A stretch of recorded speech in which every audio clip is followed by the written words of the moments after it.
Chapter 354. Zhang Xiaohua returned the innkeeper's brush, ink and other items and went to the pharmacy in high spirits to get some medicine. Little did she know that she had already given herself away in front of the innkeeper. Although the sky had darkened and smoke was rising from all over the place, many shops were still lit up and open to welcome customers. The pharmacy was also open, so Zhang Xiaohua naturally did not go to the pharmacy she had visited earlier. She just went to a random pharmacy. The shop assistant was not very busy. When he picked up the prescription that Zhang Xiaohua handed over, he only frowned slightly but did not seem surprised at all. In this town, although there were people who came to get medicine with a neat prescription written by a doctor, most of them were like Zhang Xiaohua, who hired someone else or copied other people's prescriptions to get medicine. Zhang Xiaohua's crab-like handwriting could only help the shop assistant gain some experience and did not do anything else. Zhang Xiaohua took the medicine brewed by the shop assistant and paid for it. She casually threw her calligraphy into the trash in the shop. At this moment, Nie Qinyu explained to the confused Little Orange with a smile, "Little Orange, blame me for teaching you to pay more attention to details. You should know that details determine success or failure. Didn't you see that Ren Xiaoyao kept saying that he had only learned the 3-character classic for 3 months? But he didn't know that it was his handwriting that gave him away." "Is that so? Miss, I think his handwriting is really not good. Even if he copied your handwriting, it was extremely ugly. Could you tell that he was faking it?" "No, those words are his true level of handwriting. But it's precisely because he didn't fake it that I could tell." "Oh miss, don't keep me in suspense. Where are the flaws? Tell me quickly." Nie Qinyu was still unhurried as she said, "Do you still remember what my father said when he evaluated the calligraphy of famous masters?" Little Orange thought for a moment and said, "In my impression, it's nothing more than that. The words are just like the person, round and smooth." Nie Qinyu couldn't help but laugh out loud. She mocked, "Round and smooth and even plump and charming." Little Orange begged, "What do you think? When father praises people, he usually says that it's thick and thin, dense and natural, simple and clumsy or delicate, square or round and soft, reserved or ostentatious.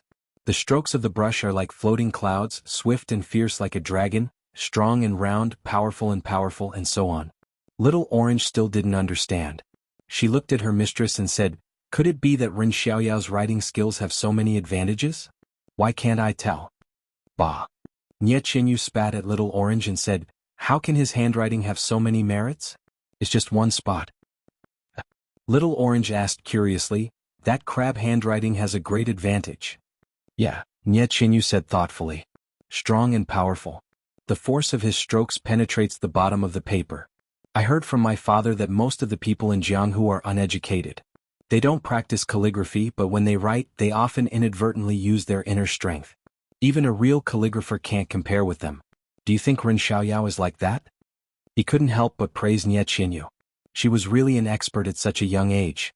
Although Zhang Xiaohua was enlightened by Shua Wen Jie and read countless books about herbs in a short period of time, practicing calligraphy was the most important thing. He didn't have time to practice calligraphy. He didn't even know the strokes of most words, let alone study calligraphy. Of course, his handwriting was extremely ugly. But after all, his body was full of genuine qi. Moreover, he had just seen a trace of heaven's way. The path of calligraphy was just a trivial skill. Zhang Xiaohua didn't know how to write, but every stroke of his contained endless inner strength and a trace of heaven's way. Although Nie Qinyu was talented and understood the force of Zhang Xiaohua's strokes, she was not a master. She didn't see the natural charm of his calligraphy.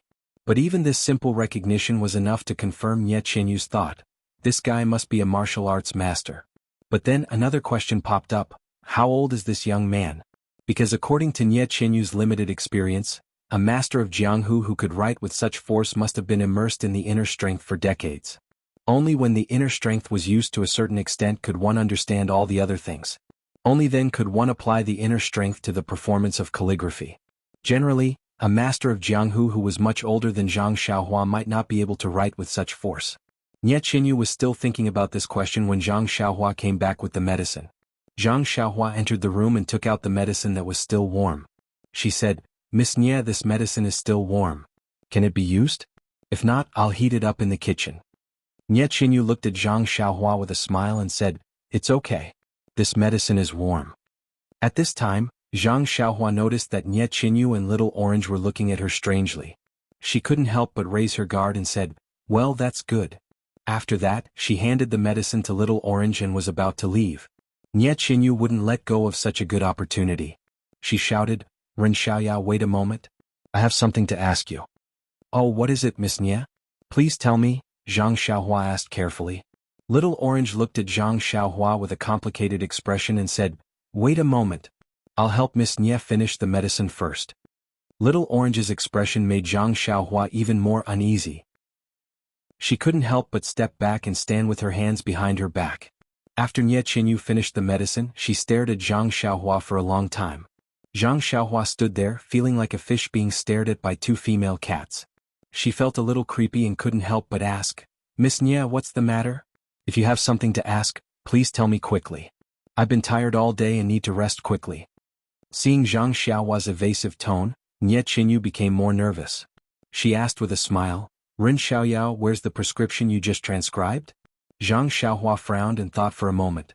He didn't know what was so special about the prescription he wrote, so he said, "When I came out of the pharmacy, I just threw it away.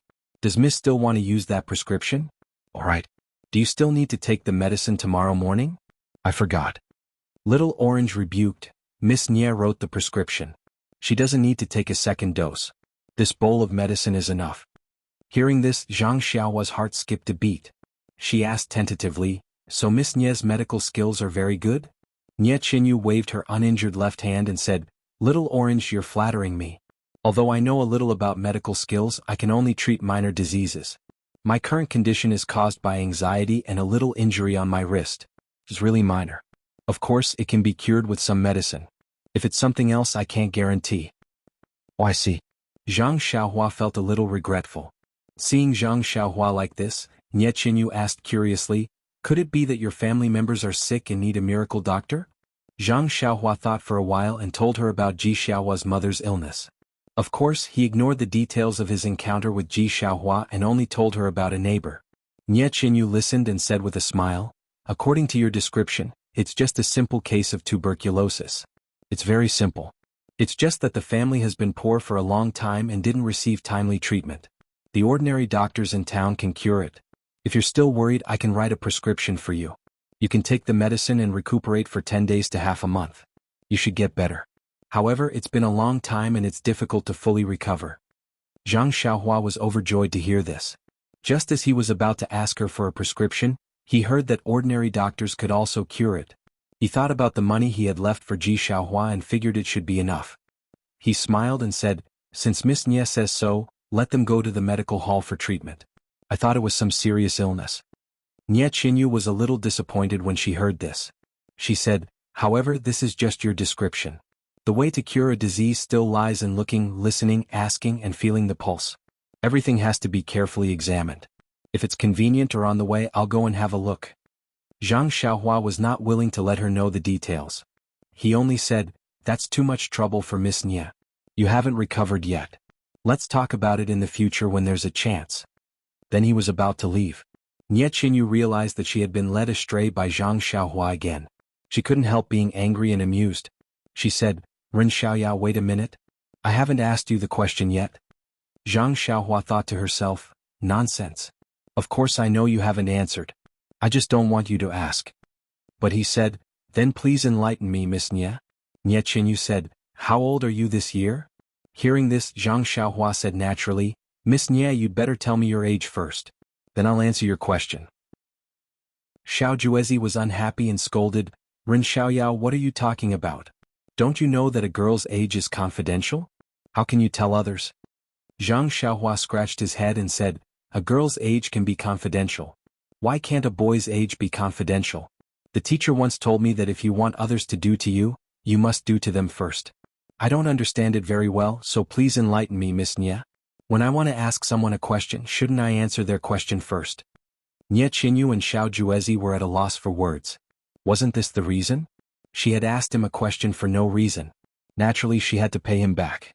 Nye Qingyu couldn't help but be a little angry. How can this guy be so unkind to girls? After thinking for a while, Xiao Juezi said, "Ren Xiaoyao, I'm 14 years old this year. You can rest assured now. Can you tell us your age?" Zhang Xiaohua said with a smile, "Hee, when did I say that I'll tell you if you tell me first? Miss Nye said angrily. You can't go back on your word. Zhang Xiaohua wasn't angry at all. She smiled and said, besides, even if I want to tell you, I have to wait for Miss Nye to finish before it's my turn. Miss Nye was the one who asked me first. So, I'll stay up all night and covet the urge to update. I'll kindly accept it. Thank you, Si Jiao. Should just this once. I hope everyone likes it. Please vote for me, hee. Chapter 355. Seeing Zhang Xiaohua behaving like this, Nye Qinyu was really mad. She had never seen such a rascal like Zhang Xiaohua. All the men she had met before, no matter their age, were respectful and kind to her. How could she meet such a strange person today? But if she didn't ask this question, not to mention the knot in her heart, she would think about it all the time in the future. Even Little Orange would have told him her age for nothing. She would have suffered a great loss tonight. Instead of this, she might as well ask his age. After thinking about it, Nye Qinyu said, since you said so, I will tell you my age. After you hear it, you must tell us your age immediately. What do you think? Zhang Xiaohua frowned and said, Miss Nye, why do you want to know my age so much? Is it important? Nye Qinyu smiled and said, it's nothing. I'm just curious and want to know. Little Orange also said, does a woman need a reason to know the answer? Bang. Zhang Xiaohua almost fell to the ground. Is this the real reason? Seeing Zhang Xiaohua so embarrassed, Nye Qinyu and Little Orange seemed to have won back their pride and became complacent. Zhang Xiaohua saw that she couldn't avoid it, so she had to say, well, Miss Nye, please say it. When you finish, I will answer your question. Nye Qinyu was stunned and felt her face was a little hot. It was the first time she talked about her age in front of a boy who was the same age as her. How could she not be shy? This Ren Xiaoyao, if there was a chance, she would definitely teach him a lesson. 1 month from today it will be my 12th birthday. Nye Qinyu said it in a very low voice. Fortunately, Zhang Xiaohua's ears were not ordinary, so she heard it clearly. Oh, you are 12 years old. Zhang Xiaohua said it unconsciously, but she sighed in her heart. Look at her. TSK. She's not even 12 years old, but she's already out here with her maidservant. She speaks so logically and is so calm when she's in danger. Look at her last night. She's even better than me now.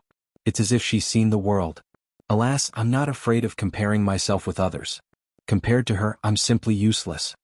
At this time, Zhang Xiaohua really wanted to shake the sky and shout, why is there such a big difference between people? Seeing Zhang Xiaohua pondering, Little Orange became anxious and said, Ren Xiaoyao, are you going back on your words? Zhang Xiaohua came to her senses and said with a smile, do you think I, Ren Xiaoyao, am that kind of person? Nye Qinyu and Little Orange looked at each other. Both of them felt the same way, but they wouldn't say it out loud. It has been 2 months since my 18th birthday. Zhang Xiaohua said without hesitation. What? Nye Qinyu and Little Orange both cried out, You can't lie to us. You're already 18 years old? Yes. Zhang Xiaohua was puzzled and said, what is there to lie about? Since I said I would tell you, why should I lie to you? Do I have to? But you look like you're only 14 or 15 years old. 14 or 15 years old? That was 4 years ago. Maybe God was jealous of me and made me so delicate? Zhang Xiaohua pinched his chin with a smug look on his face. Bah! The two girls in the hut spat at the same time. The hut fell into a subtle silence for a while. Zhang Xiaohua cupped his hands and said, Miss Nye, if there's nothing else, I'll take my leave first. It's already late, so please rest early. At this time, Nye Qinyu said in a low voice, that. Ren Xiaoyao, I didn't expect you to be so much older than me. You are even older than my cousin by 2 years. Can I call you Brother Ren in the future? This time, it was Zhang Xiaohua and Little Orange's turn to be surprised. Zhang Xiaohua waved her hand and said, Miss Nye, you look like a lady from a big family. Why do you have to make things difficult for me? If you call me that, it will shorten my life. Nye Qinyu smiled and said, it is very impolite to always call you by your full name Ren Xiaoyao. What if I call you Brother Xiaoyao? Are you willing? When the words Brother Xiaoyao came out, Zhang Xiaohua was so scared that she shrank her neck and had goosebumps all over her body. She waved her hand and said, whatever, Miss Nye. Anyway, it is only a matter of a few days. You can call me whatever you want. Just don't call my soul away. Okay, you rest early. I will go out. After saying that, she did not wait for Nye Qinyu to reply and left in a hurry with her hands crossed. Before Zhang Xiaohua's figure disappeared, a burst of bell-like laughter came from behind. It was Nye Qinyu's cheerful laughter. Little Orange got up and closed the door of the hut. She said unhappily, Miss, how can you call him Brother Ren? He is just a person from the Jianghu. Even if you think highly of him, you don't have to be like this. Sai, what do you know? Little Orange, could it be that you are in love? You've taken a liking to this brother Xiao Yao, that's why you're so jealous? Little Orange looked a little uneasy and rebuked. Miss, look at what you are saying. I have only met him for a day. How could it be like what you are thinking? I just feel that he is always shameless. I feel that it is not worth it for you. Nie Qinyu looked at her seriously and laughed. I am just joking with you. Why do you take it so seriously? You don't know. I heard from Dad that people from the Jianghu are the most carefree. They are always quick to repay kindness and revenge. Looking at Ren Xiaoyao, I think he is really planning to dump us to the bodyguards as long as there is an escort agency in the next town. Hearing this, Little Orange still did not understand and said, if we meet an escort agency again, we can just find a few more highly skilled bodyguards. Ren Xiaoyao is so young. How can he be compared to the escorts in the agency?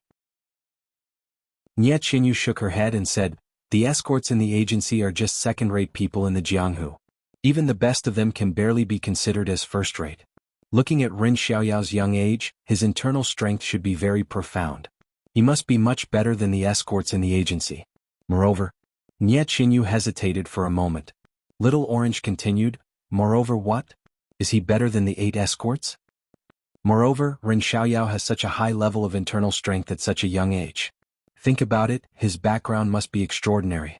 He must be a disciple from a famous sect in the Jianghu. Didn't you hear him say that he has something important to do and can't be bothered to escort us? According to my speculation, disciples from famous sects are all chivalrous and brave. They like to root out the strong and help the weak.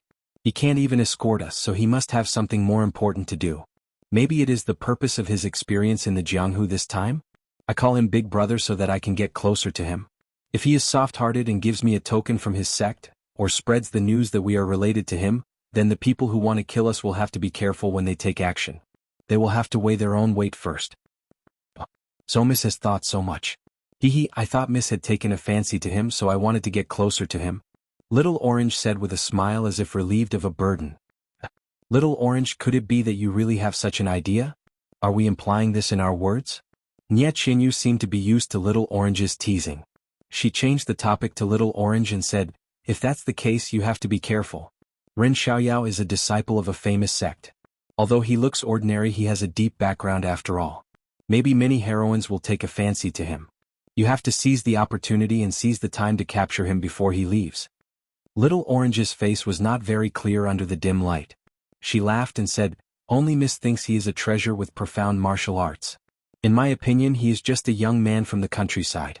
No matter how you look at him, he does not have the demeanor of a Jianghu hero. Just look at his stingy look just now. Does he look like one? Yes, De Xia and Xiao Xia are magnanimous. How can they be like him?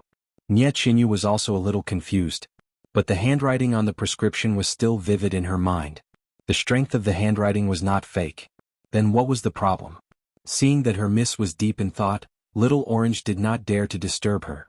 She sat alone under the light and rested her chin on her hand. She looked at the swaying flame and did not know what she was thinking. Zhang Xiaohua walked out of the house and shook her head. She thought, you just want to get close to me so that I can send you back.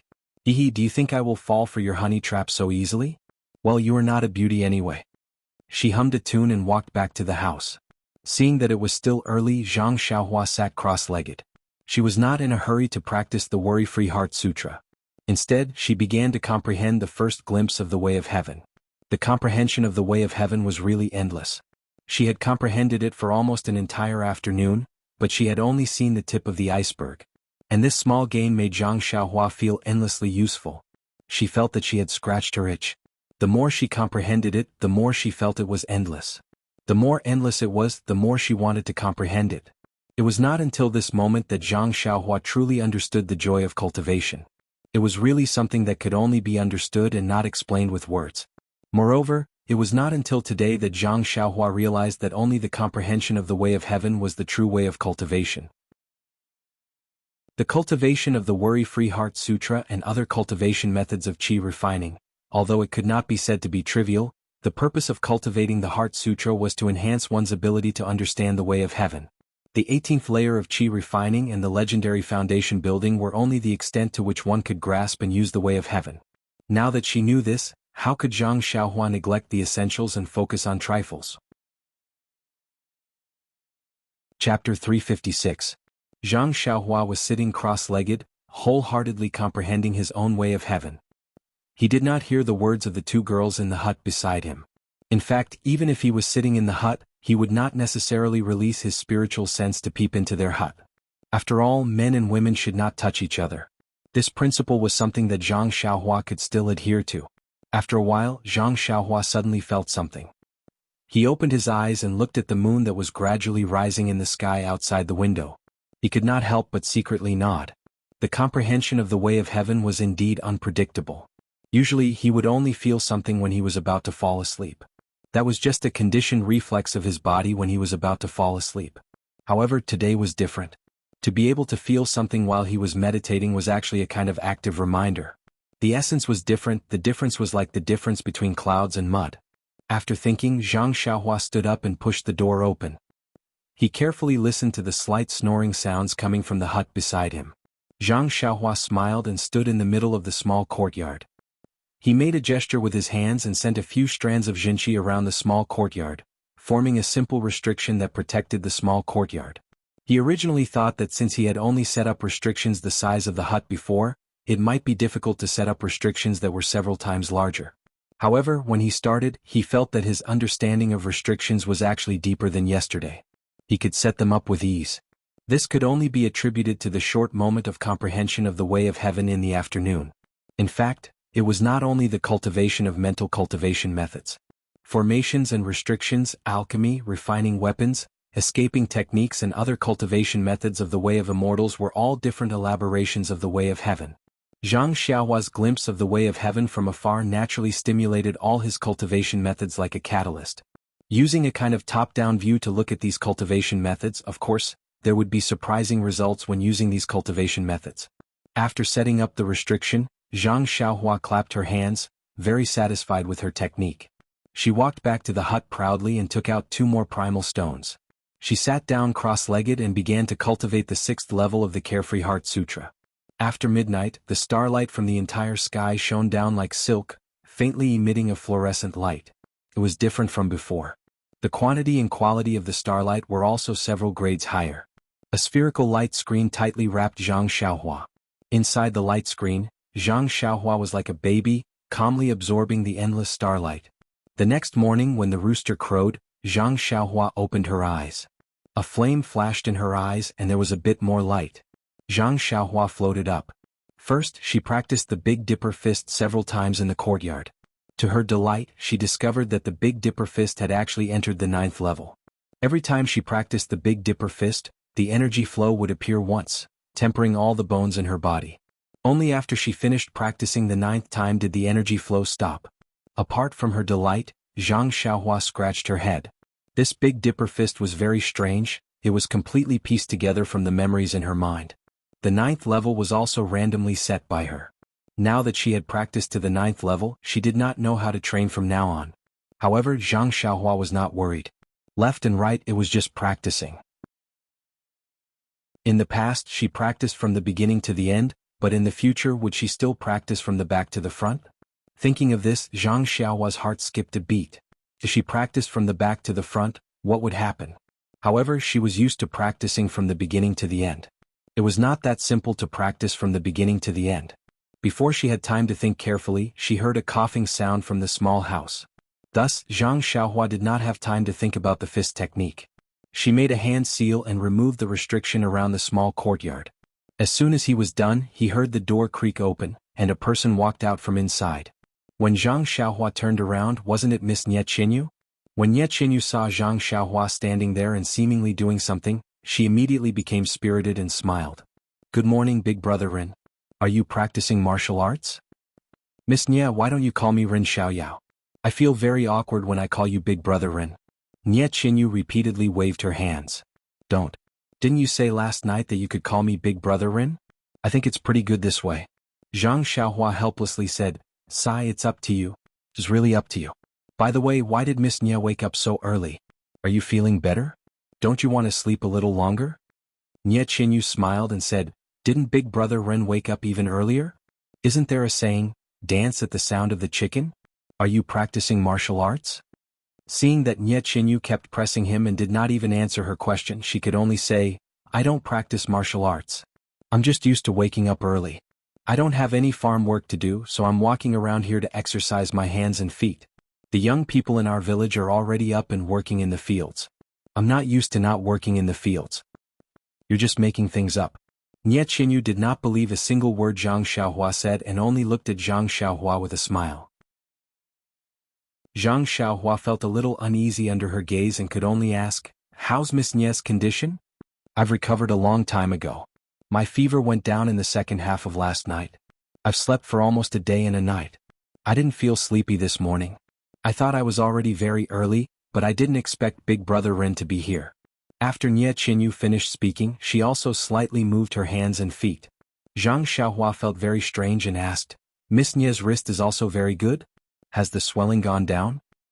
Yes, it also went down last night. Ah. Zhang Xiaohua said in surprise, Miss Nye is really a divine doctor. Just one decoction and the fever has gone down. Even the swelling on your wrist has gone down. It's really incredible. Nye Chinyu laughed out loud. Her black eyes were filled with spring breeze as she said, Big Brother Ren, you've overestimated me. That decoction only reduced the fever and only had a slight effect of removing blood stasis and reducing swelling. The reason why the swelling on my wrist went down so quickly was because I had already applied the ointment in advance. After a day of the ointment seeping into my wrist, I saw the effect last night. Zhang Xiaohua felt very embarrassed and asked casually, Miss Nye's medical skills are so brilliant. I wonder if it's passed down in your family? I wonder if someone like me can learn it. Nye Chinyu rolled her eyes and said, Of course my medical skills were passed down from my father. Medical skills are also passed down from generation to generation in my family. However, if Big Brother Ren escorts us home, I'm sure my father will consider this request carefully. Hearing this, Zhang Xiaohua immediately interrupted. Looking at the unlatched door, she asked, Why hasn't Little Orange woken up yet? She's an incompetent maid. How can a maid not serve the miss when she gets up? Nye Chinyu laughed out loud again and asked, Could it be that Big Brother Ren has read too many novels? Although Little Orange is my maid, she grew up with me. We're like sisters. Why would I need her to serve me at all times? Moreover, Little Orange has been watching over me for a day and a night without any rest. Last night when she saw that my fever had subsided, she felt relieved and went to sleep. Zhang Xiaohua didn't want to talk to her anymore. She cupped her hands and said, Miss Nye, please move around and breathe in some fresh air. I'll go back to my room and sleep again. Nye Chinyu said anxiously, Hey Big Brother Ren, even a hard-working farmer needs to sleep again? Zhang Xiaohua smiled and said, Who doesn't eat dumplings during the new year? It's rare for me to be free. Naturally, I have to make up for the lost sleep when working in the field. After that, she turned around and walked back to her room. Without looking back, she said, Miss Nye, you'd better not go outside so as not to be seen by others. Nye Chinyu bit her lips and stamped her feet helplessly. The next 2 days were peaceful and quiet. Zhang Xiaohua and the others hid in the small courtyard. Zhang Xiaohua would go to the inn to get their daily meals. She did not allow the waiter or the innkeeper to take half a step into the small courtyard, afraid that they would leak out any information. In fact, Zhang Xiaohua also knew that even if those bad guys were from some big Jianghu sect, they wouldn't be able to search every house like the government. At most, they would go to inns and tea houses to inquire about information. However, for safety's sake, he still hid in the small house. However, even if he hid in the small house to meditate and comprehend the way of heaven and heart sutra, he still released his divine sense. With Zhang Xiaohua's current divine sense, his divine sense could already cover the entire town. From time to time he could see many Jianghu people riding on horses on the main road. There were also some unknown people inquiring about the town. However, whether they were looking for Nye Chinyu or not, Zhang Xiaohua couldn't be sure. There were also people inquiring about the inn Zhang Xiaohua stayed in. However, Zhang Xiaohua didn't know that. He was immersed in the pleasure of comprehending the way of heaven, so how could he waste too much time on this? When the inquisitor saw that the inn didn't intend to enter and saw the innkeeper's lazy look, he became even more impatient. When he heard that there was a carriage in the yard behind, he stuck his head out to take a look. When he found out that it was a village boy driving the carriage, he didn't waste any more time and went to the next inn. However, his carelessness saved his life. Zhang Xiaohua was already prepared. If anyone came looking for him, as long as there were only a few people, he would kill them all. Therefore he was quietly cultivating and waiting for someone to take the bait. Early this morning, Zhang Xiaohua used his divine sense to scan outside and found that the unknown people from 2 days ago had disappeared. Therefore he came to look for Nie Qinyu. Nie Qinyu's body was already fine. It was just that her wrist was fractured, which was inconvenient. She still needed to rest for a few more days. However, didn't she have Little Orange? She didn't feel any particular inconvenience. When Zhang Xiaohua entered the house, he didn't stand on ceremony and directly said, "Miss Nie, we've been hiding in this small town for 2 days. Come to think of it, those people who were chasing after you should have passed by now. I think it's better for us to set off now and find an escort agency as soon as possible so that we can find a bodyguard who can protect you. That's the most important thing." Nie Qinyu thought for a while and said, "It's about a 2-day journey from here. We should be in Tanha City. There should be a large-scale escort agency there. I wonder if it's convenient for Brother Rin?" Chapter 357. Zhang Xiaohua thought for a while. Fortunately, the place was on the map Ji Xiaohua gave him. It seemed that it was on the way. So he nodded and said, "Miss Nie, it's great that you know the way. Since it's on the way, I'll accompany you for a while." "It's on the way, Brother Rin. May I know where you're going?" Nie Qinyu asked in surprise. Little Orange's eyes flickered. "Where am I going?" Zhang Xiaohua thought for a while and said with a smile, "Sorry, I can't tell you." The two expectant ladies almost choked and rolled their eyes. Was it necessary? After all, they had gone through thick and thin together. Why couldn't he tell them such a small thing? However, the two of them seemed to have forgotten that they didn't even tell him where they were going. Well, maybe they had the rule of ladies first in their hearts, but the Guozhuang house was also Zhang Xiaohua's taboo. Unless it was a last resort, he would never say a word about it, especially when there were so many wolves following behind them.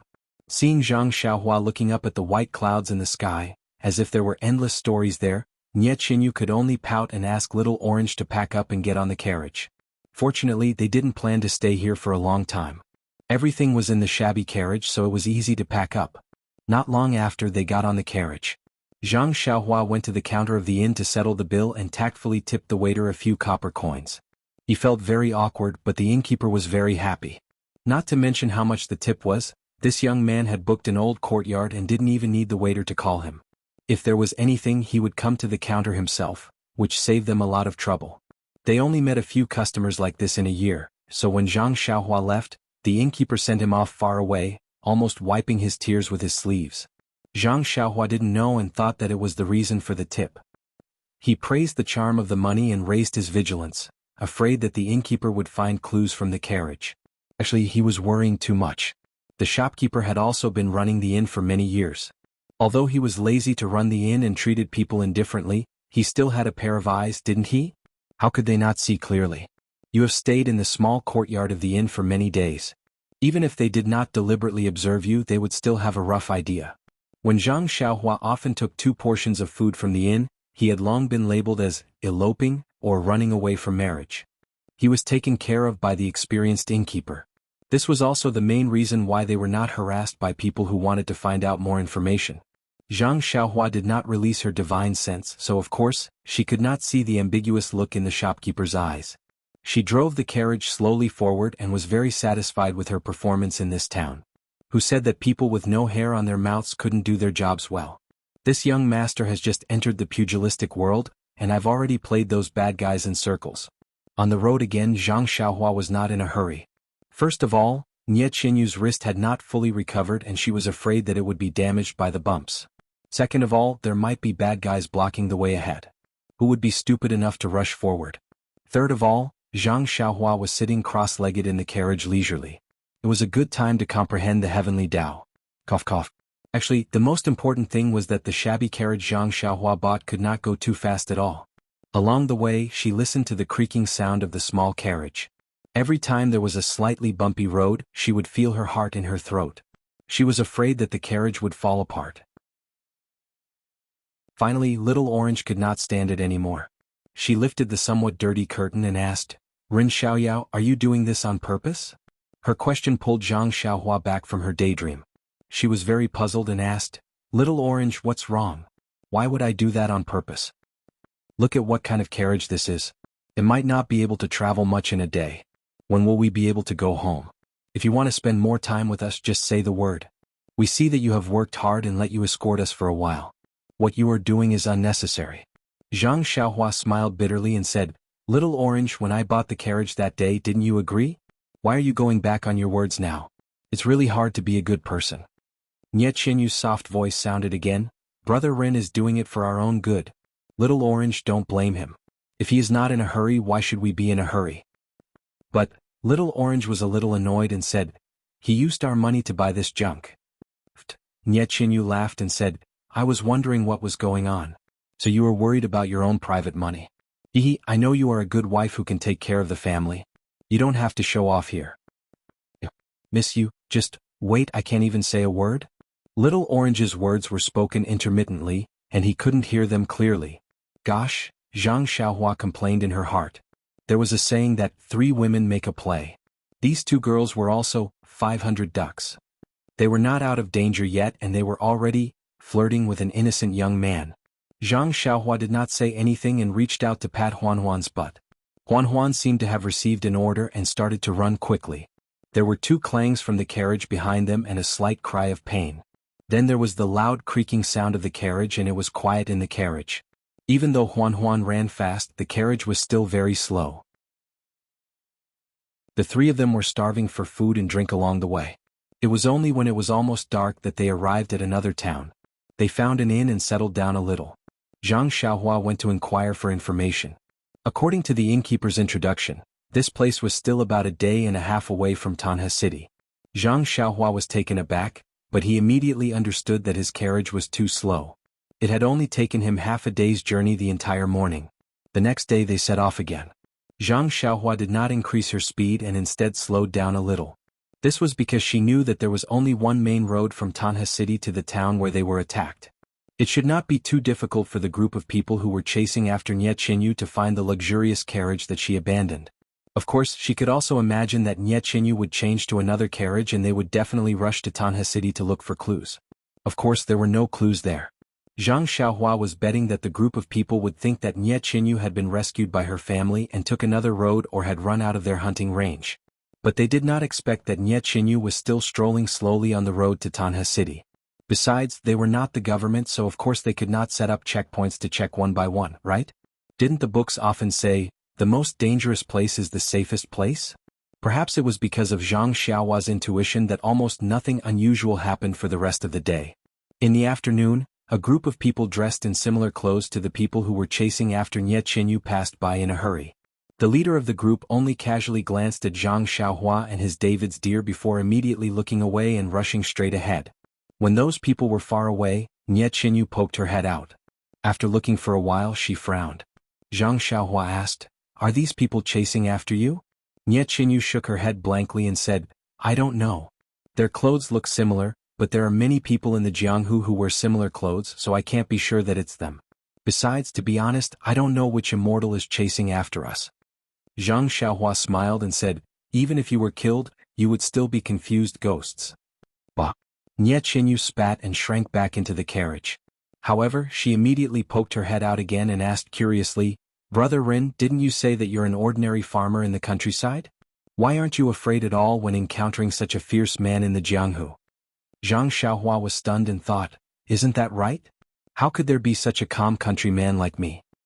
He touched his nose and said, Didn't I tell you before?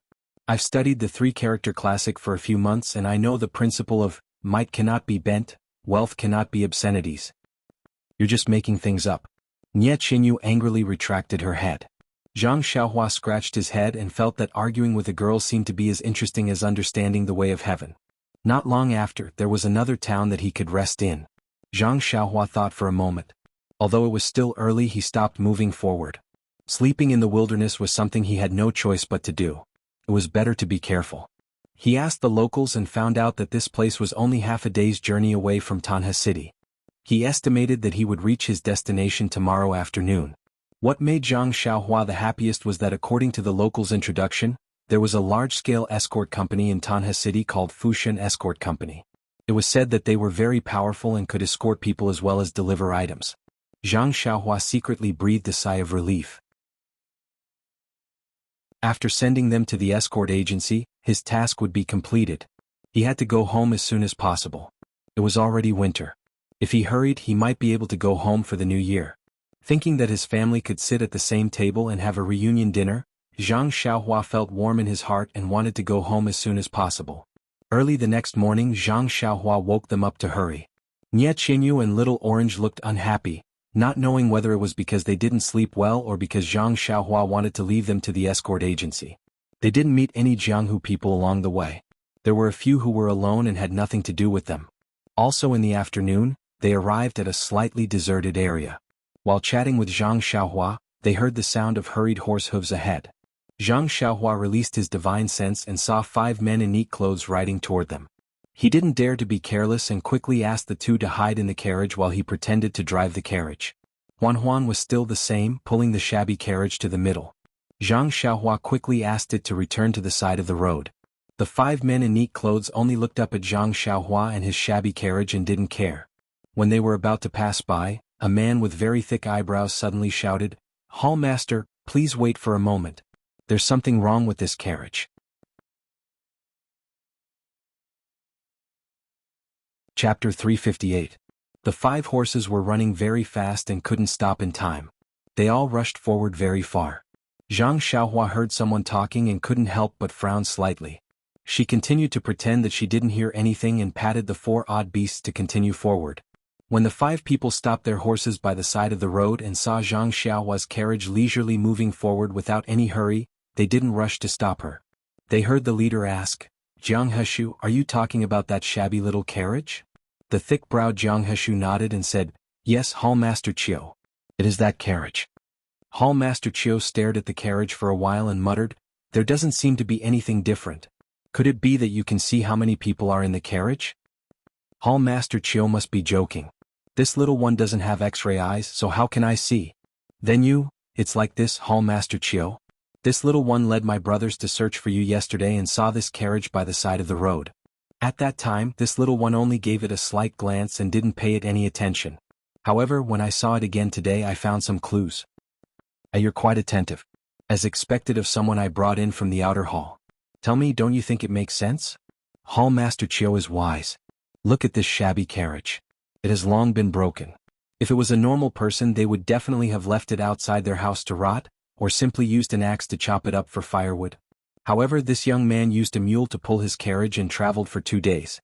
Don't you think it's a little strange?" When Hall Master Chiu heard this, he frowned and said, "Little Jiang, what you said doesn't make any sense at all. The farmers in the countryside are all extremely poor. How could it be like what you said, where they would casually throw everything around and use everything to chop firewood? This young man used such an ugly mule to drive such a shabby carriage. It's really normal. There's nothing strange about it. But, Hall Master, he has traveled for 2 days. He should have tidied up this shabby carriage a little earlier.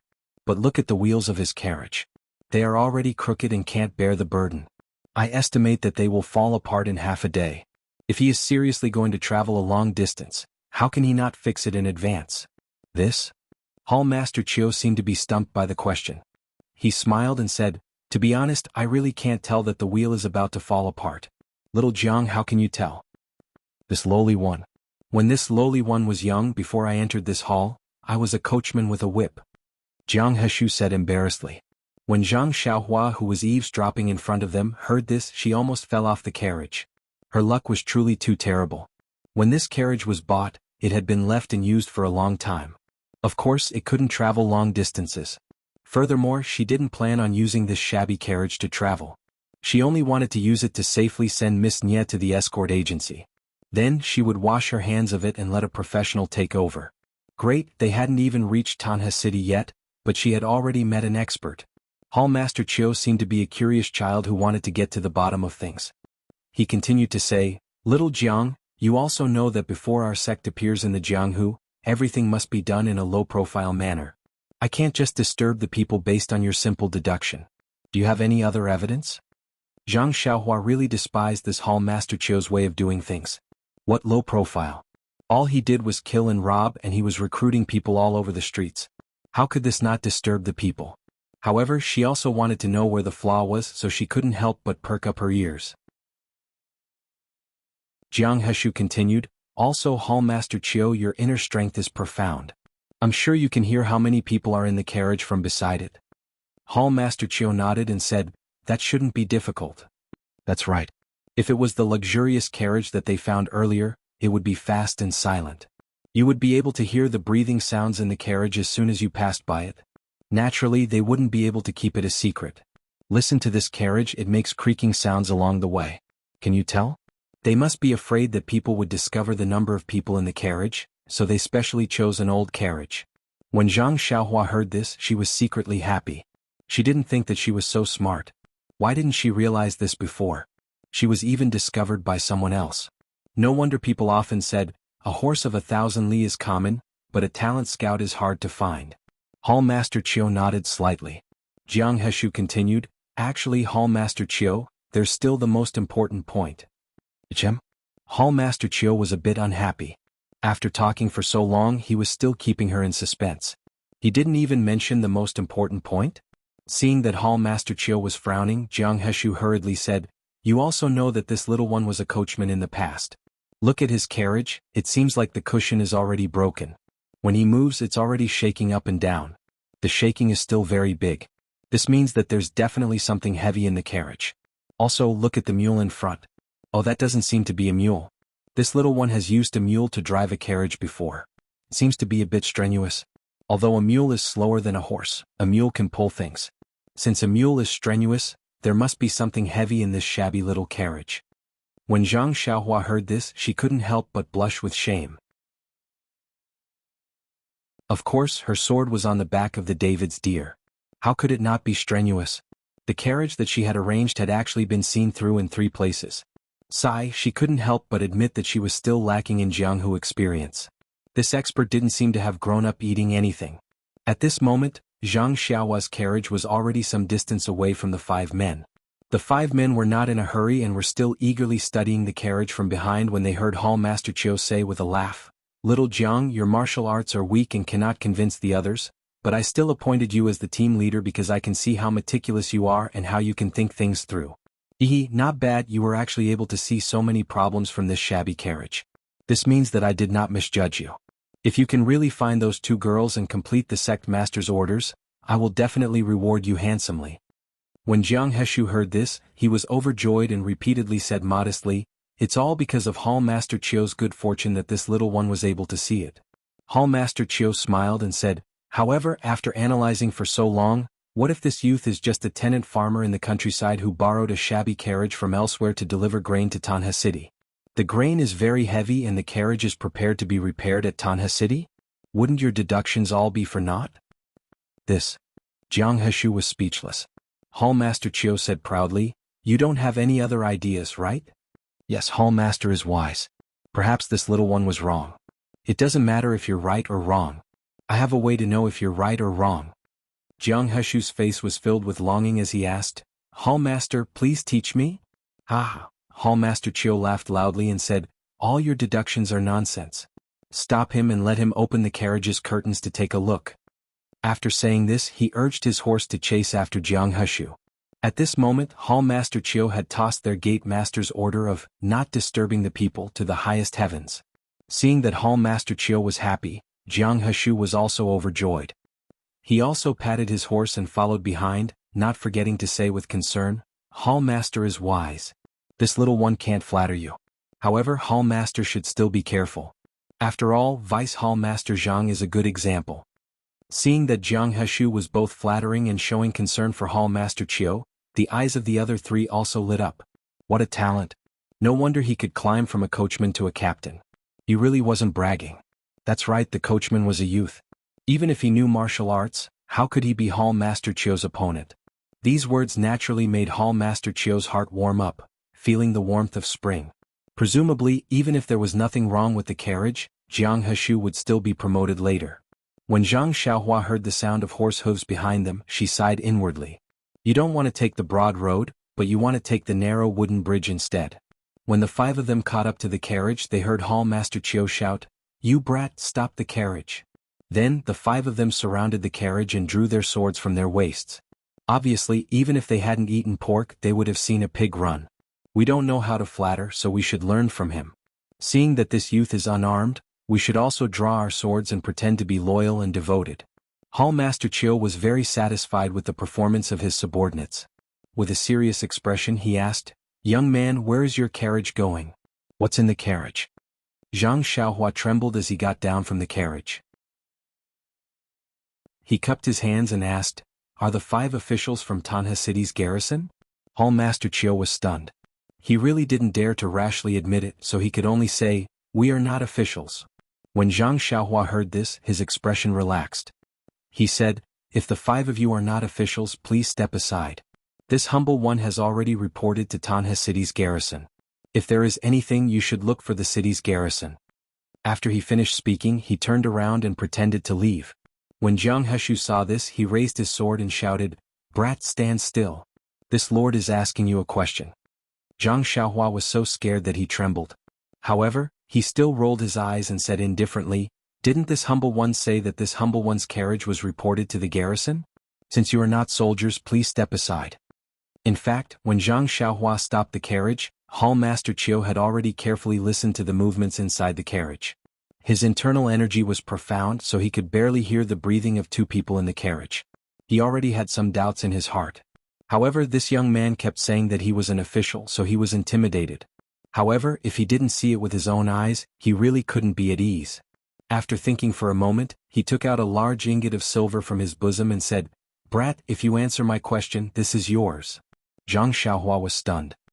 He immediately beamed with joy and said, "If you give it to me first, I will naturally answer." Hall Master Chiu sneered and threw the silver ingot to Zhang Xiaohua. He was in a hurry. Zhang Xiaohua was stunned and secretly said, "Is he going to make a move now?" Chidian Chinese website welcomes readers to read the latest, fastest, and most popular series of works at Chidian Originals. Chapter 359. Just as he was about to dodge, he saw Hall Chief Chiu's interested gaze and couldn't help but smile in his heart. He was wearing a long robe and naturally wasn't afraid of any harm from the silver. He pretended that he didn't know martial arts and didn't know how to dodge. He only reached out to grab it. In the blink of an eye, the silver was in front of Zhang Xiaohua's chest. Just as it was about to hit his body, it suddenly curved and fell down, falling straight to the ground in front of Zhang Xiaohua. Zhang Xiaohua's hand naturally missed. He's also a hidden weapon expert. Zhang Xiaohua couldn't help but be a little vigilant. He smiled as he picked up the silver from the ground and put it into his pocket. He said, "Didn't Sir just want to know what's in the carriage? That's the 200 caddies of rice that Captain Wu's brother-in-law ordered from our village last time. This little one borrowed a carriage to send it to the city." "So it's like that." Jiang Heshu was clearly disappointed. Hall Chief Chiu asked again, "There's only rice in the carriage and nothing else. For example, is there anyone inside?" Zhang Xiaohua smiled and said, "How could there be anyone? Sir must be joking." Hall Chief Chiu's expression changed and said, "But when I passed by your carriage just now, I heard the voices of women inside." Zhang Xiaohua's expression also changed. He thought for a moment and gritted his teeth and said, "Sir, you have to keep this a secret for me. To be honest, there are 2 women in the carriage, but they are the lovers of Captain Wu and his brother-in-law.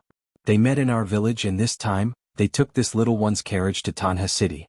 This little one knows that Captain Wu and his brother-in-law are men who are afraid of their wives and don't want to get involved in this kind of business. However, they threaten this little one. If this little one didn't take the carriage, they wouldn't let this little one send grain into the city in the future. This little one is really wronged." Hearing the 2 people's heavy breathing in the carriage, Zhang Xiaohua was very happy. Although Zhang Xiaohua's acting was quite convincing, Hall Master Chiu didn't seem to have any intention of letting her go. He only smiled and said, "This one has met Tanha City's Captain Wu once and I know his preferences. How about this little brother? Let this one take a look at his lover's appearance. In the future, this one will be able to imitate her and suit his tastes. What do you think?" Zhang Xiaohua had a troubled look on her face as she said, "How can this do? That's inappropriate." As he spoke, he unconsciously rubbed his fingers together. Hall Master Chiu smiled. She fished out another ingot of silver and tossed it to Zhang Xiaohua. Zhang Xiaohua casually caught it and said with a smile, "Since they're Captain Wu's friends, it's only natural for us to meet them. Wait a moment, this little one will have them come down now." With that, he turned around and walked back to the carriage. Standing beside Huan Huan, he pulled open the curtain of the carriage and said with a smile, "Everyone, please take a look." When Hall Master Chiu saw Nye Chinyu and Little Orange, who had already changed into village girls' attire, His smile froze on his face as he shouted, It's the two of them. Men, capture them. On the other hand, Nye Qinyu and Little Orange were nervous and their faces were red. They didn't expect Zhang Xiaohua to really pull open the curtain of the carriage. When they saw the 5 people holding swords, they became afraid. Before Hall Master Qiu's voice fell, Zhang Xiaohua smiled and said, Hall Master Qiu, I've already answered your question. I've also let you see them. The silver is mine now. Then she casually picked up the sword on Huanhuan's back and said sinisterly, However, you blocked my path and actually saw through my weakness. What face do you have left? You've embarrassed me in front of this little girl. This is a big problem. Come. Eat my sword first, then we'll talk about other things. With that, she exerted a little force with her right leg and executed the levitation technique. She leaped high into the air, half a body taller than Hall Master Qiu, who was riding on the horse. Then she raised her sword high and slashed at Hall Master Qiu. When Hall Master Qiu saw Zhang Xiaohua's qinggong, he was shocked. However, when he saw the flaws in Zhang Xiaohua's swordsmanship, disdain appeared in his heart. A treasured sword is for stabbing, not for slashing. Then he casually raised his sword to block. But the moment the two swords came into contact, a weight as heavy as Mount Tai came from the sword. Hall Master Qiu immediately took a deep breath and forcefully circulated his internal energy, wanting to withstand the weight. Unfortunately, how could he withstand the weight of 10,000 kilograms? With a crack, the treasured sword in his hand broke into two. Zhang Xiaohua's sword did not lose its momentum and smashed directly on Hall Master Qiu's shoulder. Then, with a pu sound, his shoulder was smashed into a bloody mess and half of his chest collapsed. At the same time, the horse under him also let out a mournful neigh and collapsed to the ground. Then Zhang Xiaohua lightly tapped the horse's head with her sword. The horse immediately fell to the ground and stopped breathing. Zhang Xiaohua's sword strike was so powerful that it left everyone present dumbfounded. Yes, Nye Qinyu and Little Orange were first embarrassed and angry, then scared. Then they saw the ordinary-looking young man who had been with them for a few days fly up high like a god and slap a person who was skilled in martial arts to death on the back of a horse. That strength was so strong that the horse was forced to kneel. Was he still human? In that instant, the two of them had the same thought in their minds, mutant. Then, under the watchful eyes of Nye Qinyu and Little Orange, Zhang Xiaohua did not hold back. The moment she landed, she tapped her foot and flew towards another man. The tip of her sword was pointed at that man's chest. That man did not know what to do and was about to dodge. However, Zhang Xiaohua's qinggong was so amazing that before that man could think, her sword had already pointed at his chest. With just a light tap, that man's chest caved in. That man vomited blood and fell off the horse. Zhang Xiaohua kicked the horse he was on and used the momentum to shoot towards another man like an arrow. That horse, however, fell to the ground and could not get up. In just a short while, the 5 living martial arts masters and their horses were all lying on the road.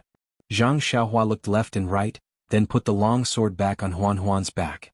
He easily cleaned up the mess on the road and threw them far away into the forest by the side of the road. Only then did he clap his hands and return to the side of the carriage. At this time, Nye Qinyu and Little Orange were completely petrified. They looked at Zhang Xiaohua, who was both familiar and strange at the same time. Their eyes were burning with a trace of fear. It seemed that they wanted to say something, but they did not wake up from the bloody scene just now. Zhang Xiaohua ignored them. She put down the curtain and sat cross-legged on the carriage. She patted Huanhuan's butt and Huanhuan ran happily on the road again. Nye Qinyu and Little Orange heard Zhang Xiaohua muttering to herself, "Is this carriage really so shabby? It can only run for half a day? If I had known, I would have kept that guy alive and repaired the carriage for me. Then I would have killed him." Clang. The two of them flipped over the carriage and did not know what to say. Fortunately, this place was very close to Tanhe City, and the road was much smoother. Zhang Xiaohua finally arrived at Tanhe City before sunset, and half a day before the carriage's lifespan was up. This was a city bigger than Pingyang City. One could see the prosperity of this city from the bustling crowd. Zhang Xiaohua drove the shabby carriage and entered Tanhe City from the middle of the city gate, as if she did not have the consciousness of a poor person. She did not know if it was the negligence of the city guards or because there were too many people entering and leaving the city as it was getting dark, so they did not find trouble with Zhang Xiaohua. Since she had entered the city, Zhang Xiaohua felt more at ease. Although Nye Qinyu's opponents were people from the martial arts world, they could not be compared to the officials. The city was full of officials and they had to be wary of them. Therefore, Zhang Xiaohua did not deliberately look for a remote inn. She only looked for a few random ones, but none of them were satisfactory. She had no choice but to continue driving the shabby carriage forward. Nye Chinyu and Little Orange were puzzled. There were obviously a few inns with empty courtyards for them to stay in. Zhang Xiaohua shook her head and walked away. However, Zhang Xiaohua had given them too much of a shock. Not only did they not dare to talk to Zhang Xiaohua along the way, they were still afraid of her even now. However, in the end, Nye Chinyu could not help but ask, "Hero? Ren, the inns just now obviously had courtyards. Why didn't you stay there?" Zhang Xiaohua looked back at her and said faintly, "I still have 3 coins left from the money Little Orange gave me. However, the cheapest inns just now cost at least 5 coins. How can I stay there if I don't have enough money? Why don't we stay in the guest room?" Nye Chinyu frowned and said, "Hero Ren, the hall leader seemed to have given you 2 ingots of silver. It should be dozens of taels. How can you say that it's not enough?" Zhang Xiaohua smiled and said, "Miss Nye, you are wrong. Those 2 ingots of silver were for me, not for you. I helped you find an inn, so you should be the one paying the bill." "You?" Nye Chinyu did not know how to answer this young man who was ridiculously skilled in martial arts but who was so clear about the difference between money and money. Little Orange, who was behind them, said softly, "Stingy." After that, she rummaged inside and then threw out an emerald green pouch. She said, "This is Miss Nye's pouch. There is some gold in it. You can spend it however you like." If it was a few days ago, she would have said, "Keep the rest for yourself." But today she did not dare to say this sentence out loud. She could only secretly whisper it in her heart. Zhang Xiaohua took the pouch and opened it. He said with a smile, "Miss Nye, you are so stingy. You should have taken it out earlier. You even made me go to so many places." Then he put it in his arms naturally. With the silver, it was easy to do things. He did not need to search further. He just found a slightly cleaner inn and stayed there. This night was a little lonely. Nye Chinyu and Little Orange did not dare to joke with Zhang Xiaohua like before and ask him to do this and that. Zhang Xiaohua was also dutiful. He still did not let the waiter enter the courtyard. He only brought in the food and other things, which made them feel a little relieved. After settling the 2 girls down, Zhang Xiaohua closed the door and sat in the pitch-black room to meditate and cultivate. In the small room next to him, the 2 little girls could not help but whisper in a low voice. Chapter 360. There was no light in the hut. It was pitch dark, and there was no other sound except for the unnatural breathing of the 2 people. After a long time, Little Orange finally could not help but ask, "Miss, are you asleep?" "No." Nye Chinyu answered firmly, "How can I sleep?" "Me too, Mississippi. I can see Hero Ren killing people as soon as I close my eyes. Sai, a few days ago that group of people killed 8 bodyguards in front of our eyes, and those people were killed by an unknown senior. Such a bloody scene was not as shocking as Hero Ren killing people today. Not to mention you, even though I was prepared, was caught off guard. I really did not expect him to be so strong."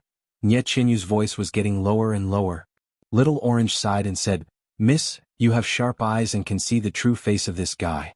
I was deceived by him and even ordered him to do some servant's work. I don't know if he remembers it or not." "Bah!" Nye Chinyu could not help but spit and said, "You want him to remember, but he also has to be patient. If he is not willing to do it, even if you talk until your mouth is broken, he may not do it." Then she murmured, "Little Orange, do you think we have some fate with him?" "Fate?" Little Orange was a little panicked and said, "Miss, don't talk nonsense about fate. You see, we just saved a heroine, and after a delay we met him a few days later. The crazy words you said were all heard by him. Do you still remember? He even waved at us and then asked about us, the David's deer. If he asked about other things I can't guarantee, but if he asked where the David's deer is, I think in this world, maybe only our Rejuvenation Valley has it. Although the question he asked was very simple, it could be considered as a good karma." "That's right, Little Orange. Don't you think that his appearance that morning was very sudden? He seems to be related to the senior who saved us the day before. Maybe he was sent by that senior to protect us." Little Orange laughed, and the atmosphere in the room became lively. She said, "Miss, you're not telling me a story from a novel, are you? If he was the disciple of that senior, he would have appeared the night before. Moreover, he would have directly escorted us back to the villa. Why would he be like him, refusing to send us back with so many excuses?" "Well, that's true. Besides, I didn't see any white-bearded or white-haired old man beside him that day." Then the room fell into silence again. After a while, Nye Chinyu hesitated and said, "Little Orange, do you think Do you think he will really throw us into the escort agency and send us away with a few bodyguards or armed escorts? Miss, I think. In the dark, Little Orange was also very hesitant. He said, I think it's very possible. But doesn't he have any sense of chivalry? We are both poor and weak girls. Can't he just help us a little and send us home? Little Orange was silent for a while and did not say anything. Nye Chinyu was a little anxious. She said, Little Orange, are you asleep? No, Mississippi. I can't sleep now just like you. Then why don't you answer my question? Alas, miss, do you feel that your mind is in a mess right now? You can only imagine him holding a long sword in his hand, leaping up from the ground, like a hero stepping on a colorful cloud, descending from the sky. A long sword that can cut through any evil without hesitation, slashing at the heinous devil in front of him. That sword that you have never seen before, as if once slashing down, you will be protected by him, and you will never be afraid of the troubles of the world. Ah! Nye Chinyu exclaimed in a low voice. She said, Little Orange, how do you know? Little Orange sighed deeply and didn't answer her question. Instead she asked, Miss, we've never met him before. First, he helped us pull our carriage back from the wilderness and took care of us for several days. Then, in the afternoon he killed a few people who wanted to steal the treasure right in front of us. Judging by the way those people acted, their status should be even higher than the bad guy who attacked us the first time. To be honest, we owe him more than the senior who used the flying sword. You're constantly thanking the senior who you've never met, yet you're blaming this person who just saved our lives. Do you think this is still the calm and decisive Miss Nye who's always been so calm and decisive? Well? Nye Chinyu was speechless. After a while she said, Little Orange, you usually don't know anything. I have to teach you everything. How come you suddenly know so much? Miss, it's nothing. I'm just a few years older than you. What do you mean? Nye Chinyu was very confused. Alas. Little Orange sighed again. It seemed that he had sighed more tonight than he had in the past 14 years. After a while, perhaps young Miss will know for herself? Really? Nye Chinyu was a little confused. However, Nye Chinyu immediately asked, Then what do you think we should do now? Little Orange's worried face could not be seen in the dark. He only said, Miss, I am just like you. My heart is in a mess. Don't ask me. Then, Nye Chinyu asked tentatively, Little Orange, do you think I should tell him about our situation? Please don't, miss, Xiao Juzi immediately stopped her. As the saying goes, you may know a person for a long time without understanding his true nature. He doesn't know that we have treasures on us now. Once he knows the value of the treasures, he might come up with new ideas. He might even be more vicious than the people who tried to kill us. If he wants to take the treasures, he can kill us both as easily as killing chickens. No way, Little Orange, he doesn't look like that kind of person. I feel safe when I see him. Little Orange said in a trembling voice, It's better not to tell him. The more he said, the weaker his voice became. Nye Chinyu suddenly thought of something and said, Oh right, when you took the box from the bad guy, was he also there? Or did you take it before he came? Hearing Nye Chinyu's question, Little Orange's face suddenly became hot. His heart was beating fast. He said carefully, No, I took it before he came. Oh, that's good, that's good. Nye Chinyu seemed to be patting her chest with her left hand. She smiled and said, Since he didn't see it, I didn't lie to him. He won't ask anyway, right? Yes. Little Orange answered vaguely. It was already late at night. There was no moonlight outside the window. It was dark outside. It was a good time to sleep. However, the sound of tossing and turning could be heard in the dark room. It was the same sleepless night. It was the same aftertaste. The only difference was their mood. That tall and thin figure with superhuman abilities. That long sword in his hand was shining brightly, cleansing the world of filth. He was right in front of me, showing off his power. Although his eyes were a little small, they were bright. His nose was a little flat, but it looked good. His ears were a little small, but they were pleasing to the eye. His face looked young, but he had a mature aura. Every word he said had the charm of a game. Could it be that he flew here on a 7-colored cloud? He is my hero? In the room next door, Zhang Xiaohua didn't know that his image in the hearts of the two girls was becoming more and more perfect. He just closed his eyes and meditated, slowly understanding the endless way of heaven. Only when it was close to midnight did he take out the primeval stones from his bosom and began to circulate the Carefree Heart Sutra to cultivate the Heart Sutra. The next morning, Zhang Xiaohua had just practiced the Fist of the North Star 9 times. He wanted to understand the 108 moves and see if he could perform them in reverse. However, he heard footsteps behind him. Zhang Xiaohua frowned slightly as he stood in the middle of the courtyard. The door opened with a creaking sound. Nie Qinyu and Little Orange walked out with dark circles under their eyes. Their eyes were bloodshot. They looked dispirited. Zhang Xiaohua saw this and asked with a smile, "Miss Nie, why are you so tired? Did you not sleep well last night? Why is Little Orange like this too?" Looking at the ordinary smiling face that had appeared countless times in her dreams last night, Nie Qinyu suddenly didn't know what to say. On the other hand, Little Orange held her young lady's arm and said, "Sigh, the sudden change of environment is very uncomfortable. At night I have nightmares. The cat is catching a mouse. The mouse keeps swaying in front of me but I can't get caught by the cat. Don't you think so? Mississippi, oh that's right. That cat is so stupid." Zhang Xiaohua pinched his nose and said with a smile, "So you two actually had the same dream. What a deep relationship between master and servant." Seeing that the two girls were a little embarrassed, Zhang Xiaohua changed the topic and said, "Please wait a moment. I'll go to the front of the inn to get some food. You two can eat first. I'll go to the city to see if the Fushan escort agency is interested in this escort." "Hero Rin, you really can't escort us?" Nie Qinyu still didn't give up and looked at him expectantly. Zhang Xiaohua smiled and turned to leave the courtyard. Not long after, he brought the food into the room.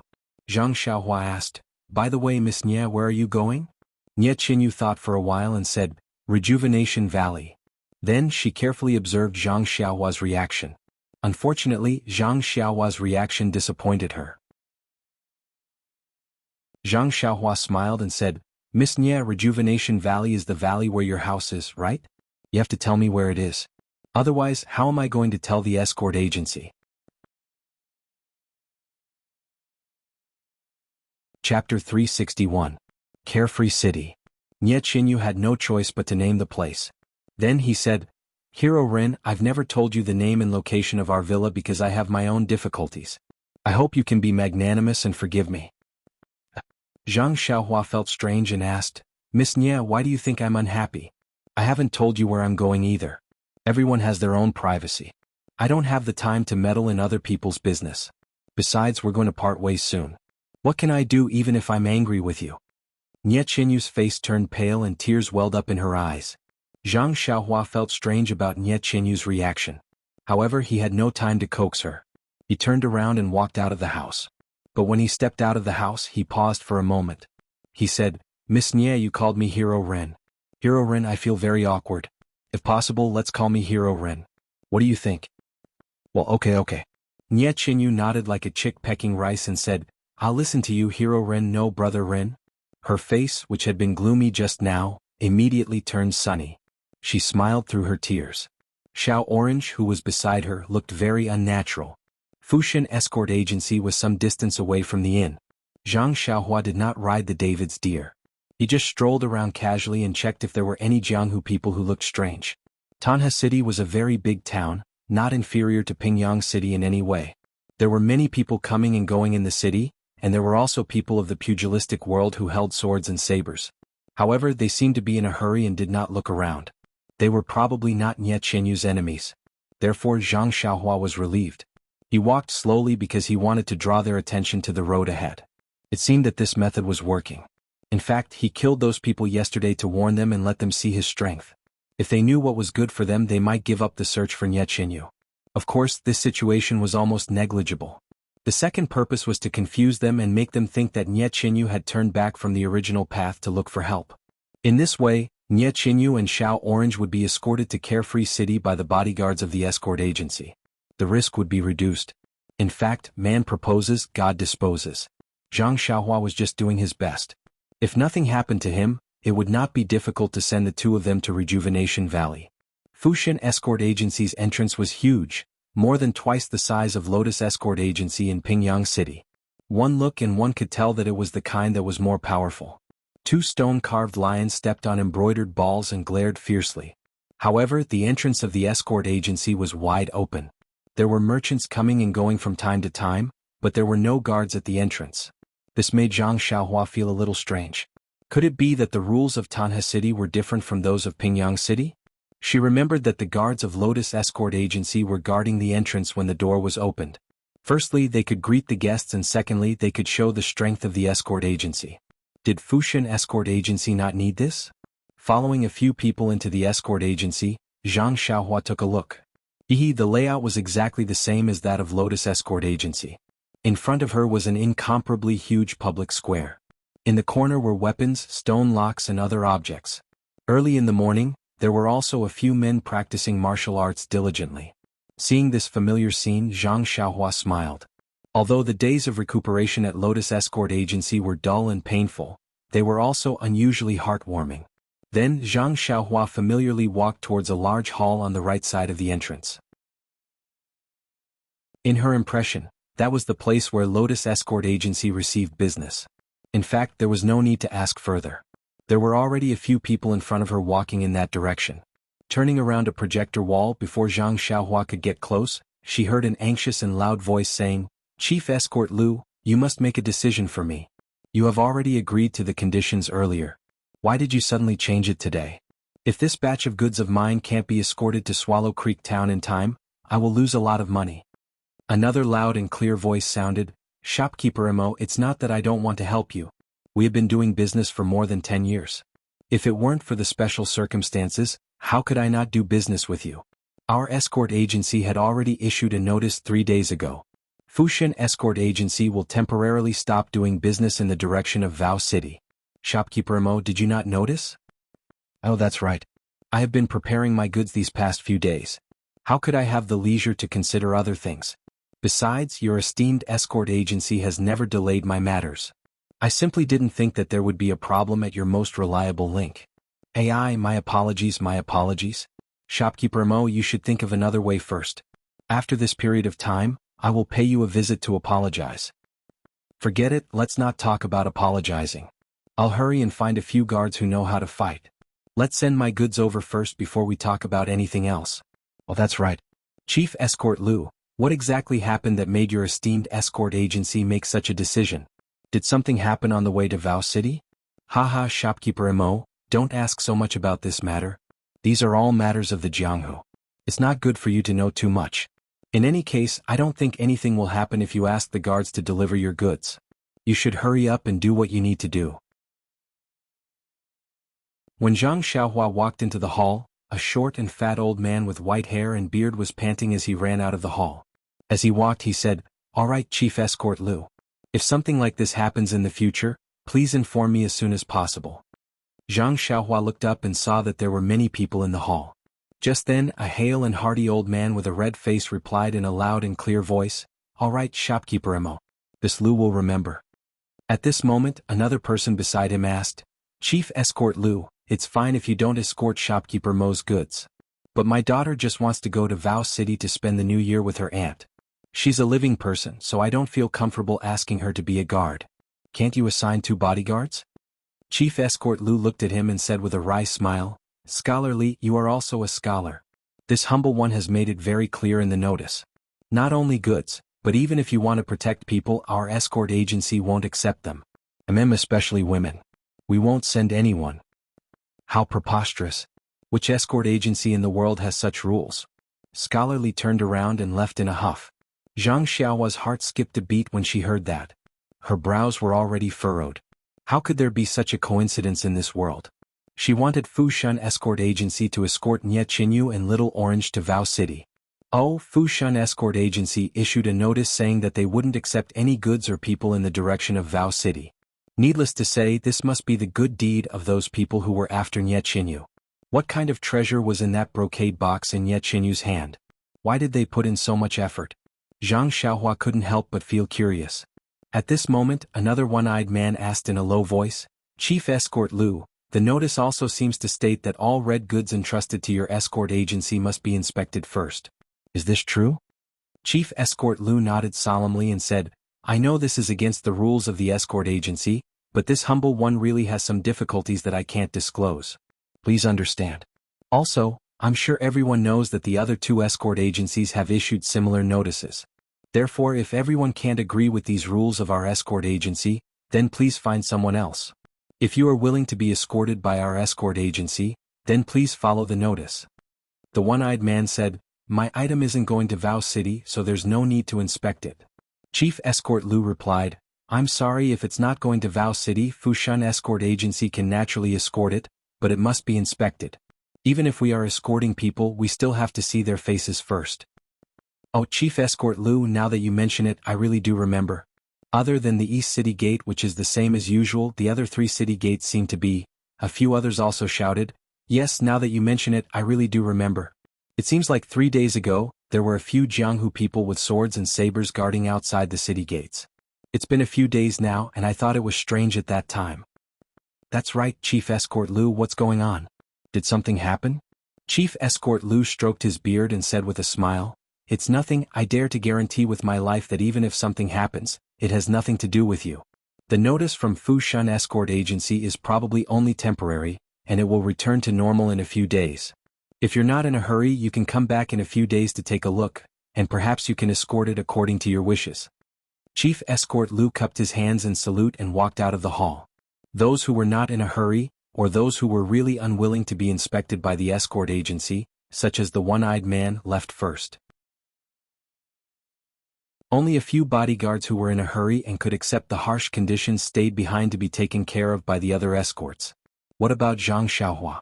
The bodyguard he wanted Fushan Escort Agency to protect was precisely the one they wanted to inspect, so he naturally followed the others out. However, as he walked, he released his divine sense to follow Chief Escort Lu. Chief Escort Lu exited the main hall and walked towards the backyard. After passing through several courtyards, he arrived at an elegant room. A scholarly middle-aged scholar was tasting food in the room. When he saw Chief Escort Lu return, he stood up with a smile and went up to greet him. Seeing this, Zhang Xiaohua looked around and walked to the side of a screen wall.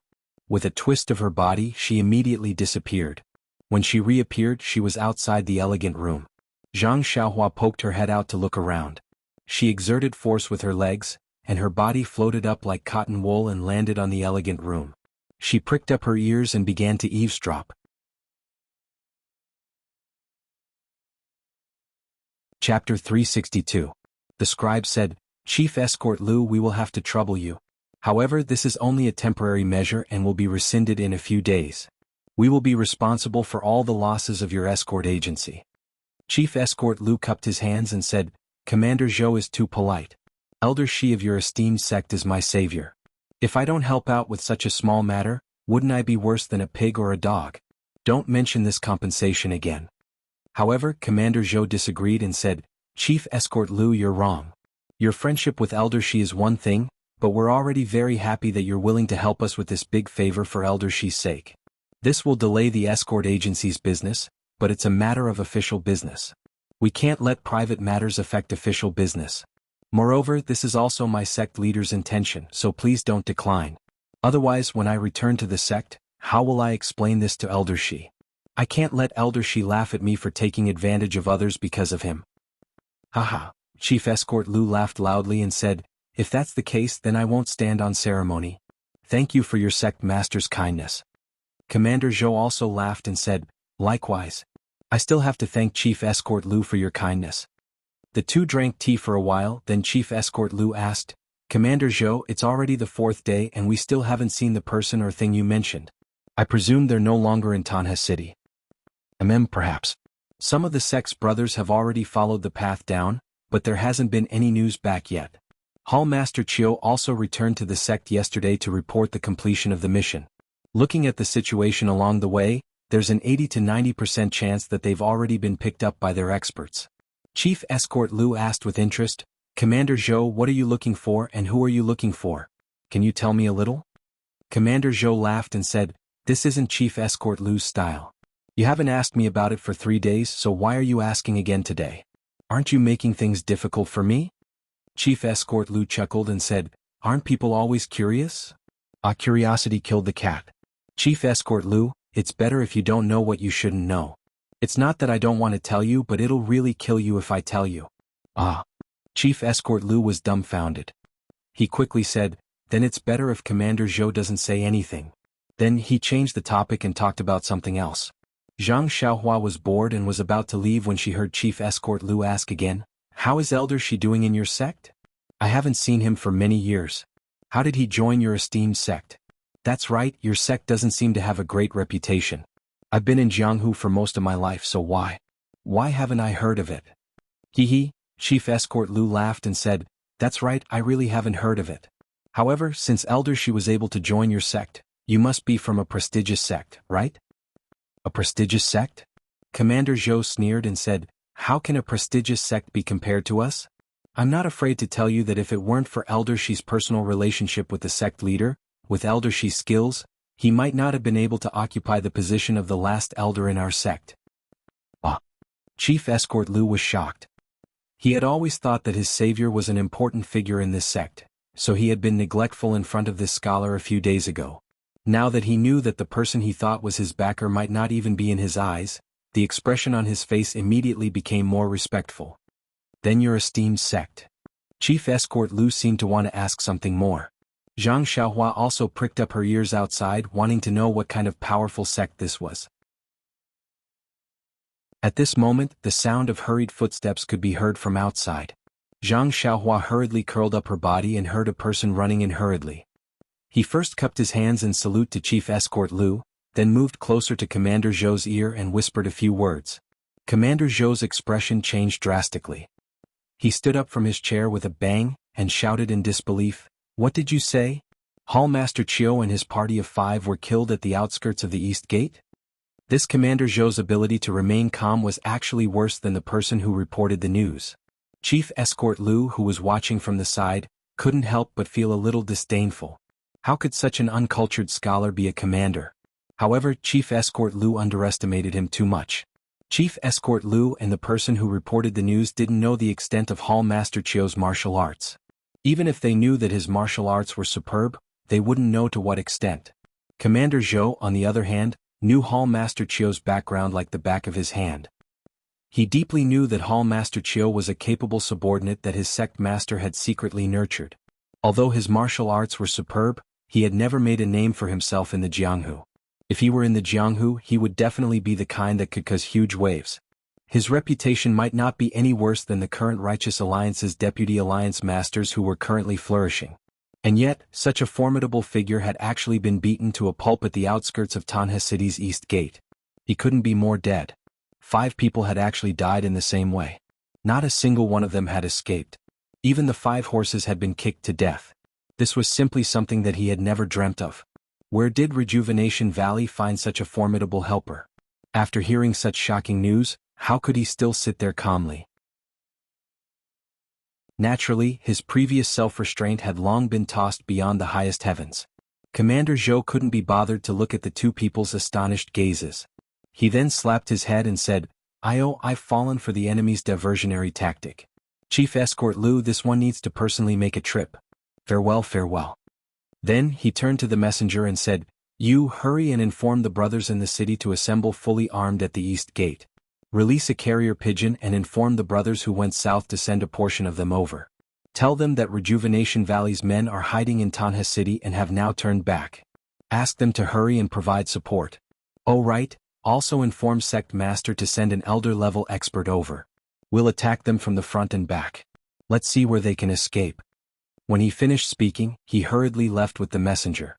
Chief Escort Lu followed him out of the elegant room, muttering as he walked, how did we get into a conflict with Rejuvenation Valley? Really? I was wondering why we didn't send the bodyguard to Macho City. I forgot to ask him if that notice has been withdrawn. Then he shook his head and said, it's better not to withdraw it yet.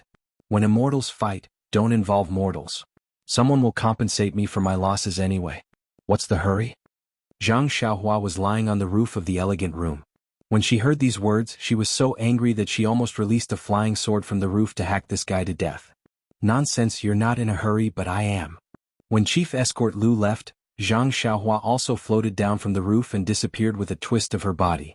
She only emerged from the ground after she had used Earth Escape to a secluded place. She was filled with regret. What was all this? The escort agency didn't have any bodyguards. How was she going to get rid of this burden? But now wasn't the time to get rid of this burden. Commander Zhou had fallen for her diversion tactic and had mobilized all the men in the city to the main road at the East Gate. When she thought of this, Zhang Xiaohua couldn't help but shake her head and wag her tail. Her quick-witted idea at that time had actually been seen as a well-thought-out stratagem. How could she not feel proud? Right now the most important thing for Nye Chinyu and Little Orange was to leave Tanha City first. Of course they didn't have to consider the east and south gates. They could only leave through the west and north gates first. Moreover, they'd heard from Commander Zhou just now that the brothers in the city probably included the men guarding the 3 city gates. If they didn't leave now, when Commander Zhou reacted and sent people to guard the gates, they would certainly be able to kill them. However, wouldn't that be beating the grass and alerting the snake? How could she do this kind of work that didn't require any skill? After thinking about it, Zhang Xiaohua hurriedly inquired about the address of the carriage company and found a shop nearby. Without bargaining, she found a medium-sized carriage and a good horse and bought them together. Fortunately, Nye Chinyu had just given her a small purse. Otherwise, our hero Zhang would have to pay for it himself. Zhang Xiaohua drove the carriage back to the small courtyard of the inn. Nye Chinyu and Little Orange looked at each other with bitter faces. When they saw Zhang Xiaohua driving the carriage back, their faces immediately changed. Zhang Xiaohua didn't explain and said, "Hurry up and pack your things. Move everything in the small carriage to the new carriage. I'll give you the time to drink a cup of tea." After saying that, she didn't look at the two's faces and hurriedly went to the inn to find the shopkeeper to settle the bill.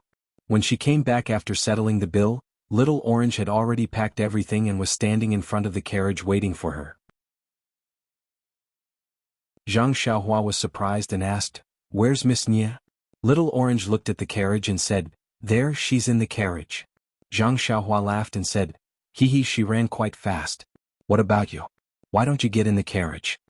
Looking at the martial arts master in front of her who she used to think was a country bumpkin, Little Orange was speechless and only said, You really don't intend to send us off?" Zhang Xiaohua was stunned and said, "Yes, I really don't intend to send you off. Hurry up and get in the carriage." Little Orange bit her lips and bowed to him. She said, "Then I'll thank you on behalf of Miss Nye for saving our lives. The world is big and the world is full of vicissitudes. I don't know when we'll meet again. Brother Rin, I hope you..." Hearing Little Orange's words, Zhang Xiaohua almost laughed out loud. He only kept a straight face and interrupted her and said, "Okay, I know. Hurry up and get in the carriage." Little Orange's unfinished words were choked back by Zhang Xiaohua. She had no choice but to get into the carriage, put down the curtain and stop talking. Zhang Xiaohua led Huan Huan over from the side and patted its head, indicating for it to follow the carriage. She jumped into the carriage and drove towards the west gate without saying anything. She didn't say anything along the way. When they got close to the west gate, Zhang Xiaohua hurriedly released her divine sense. As expected, she didn't see any Jianghu people holding swords outside the city. Only then did she feel relieved and leisurely drove the carriage out of the city. But what about after leaving the city? Zhang Xiaohua muttered in her heart. If she didn't find any bodyguards who would send these two to Carefree City.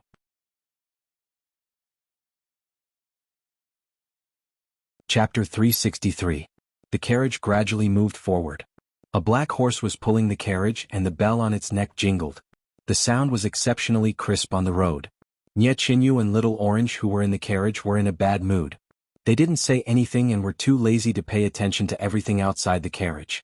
They knew that after a while, the young man who was holding a long sword and leaping into the air would ride his David's deer and part ways with them.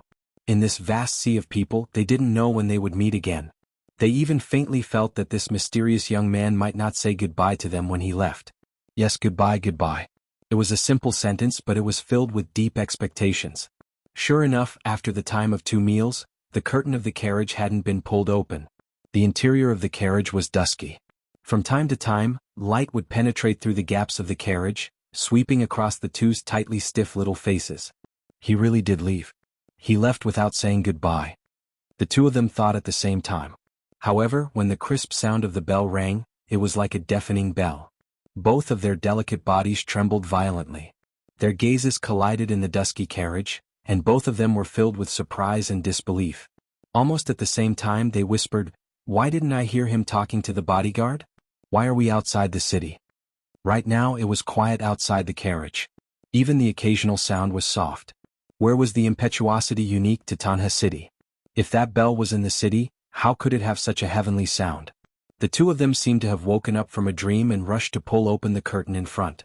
Wasn't the shoulder that wasn't very broad, the back view that had been deeply engraved in their hearts, right in front of them? Little Orange rushed to say, "Rin Xiaoyao, why didn't you leave?" Nye Chinyu also asked, "Big brother Rin, why didn't you send us to the escort agency?" Why did you send us out of the city? Where is this place? Zhang Xiaohua turned her head to look at the two girls who were overjoyed. Her heart also felt warm. It felt good to be protected by someone. Not to mention a man who could protect a girl. At this moment, Zhang Xiaohua truly felt like an adult. Zhang Xiaohua smiled and said, "This is the west gate of Tanhe City. We are already some distance away from Tanhe City. What are you two doing? Are you afraid of running into bad guys? Are you hiding inside and not daring to come out?" The two of them nodded tacitly and said, "That's right.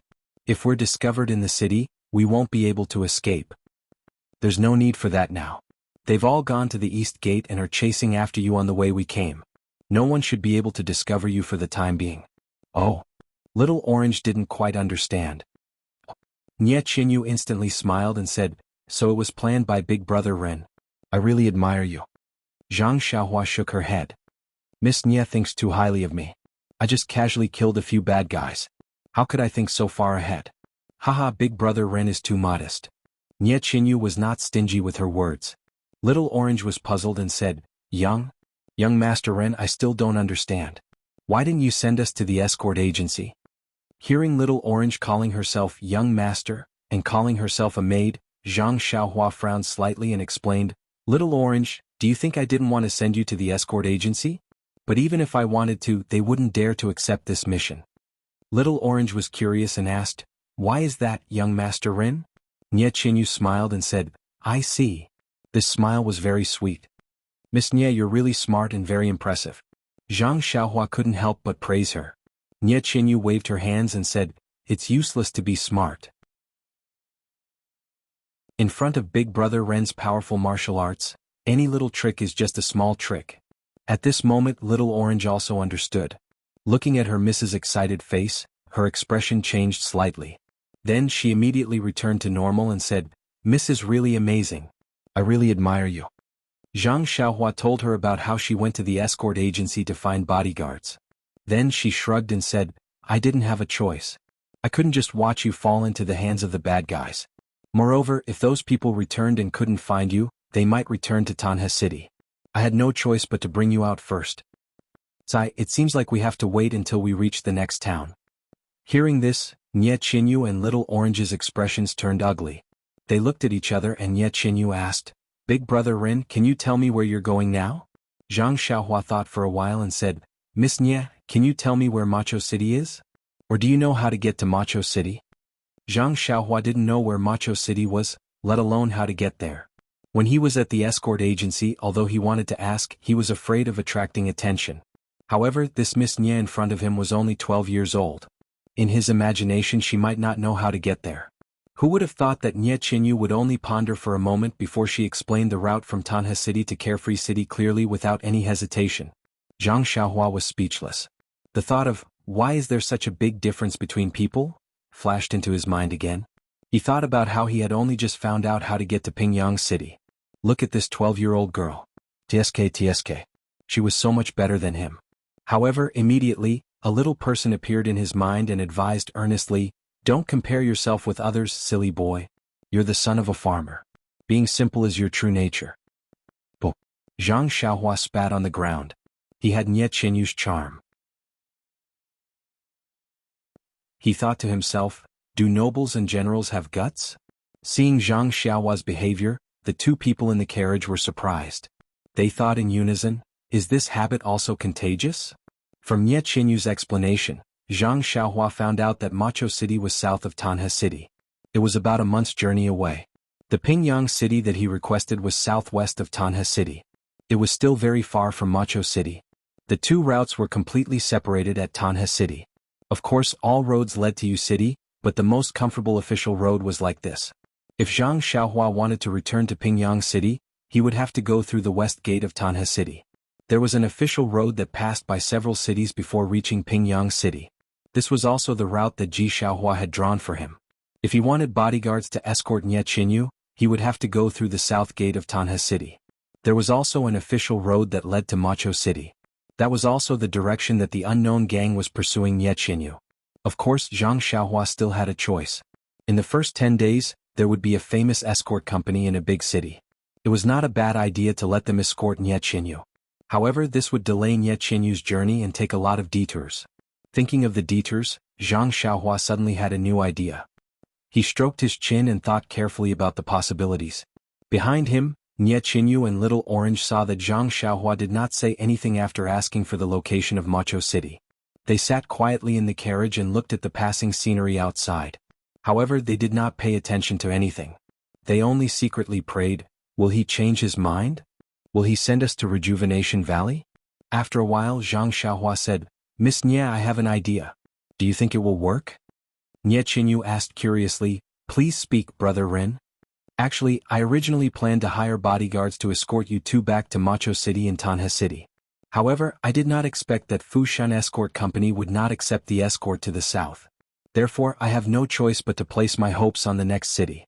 However, I cannot guarantee that there will be a suitable escort company in the next city. Moreover, I am not sure if the escort company will be like Fushan Escort Company and not dare to accept this escort. Moreover, to hand you two over to unfamiliar bodyguards, that I have decided that I can't bear it." "Nonsense. You only realized it now. So you have been treating us like goods and letting people escort us. God has opened his eyes. You only realized it now."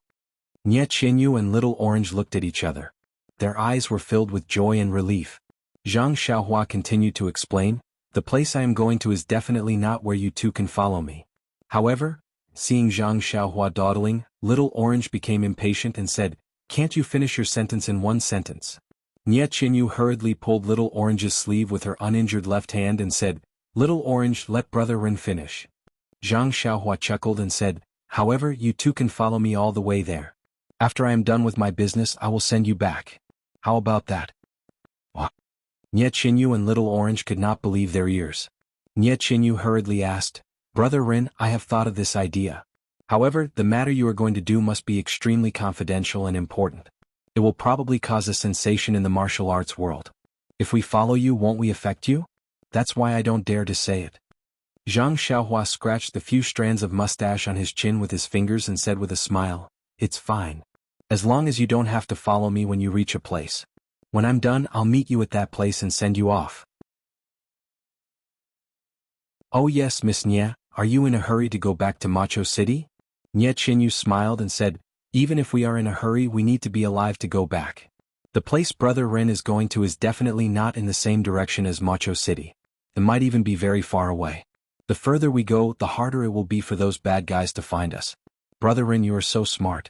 What a brilliant plan. You can achieve two goals with one stroke. I admire you." After hearing this, Zhang Xiaohua raised his invisible tail high. He was just short of a feather fan to show the elegance of a wise man. Actually, as long as people get along with each other, it is inevitable that they will want to protect each other, let alone two budding girls. Since Zhang Xiaohua had the ability to send the two girls home after visiting the Guizhuang house as a man, how could he refuse such a cushy task? Everything was caused by male chauvinism.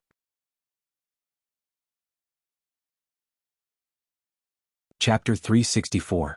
Faint snowflakes drifted down like salt grains, covering the mountains and rivers, and even dyeing the boundless fields white. A thin layer of snow had already accumulated on the straight and wide road. The road was slippery in the snow, and there were very few people on the road. At this time there was a clear ding-ling sound and a carriage came from afar. Pulling the carriage was an ordinary black horse, and there was nothing special about it. But what was strange was that the carriage didn't travel in the middle of the official road. In the middle of the road, parallel to the black horse pulling the carriage, there was a glossy and spirited mule. On the carriage pulled by the black horse sat a skinny young man. His eyes were closed as he rested. His hands were in an extremely mysterious position. It seemed that he had already fallen asleep. Everything seemed so normal. However, if one were to pay close attention, one would be able to clearly see that although the snowflakes that filled the sky and became bigger and bigger stained everything, they did not seem to disturb the young man's beautiful dream at all.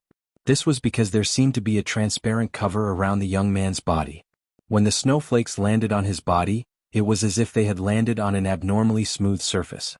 They could not stay there and would slide to the side. Therefore, the snowflakes that filled the sky could not leave a single mark on the young man's body. Right at this moment, a soft and clear voice sounded out. "Big Brother Ren, the snow is getting heavier and heavier. Aren't you going to take shelter in the carriage?" Wasn't it Nie Qianyu's voice? The three people in the carriage were none other than Zhang Xiaohua, Nie Qinyu, and Little Orange, who had come out of Tanha City. Upon hearing the voice, Zhang Xiaohua opened his eyes, loosened his hands and released his divine sense. Immediately, a faint smile appeared on his face. At this time Zhang Xiaohua was different from before. Although he had not seen him for more than a month, his youthful face seemed to have matured a lot. His smile also had a mature charm. Zhang Xiaohua said with a smile, "Little fishy, it's okay. I like to see the scene of snow staining the earth. This snow can make me think of vitality and hibernation. Why don't you come out and have a look?" "Big brother Ren, I've said it hundreds of times. Don't call me little fishy. My name is Little You." "Really?" Nie Qinyu's reproachful words came from the carriage. Zhang Xiaohua raised his eyebrows and said, "You two, one is Little Orange and the other is Little Fishy. Aren't you a good match? Luckily I'm smart enough to think of such a good name. Little Fishy, aren't you going to give me more money for the name?" "Bah," Nie Qinyu spat and said, "Shameless." Another voice sounded, "Miss, I think you'd better take out those few golden leaves, lest young Master Ren keeps thinking about them." "What?" "The food and drink expenses along the way, the hotel expenses, and Huanhuan's expenses, which one of them didn't use my money. How can he have the nerve to say that?" "Ha ha." Zhang Xiaohua felt very refreshed when he heard this. Of course, he didn't spend a single cent of his own money and rushed over from Tanha City. How could he not be happy? Upon hearing Zhang Xiaohua's laughter, the people in the carriage also laughed. Nie Qinyu smiled and said, "Big brother Ren, the sky is going to be dark soon and the snow is getting heavier. I'm afraid we won't be able to make it to the town." Nie Qinyu felt very strange. They had been traveling for more than a month.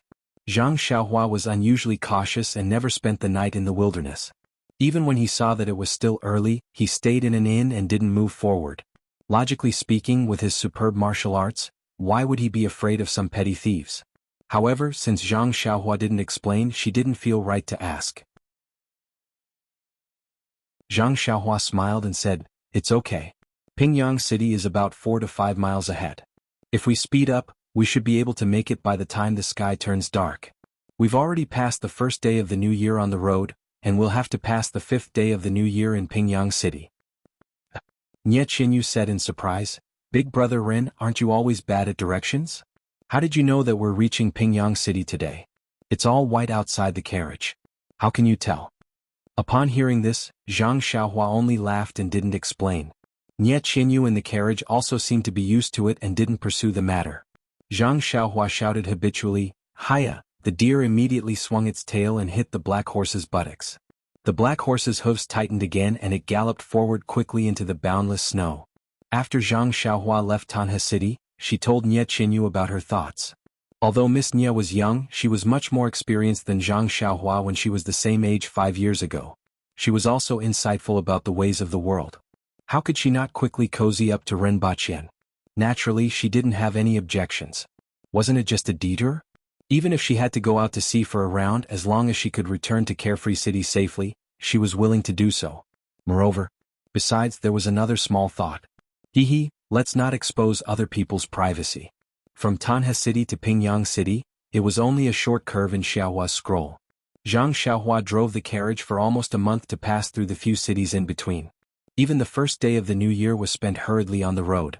In the end, Zhang Xiaohua didn't return to Guizhuang House during the new year. In the beginning, Zhang Xiaohua used the whip on the carriage to drive the black horse. However, after a long time she got tired of it. Huanhuan, the deer, was indeed the spirit beast that Zhang Xiaohua mentioned. It actually understood its master's thoughts and caught up with Zhang Xiaohua. It only stopped when it reached a fork in the road and waited for Zhang Xiaohua's instructions. Along the way, Zhang Xiaohua was overjoyed and thanked Xiaohua even more in her heart. When Nie Qinyu and Little Orange saw that the deer was so intelligent, they were also very surprised and liked it.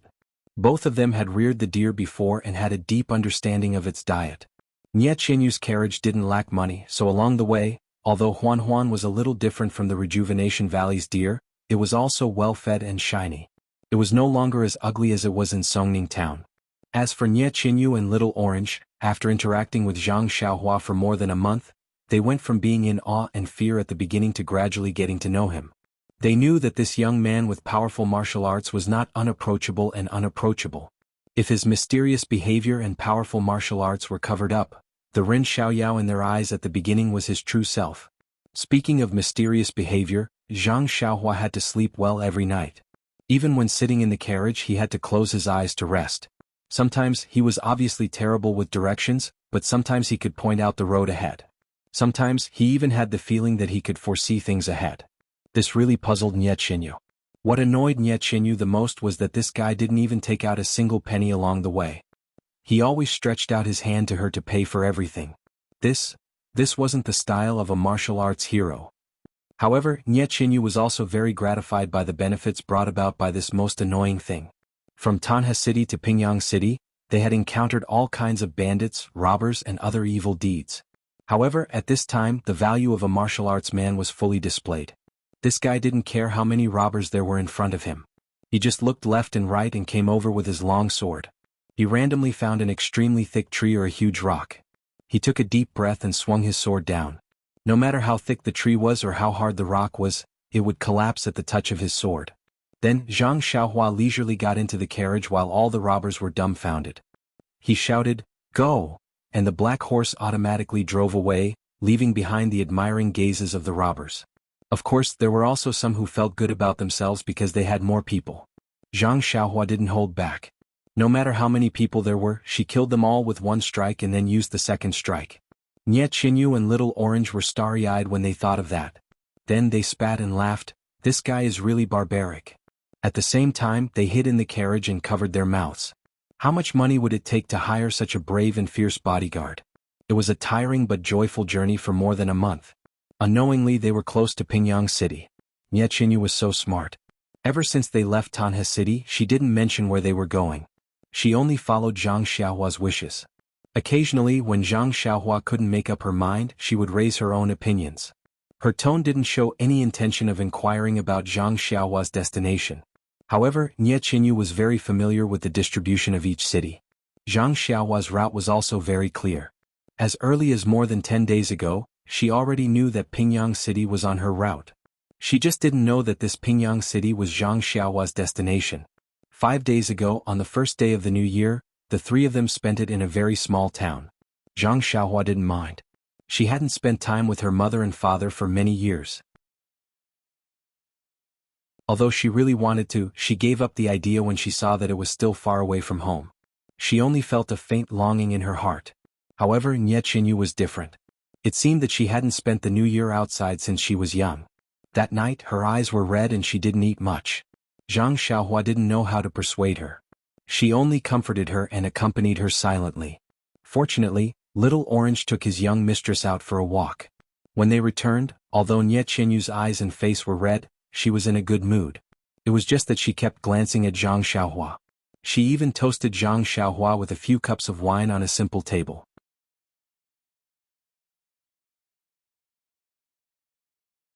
Chapter 365. Recalling how Nie Qinyu's eyes were as red as a rabbit's, Zhang Xiaohua couldn't help smiling. It was true that the saying, "Every festive season, one would think twice of one's loved ones." Even though Nie Qinyu usually behaved like an adult, it was only at this moment that Zhang Xiaohua realized that she was just a little girl who had just turned 12. Zhang Xiaohua had given Nie Qinyu the name Little Fish that day. He had wanted to call her Little Rabbit, but there were no similar words in her name. Therefore, he could only take a step back and call her Little Yu as Little Fish. Anyway, it was Nie Qinyu who asked him to call her Little Fish. What did it have to do with Zhang Xiaohua? At first, Nie Qinyu was very happy, thinking that Zhang Xiaohua finally called her by her nickname. However, after listening carefully, she realized that it was not her imagination. Therefore, she clung to Zhang Xiaohua and begged him to change it. However, until now, didn't Zhang Xiaohua still call her Little Fish? Thinking of Nie Qinyu's red eyes, Zhang Xiaohua could not help but think of the occasion when he celebrated Nie Qinyu's birthday. Before the three of them entered Tanhe City, they had told each other their ages. At that time, Nie Qinyu said that she was going to celebrate her 12th birthday in a month. At that time, Zhang Xiaohua only felt that this little girl who was not even 12 years old had more experience than him. He could not compare with her at all. However, on that day he suddenly had this idea on a whim. After counting the days, wasn't it the little girl's 12th birthday? That day when they passed by a rural town, Zhang Xiaohua saw that Nie Qinyu and Little Orange seemed to have forgotten about it. Therefore he got off the car at the last minute and went to an inn to buy 12 red eggs for Nie Qinyu. Yes, I remember when I was in Guozhuang house, didn't my mother cook eggs for me on my birthday? Since today is Nye Qinyu's birthday, I naturally have to buy her boiled red eggs. This was also the only thing Zhang Xiaohua bought with her own money along the way. Thinking back to the time when he saw Nye Qinyu's face full of surprise and gratitude, Zhang Xiaohua felt happy in his heart. After all, the price of 12 copper coins was reduced to 11 copper coins by him, and he even won the little girl's laughter. How could he not be happy? That day Nye Qinyu was tearing up while eating the eggs as if the eggs were the most delicious thing in the world. Thinking of her teary eyes, Zhang Xiaohua curls her lips secretly. Eating 6 eggs at one time? Isn't she afraid of choking? No wonder her eyes turned red when she cried. It would be a pity if she wasn't called Little Rabbit. As Zhang Xiaohua thought of the interesting things that happened along the way, the silhouette of Pingyang City appeared in her vision. In the snowy twilight, Pingyang City was still as majestic as ever. However, the people had changed. Zhang Xiaohua's eyes couldn't help but turn red. Galloping into the city, Zhang Xiaohua didn't dare to be careless. She found an inn in a more remote area of Pingyang City. It was the new year now and the inn's business wasn't very good. Seeing that there were guests, the innkeeper was very happy. This was the first business of the new year and they had booked an independent courtyard. According to the coachman, they were going to stay for a few more days. Naturally, the innkeeper was very attentive to them and tried his best to flatter the two ladies. However, after a while, seeing that the two ladies were following Zhang Xiaohua's lead, he realized that he had misjudged them. He immediately changed his attitude and walked towards Zhang Xiaohua. Zhang Xiaohua didn't have the patience for this. She drove the carriage to the courtyard and left the odd beasts and the black horse in the care of the innkeeper.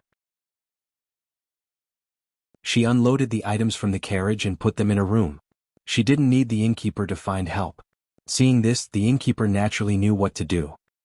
He instructed the shop assistants to do what they were supposed to do and quickly left, so as not to disturb the three of them in the courtyard. Seeing that Zhang Xiaohua had unloaded the items from the carriage, unlike in the past where she would leave everything in the carriage for the night in order to make it easier for them to travel in the morning, Nye Qinyu and Xiao Juzi's hearts skipped a beat. Could it be that Pingyang City is the place where he is going to do his business? Indeed, after Nye Qinyu and Xiao Juzi had finished packing and were waiting for their meal, Zhang Xiaohua pushed the door open and entered. She smiled and said, "It's the 5th day of the Lunar New Year now. I have already asked the inn to make dumplings for you. You must eat your fill later." Nye Qinyu stood up and asked, "Big brother Ren, from what you said, it seems that you don't intend to eat with us later?" Zhang Xiaohua nodded and said, "I still have something to do and will go out for a while. I may be back late tonight. You guys can eat by yourselves." "Back tonight? Big brother Ren, are you going to do something?" Nye Qinyu asked anxiously. Zhang Xiaohua smiled and didn't answer. Nye Qinyu blinked and said, "Big brother Ren, be careful." Zhang Xiaohua nodded and turned to leave the room. She walked into the snowy night in a few steps. 2 pairs of concerned eyes followed him from inside the house until his figure disappeared into the darkness. Nye Qinyu turned around and asked, "Xiao Juzi, do you think Big Brother Ren is going to do something tonight?" Xiao Juzi smiled and said, "Miss, how would I know? But seeing that he didn't answer you, it seems to be the case. But from what he said, he will be back tonight. Does that mean that we can continue our journey to Carefree City tomorrow? But since we can leave tomorrow, why should we unload the things in the carriage?" Xiao Juzi smiled bitterly and said, "We don't have to worry about these things. Miss, you just focus on eating dumplings. I heard that the dumplings in the north are different from those in Carefree City. You have to try more dumplings later." Nye Qinyu looked disappointed and murmured, "No matter how delicious it is, can it be better than red eggs?" If Zhang Xiaohua was here, she would definitely refute her. Of course, braised pork is better than red eggs. Unfortunately, he was on the way to Misty Mountain Villa and didn't know about Nye Qinyu's girlish feelings. Yes, Zhang Xiaohua was walking to Misty Mountain Villa. The sky had already darkened, and the snow continued to fall endlessly. It had already covered the sun, and now it was no different from the night. There were few people on the streets, and they were all wearing new clothes and hiding in their houses to enjoy the rare New Year's atmosphere. Zhang Xiaohua did not intend to use the levitation technique or the earth escape technique, because his thoughts were now very chaotic. He was somewhat anxious to see the Misty Mountain Villa and the Huanxi Mountain Villa, but he was also somewhat afraid.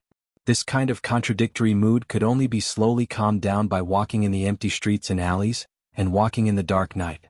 Zhang Xiaohua walked out of Pingyang City alone in the snow. The sky was also dark and there weren't many people in the city. Even if there were people hurriedly passing by in the snow, they wouldn't pay too much attention to him. Otherwise, wouldn't it be shocking if he didn't have an umbrella in his hand and snow on his body? Walking on the even more spacious road outside the city, Zhang Xiaohua suddenly stopped. He seemed to have figured something out. He looked up at the dark night sky and the snowflakes that floated in from time to time. He turned back to look at the footprints he had left on the snow. They had already been covered by the rapidly falling snowflakes.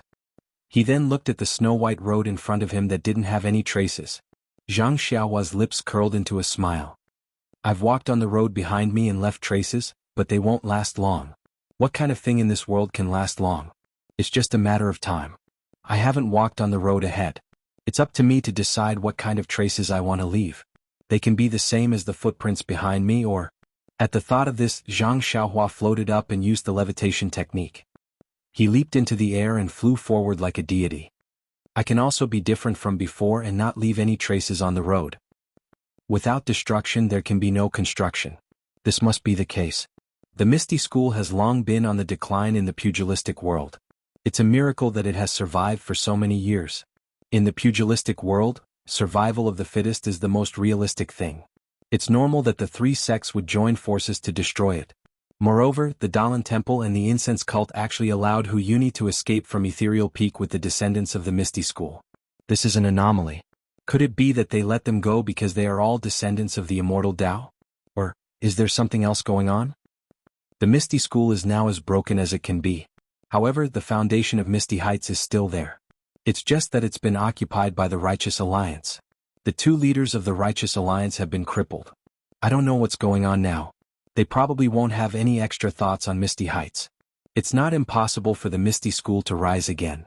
If there is such a day, I believe the Ethereal Sect will prosper once again. However, Sect Leader O has committed suicide. The Misty School has lost its backbone. Only 3 of the 6 Misty Tigers are left. 2 of them have been crippled.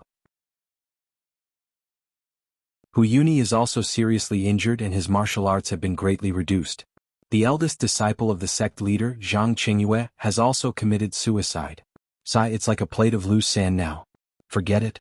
After I send little fishy home, I'll go to the incense cult and find second brother first.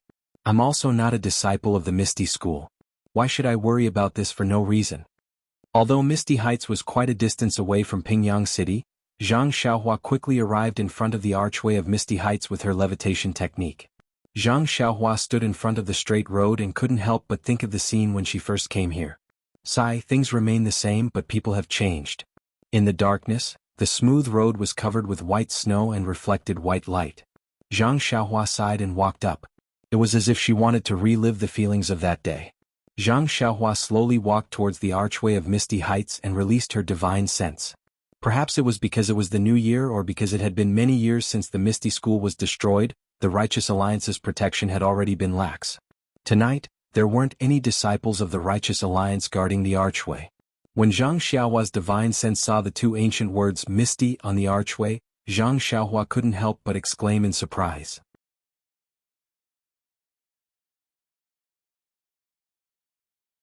Chapter 366. Zhang Xiaohua's divine sense felt that the word Misty on the archway of the Misty Mountain Villa was abnormal. He immediately floated towards the archway without touching the ground. When he reached the bottom of the archway, he stood with his hands behind his back and closed his eyes. He released his divine sense and carefully observed the archway that had been standing for 10,000 years. The fluttering snowflakes were still unable to touch his body. After a long while, Zhang Xiaohua suddenly opened his eyes and a trace of doubt flashed in his eyes. After thinking for a while, he floated to the top of the tall decorated archway and looked around in the deep night sky. After which, he used his qinggong and headed east. After walking for a long time, he arrived at a deserted area. Using his divine sense, he walked into an abandoned courtyard. He searched as he walked until he reached a wall. Only then did he stop and look up and down. After thinking for a while, his body rose again and continued to follow the Misty Mountain Villa and head to another place. Just like this, Zhang Xiaohua walked around the outer area of the huge Misty Mountain Villa in a short period of time. He would stop at a dilapidated rubbish dump, a new garden and a half-old house. Every time he arrived at a place, Zhang Xiaohua would stop for a moment and release his divine sense to observe carefully. The confusion in his eyes gradually lessened. When he returned to the front of the decorated archway, the corners of his mouth had already revealed a trace of a slight smile. The Misty School is indeed a big sect that has been passed down for 10,000 years. This archway is actually the eye of the Six Directions Annihilation Formation. It's a pity that for some reason, the other 5 eyes of the formation have been destroyed and this protective formation did not have any effect. Otherwise, even if the Aroma sect, the Dalan Temple and the Alliance of Righteous Sects joined forces, they would not be able to break in. This so-called Six Directions Annihilation Formation is a top-killing formation in the records of Fire Dragon Immortal.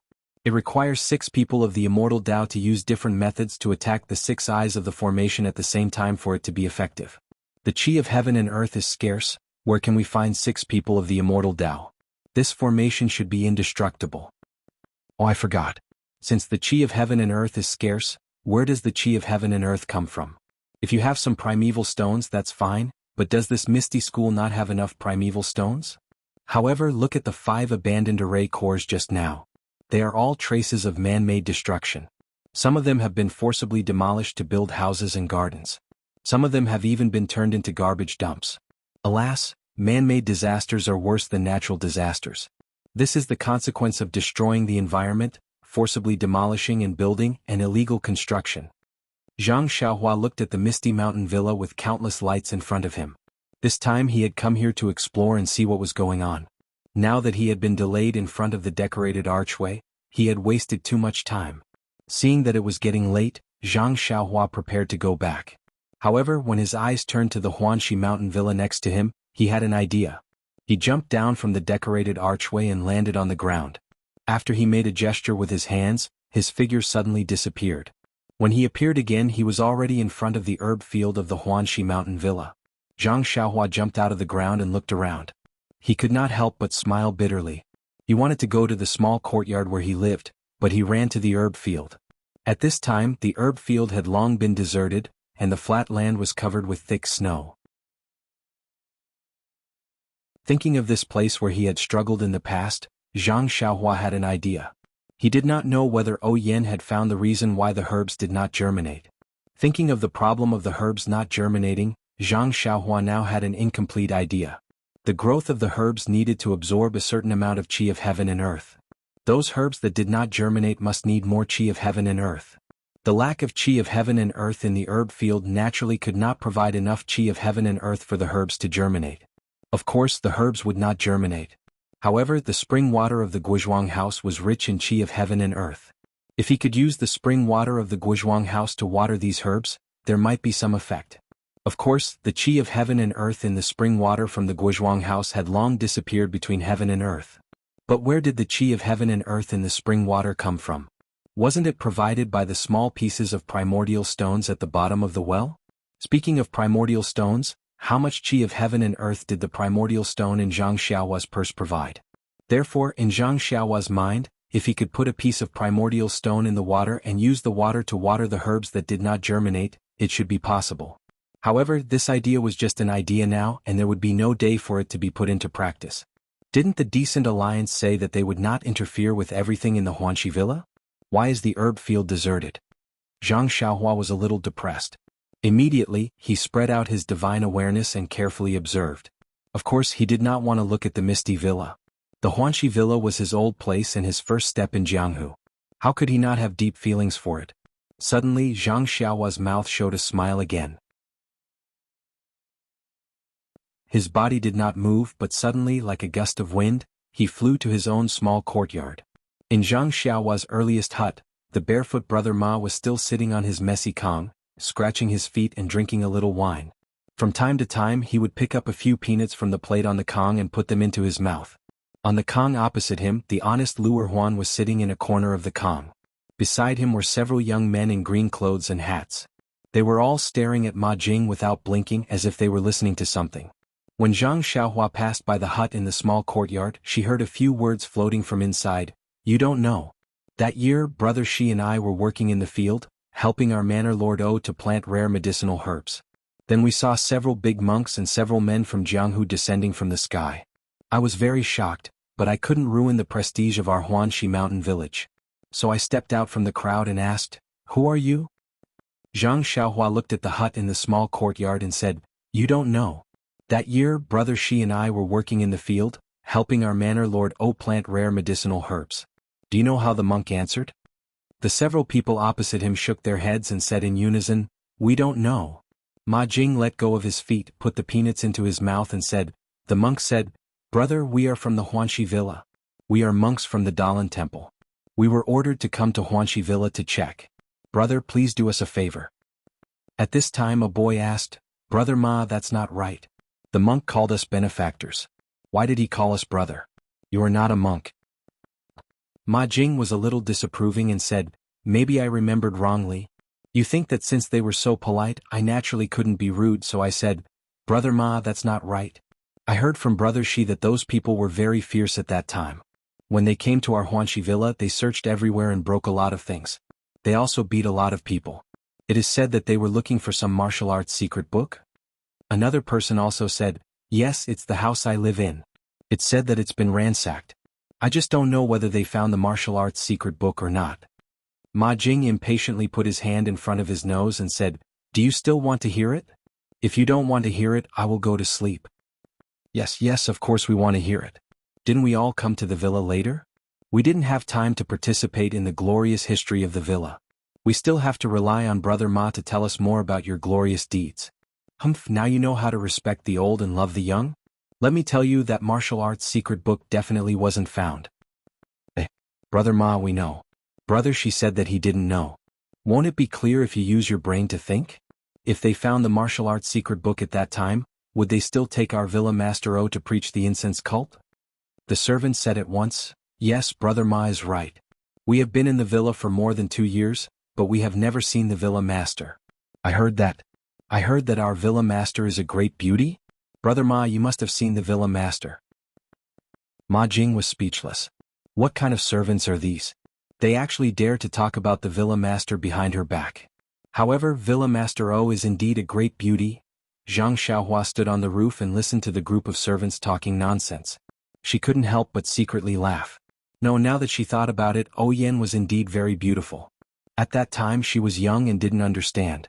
She only felt that O Yen was as kind as a sister-in-law. The servants nowadays are really good. Each generation is better than the previous. Zhang Xiaohua thought so. Then she used her divine sense to scan the inner courtyard and was ready to leave. However, she suddenly frowned as if she saw something. Her figure flew into the inner courtyard again. When she stopped again, it was the small courtyard where she was stopped when she first entered the inner courtyard. The small courtyard was silent. There was only a dim light coming from a small house. Zhang Xiaohua stood in the middle of the courtyard and thought for a moment. She walked to the door and reached out to knock on the door. A clear voice sounded from inside. "Who is it? Wasn't it Qiuju?" Zhang Xiaohua said in a low voice. "Sister Qiuju, it's me. I'm Zhang Xiaohua." Zhang Xiaohua? Qiuju was obviously stunned. Then, as if she remembered something, she cried out in surprise. "Zhang Xiaohua, it's you. Wait a moment, you." Then she heard the sound of hurried footsteps from inside. The door of the small house opened with a chi-la sound, revealing a face full of surprise. Qiuju opened the door. Although she was fully prepared, she was still stunned for a moment. The tall young man in front of her had the same face as the young man in her memory.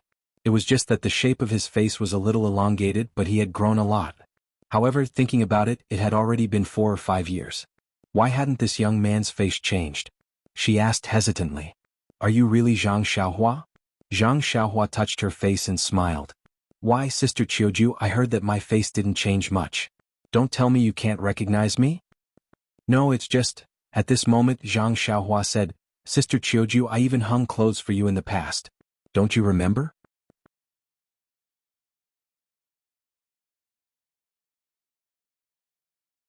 Chapter 367. How could Qiuju not know that the young man in front of her was Zhang Xiaohua from back then? She covered her mouth and laughed. She moved aside and said, "Xiaohua, come in quickly." Zhang Xiaohua smiled and entered Qiuju's room. The layout of the room in the inner courtyard was obviously different from the small room Zhang Xiaohua used to live in. If the room was a brick bed to sleep on, Qiuju would not have let Zhang Xiaohua in so late at night. This was obviously a small room similar to a living room. A small table was placed in the middle and chairs were placed around it. Zhang Xiaohua entered the room and found a chair to sit on.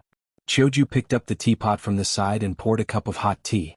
She smiled and said, "Xiaohua, drink a cup of hot tea to warm your body." Zhang Xiaohua reached out to take the cup. He took a sip and was about to put it down when Qiuju said, "Don't put it down. Just hold it like this. It can warm your hands." Zhang Xiaohua was stunned. He smiled and said, "Sister Qiuju is indeed attentive." Although he was not afraid of cold or heat, he still held the cup with both hands.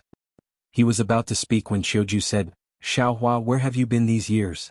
I remember 5 years ago I heard from Sister Qiu Tong that you went missing and were killed by a group of bandits." "He, I'm not talking about you. Xiaohua, you learned a lot of martial arts from Captain He, but you couldn't even beat a group of bandits." Seeing that Zhang Xiaohua had returned safely without missing an arm or leg, Qiuju naturally mocked him without holding back. Zhang Xiaohua smiled and said, "Sister Qiuju is wrong. There were hundreds and thousands of bandits. I was just one person. How could I beat them? Unless I had 3 heads and 6 arms." Qiuju said, "With your small body back then, you wouldn't be able to beat them even if you had 9 heads and 36 arms, let alone 3 heads and 6 arms." At this point she covered her mouth and laughed. Then she said, "Oh right, tell sister what happened at that time. Gang leader O sent a lot of people to look for you, but there was no news of you. Miss and Sister Qiu Tong thought that you couldn't come back, so they were sad for a long time. Alas, if they could see you coming back to Huanxi Villa today they would be very happy." Zhang Xiaohua thought for a moment and said, "Actually, there's not much to say about my story. At that time I encountered bandits who were doing bad things and kidnapped a girl. I thought that I could be considered to have learned martial arts, so I went with second brother to the bandit stronghold to save her. We did manage to save her, but we were discovered by the Tenryu sect and were captured." "Tenryu sect?" Qiuju was puzzled. "What sect is that? I don't think I've heard of it before." Zhang Xiaohua said, "There are countless sects in Jianghu. It's normal that Sister Qiuju hasn't heard of them." Then what? The Tenryu sect actually captured you for 5 years? You're just a child. They're too inhumane." Zhang Xiaohua giggled and said, "Sister Qiuju, I'm not that young." Qiuju smiled and didn't say anything. Zhang Xiaohua continued, "Actually, not long after they captured me I found a chance to escape. However, I didn't escape on land but on the vast sea. I drifted to an island alone and didn't return to land until recently." Qiuju widened her eyes in surprise and asked incredulously, "Xiaohua, you actually went to sea and spent 5 years alone on a deserted island?" "Yes, Sister Qiuju. Actually, it's nothing. I wasn't used to it at first but I got used to it after a while." "Really?" Alas, poor child. Qiuju's motherly love burst forth in an instant. She felt that Zhang Xiaohua's experience was unfair. She said, "Fortunately you're finally back. Well, that's good. Stay in Huanxi Villa from now on and don't go anywhere else. By the way, when did you return to the villa? Why didn't I hear Qiuxiang mention it? I met Tian Zhongxi in the afternoon, but he didn't mention it. You didn't just come back, did you?" Several questions in a row fully showed Qiuju's concern. "Qiuxiang?" Zhang Xiaohua was also surprised and couldn't help asking, "Who is Qiuxiang?" Seeing this, Qiuju said with a smile, "You really just came back to the villa. You haven't seen Sister Qiuxiang, right?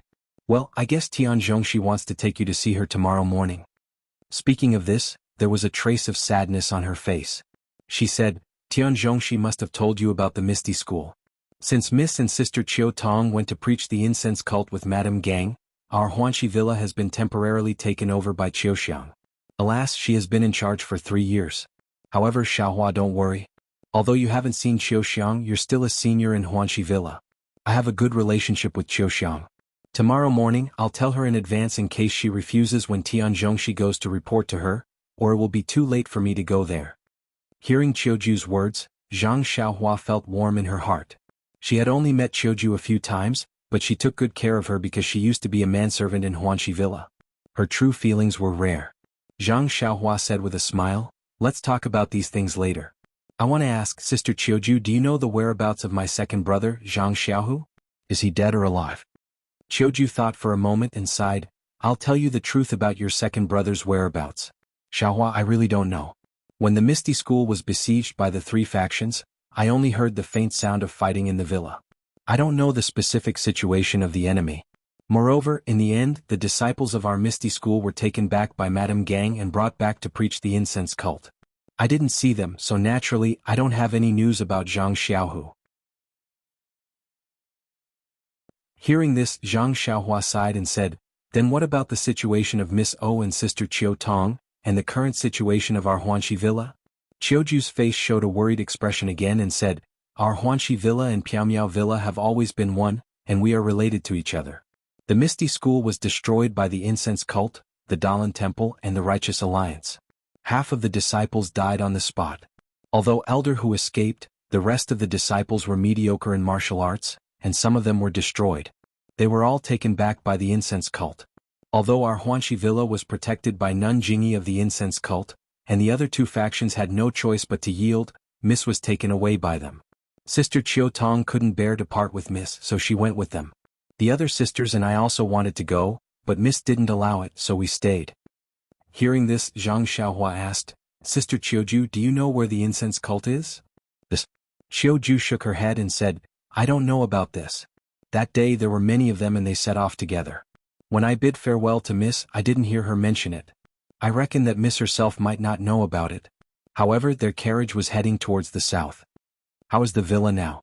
Is it the same as before? Zhang Xiaohua asked. Qiuju still smiled bitterly and said, Huanxi Villa has left the Misty School. How can it be the same as before? Although the three factions have an agreement that they can't interfere with Huanxi Villa, the Righteous Alliance is right next to Huanxi Villa and has occupied Piaomiao Villa. Every move of our villa is under the surveillance of the Righteous Alliance. According to our guards, a few years ago, the villa was surrounded by their disciples, and they were monitoring both openly and secretly. It's only this year that they relaxed their vigilance. However, when you came back today, you must have been interrogated at the entrance of the villa. Even now it's the new year, they still left people to not let our villa have a peaceful time. Is that so? What about inside the villa? Zhang Xiaohua asked again. There's no change in the villa. Some people saw that Huanxi Villa has no future and quietly ran away. These people are really heartless. Mish treated them so well in the past, but they abandoned their conscience and ran away. Xiaohua, you don't know, many of them have sold themselves to the villa. However, under the intervention of the Righteous Alliance, nothing is settled. Zhang Xiaohua smiled faintly and didn't say anything. Looking at Zhang Xiaohua, Qiuju smiled and said, you still have a good conscience. Knowing that the villa is in such a state, you still came back. Miss and elder sister Qiu Tong treated you well in the past. However, the medicinal field in our villa has long been deserted. They are preparing to plant crops. Xiaohua, you came from a farming family, so you must be very proficient in this aspect. Let me talk to Qiu Xiang tomorrow. Why don't you be Tian Zhongxi's assistant? Zhang Xiaohua smiled faintly and said, that's right, elder sister Qiuju, where did elder Yu go? Oh, elder Yu. He naturally followed Miss to the incense cult.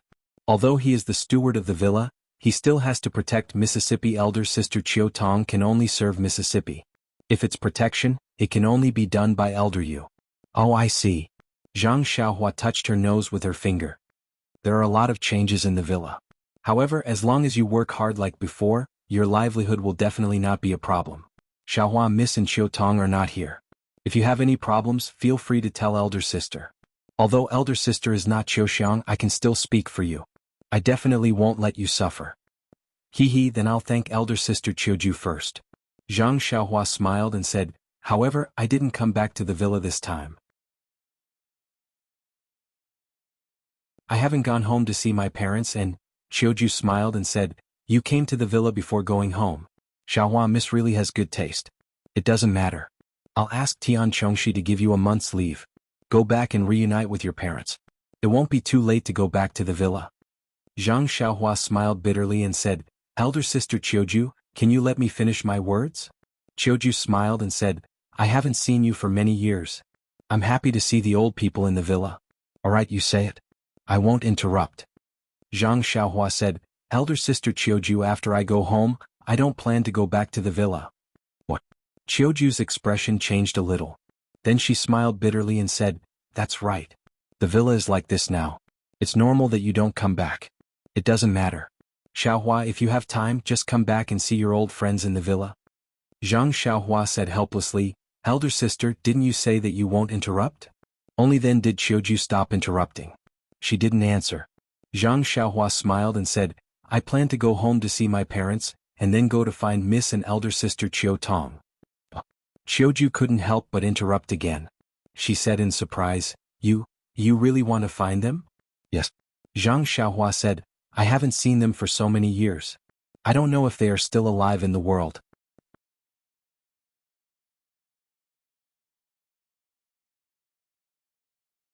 Chapter 368. Miss really didn't misjudge you, Miss really didn't misjudge you. Chiuju couldn't help but repeat this sentence, which made Zhang Xiaohua blush a little. However, his heart was calm. Nonsense, I'm going to save second brother. Of course I can also save O Yen and Qiu Tong. Chiuju is not wrong. Hehe. But, Chiuju immediately realized something and said, But, the people of Chuanxiang cult are very good at martial arts. How can you see Miss? Well, if you say that you are a servant of Huanxi Manor, maybe they will let you in. But how can you go to Chuanxiang cult? Do you know where Chuanxiang cult is? Didn't you just ask me this question? Chiuju said a few but, and asked a few more questions which hit the nail on the head. Zhang Xiaohua said with a smile, When I came back this time, I happened to meet a disciple of the Misty School called Chu Yunfei. He said that when he went back he would ask Elder Hu. If he knew the address of Chuanxiang cult, he would find a way to tell me. Then I would know how to get there. Oh, is that so? Chiuju nodded and said, I really envy you, Xiaohua. If I were a man, I would also be like you and go see Mississippi. Zhang Xiaohua said, If Chiuju's sister was a man, Miss wouldn't dare to let you see her. Haha. Chiuju suddenly realized and covered her mouth to laugh. She had never been so happy in the past few years. Then Chiuju asked, Xiaohua, where do you live? I remember that your little house has been occupied by the new servant. I don't know where your things are. Zhang Xiaohua was still holding the teacup that was gradually losing its heat. She said, It's like this, Chiuju's sister. I'm not going back to the manor this time, so I didn't inform Brother Shi. Also, I have to go back later. Chiuju frowned and said, Then you are, Zhang Xiaohua said with a smile, Didn't Chiuju's sister just say that Captain He and I? Alright, where's Captain He? How is he? Zhang Xiaohua suddenly realized that she hadn't asked about this initiator yet. Perhaps he had already subconsciously regarded He Tianshu as a martyr in the Misty School. Well, Chiuju also shook her head and said, Captain He was not in Huanxi Villa at that time. There were many casualties in the Misty School, so I don't know where Captain He is. Moreover, when the fragrance cult left, the disciples of the Misty School were divided into many small teams, which were all guarded by the disciples of the fragrance cult. Oh, I see. Zhang Xiaohua sighed and said, I hope Captain He is fine. Then she explained, Didn't I learn martial arts from Captain He? Although I'm not as good as the real disciples of the Misty School, I've made some progress. Tonight, I came directly from outside the villa, so I didn't see Brother Shi and the others. Oh, I see. Chiuju understood and advised, It's probably the new year now and it's snowing heavily tonight. The disciples of the Righteous Alliance have all returned to the villa, so they didn't keep watch outside. Xiaohua, I heard that the disciples of the Righteous Alliance are very powerful. Be careful when you go out later. Also, next time when you enter the villa, don't walk around arrogantly. Just come directly from the main door and say that you're looking for me. You're not a disciple of the Misty School, so they probably won't make things difficult for you. Remember? Zhang Xiaohua nodded and said, I know, Sister Chiuju. The next time I come in I'll use your name. Oh right, Sister Chiuju, don't tell anyone about me entering the villa this time. If the people of the Righteous Alliance find out, they might. Chiuju smiled and said, I know that. Actually, there might be people from the Righteous Alliance in the villa. Sister, you're not that stupid. Zhang Xiaohua put the teacup on the table and stood up. Since that's the case, I'll go back first. After I see Miss O and Sister Qiu Tong, I'll go back to the villa and tell you about their situation. Chiuju also stood up and said, Okay Xiaohua, if you see them, say hello to them. Tell them that I miss them a lot in the villa. I'll definitely say hello. Sister Chiuju, I'll go now. Okay Xiaohua. Why didn't you bring an umbrella or something like that? It's snowing so heavily, don't freeze your body. Wait, I'll find you an umbrella. Seeing that Chiuju was still treating him as the youth from 5 years ago, Zhang Xiaohua felt warm inside. He said, There's no need, Sister Chiuju. When have you ever seen a person walking around with an umbrella in his hand? Chiuju patted her forehead and smiled. I didn't know about that, ha. Zhang Xiaohua walked to the door and turned back. Sister Chiuju, you don't have to come over. It's windy outside. Don't catch a cold. Chiuju said, Xiaohua hasn't been here for 5 years. I have to send you to the door. As she spoke, she was about to walk over. However, as soon as she took a step, she suddenly shouted, "Oh Xiaohua, wait a moment. When I saw you just now, I was so focused on talking to you that I forgot about something. Alas, but it's just a passing cloud." With that, she turned and walked into the inner room. Zhang Xiaohua was surprised. She walked back to the table and waited in confusion. After a while, she saw Qiuju walk out with an envelope and a small paper box in her hands. As she walked, she blew the dust off the envelope in the box. Qiuju came to the table and put the envelope and the box on the table. She smiled and said, "These two things belong to Qiu Tong. Take them and give them to her when you see her." Zhang Xiaohua was stunned. She said, "Sister Qiuju, since they belong to Sister Qiu Tong, why didn't Sister Qiu Tong take them away that day? Didn't you say something passing cloud just now?" Qiuju heard and smiled. These things were originally given to Qiu Tong by someone else. However, she left in a hurry that day and I forgot about it. If you didn't mention that you were going to see Qiu Tong today, I wouldn't have remembered. Alright, I'll tell you in detail. Actually, the matter was very simple.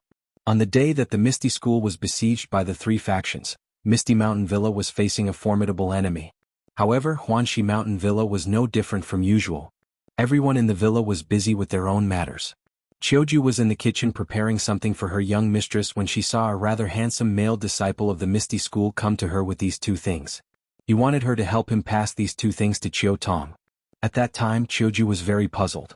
Qiu Tong was just at the main hall of the inner manor. Couldn't he just go there himself? Why did he have to do it? However, when she saw the male disciple's face that was so red that it was about to drip blood, Qiuju somewhat understood. Moreover, the male disciple also said that this was a birthday present that he had prepared for Qiu Tong. Qiu Tong's birthday was 2 weeks later and the male disciple was about to leave for some matters. He probably wouldn't be back for a while. Hence he asked Qiuju to pass it to him. He especially said that he wanted Qiuju to pass it to Qiu Tong on her birthday. This way he could show his sincerity and perhaps give Qiu Tong a surprise. Naturally, Qiuju agreed to this kind of thing immediately. Moreover, she even teased the male disciple at that time. At that time, the male disciple was even more embarrassed. However, Qiuju was so busy that she didn't have time to spare. Hence, she asked the male disciple to put the letter and the box on the shelf in the kitchen first. When she was done, she would take it back to her room. The male disciple thanked her happily and left the box behind. He even specially told her that he would personally pass it to Qiu Tong on her birthday. How could Qiuju forget such a thing? Of course, she waved her hand and told him not to worry. However, things were far beyond her expectations. Before she finished her work in the kitchen and was still wondering when Qiu Tong found a lover from the Misty School, the news that the Misty Mountain Villa was attacked by the three factions came. This kind of news was like a thunderbolt. Of course, Qiuju forgot some small things. She hurriedly put down her work and ran to find O Yen. At that time, O Yen had already been taken to the Misty Peak by O Peng. Naturally, Qiuju couldn't see O Yen. At this time, the Huanxi Mountain Villa, which was part of the Misty School, was also attacked by the three factions. Qiuju and the others were forced to return to their rooms and couldn't go anywhere. After a long time, a group of female disciples from the Fragrant Religion, a few monks, and a few disciples from the Righteous Alliance came like wolves and tigers. They searched everyone's rooms and turned everything upside down. No one knew what they were looking for. Qiuju didn't dare to ask and just let them do what they wanted. Later, she found out that they were looking for a martial arts secret manual. Qiuju found it funny. There were many such things in the Misty Mountain Villa. She had never heard of it in the Huanxi Mountain Villa, let alone in the servants' rooms. What followed was a dark life. The Misty School was destroyed and O Yen was brought back to the Fragrant Religion. Qiu Tong and Elder Yu also went with her. Qiuju only saw Qiu Tong once when she was sending them off. How could she remember that a male disciple from the Misty School had secretly sent Qiu Tong a message?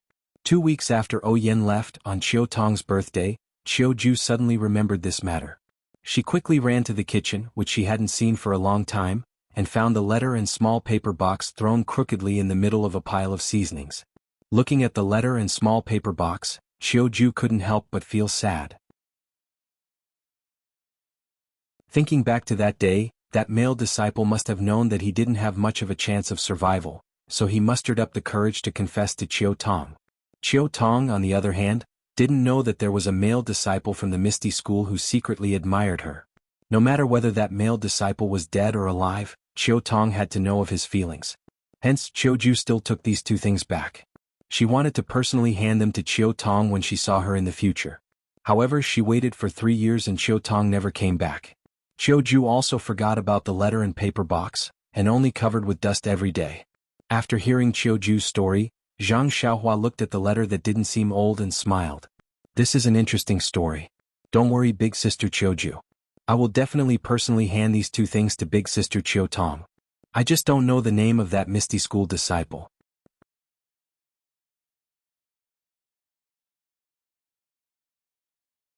Chapter 369. Chiu Ju smiled. How would I know? I did ask him, but how could I tell Chiu Tong his name if I didn't know? That disciple said that Chiu Tong would know as long as she saw the letter. I thought about it and didn't ask any more. Is that so? Zhang Xiaohua smiled. Hehe, won't we know if we see it now?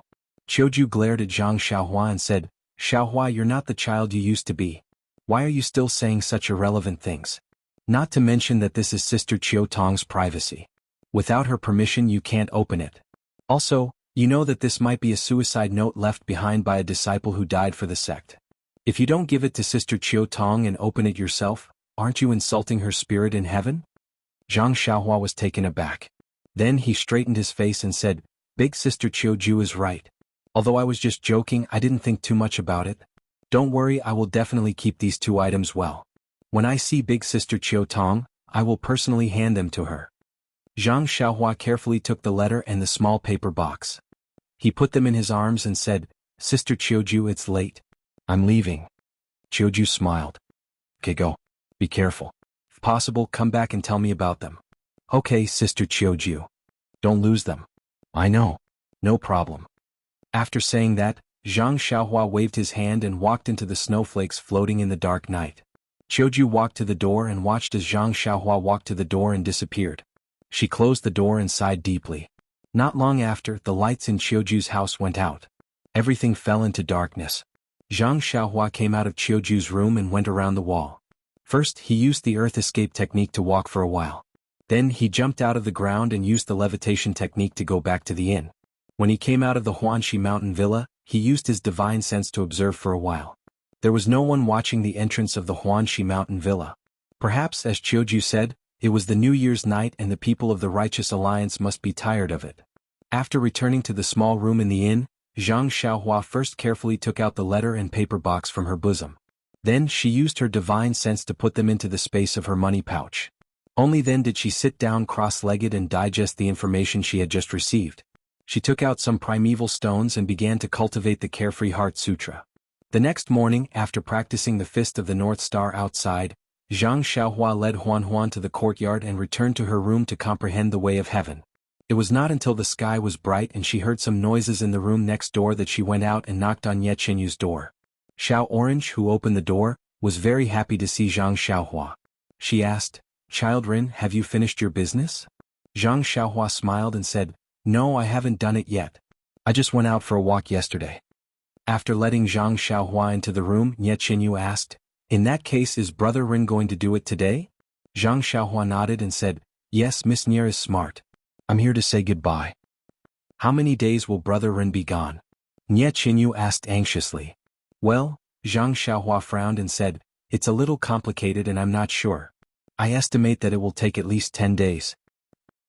So long? Ye Qinyu almost cried out. Seeing this, Zhang Xiaohua smiled bitterly and said, That can't be helped. Miss Nye, it's not a small matter. I underestimated 10 days, maybe 20 days. However, this Pingyang city is already very far away from Tanha City and Worry City. Even if those people who are chasing after you sent a lot of men, they wouldn't have chased you all the way here. Unless they have divine foresight, then there's no other way. Haha, even if they have great foresight, aren't they still fooled by Brother Rin? Nye Qinyu said with a smile. Zhang Xiaohua touched his nose and said, I'm just that amazing. Don't praise me like that. Bah, Nye Qinyu could not help but spit and blush. Child Rin, don't worry. I'll take care of Miss Nye here. Nothing will go wrong, Xiao Orange said tactfully. Suddenly Zhang Xiaohua's heart skipped a beat. This plot seemed very familiar. It was like a phrase commonly used in romance novels. Zhang Xiaohua was embarrassed and said, Ha ha ha, okay, I'll ride Huan Huan to do something. You guys be careful. If there's nothing important, try not to go out. Oh, I forgot. Nothing will happen even if you go out. Why is that? Nye Qinyu was puzzled. Even if you go out, the bullies in the city won't be able to see you. Ah? What do you mean? Xiao Orange was puzzled. Zhang Xiaohua did not explain and said, "Okay, I've already deposited a lot of money in the inn yesterday. It should be enough for a month. Okay, you guys stay here. I'll leave first. Oh yes, how did the dumplings taste yesterday?" With that, he turned and left as if he was afraid to stay here any longer.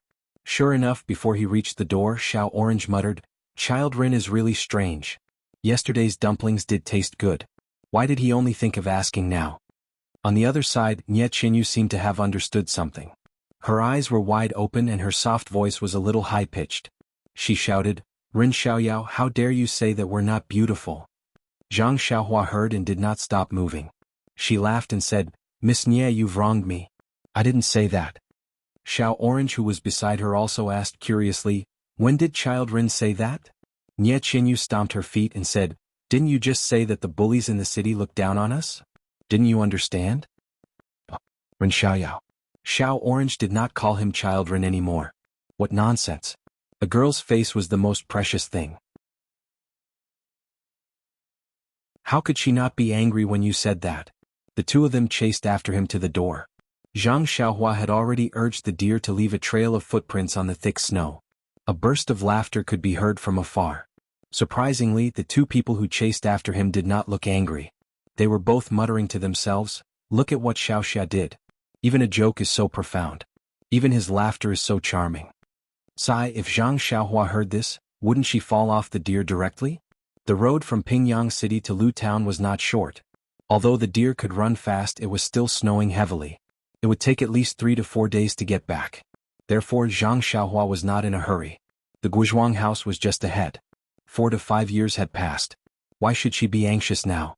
Therefore, amidst the snowflakes on the quiet road, Zhang Xiaohua sat cross-legged on the deer.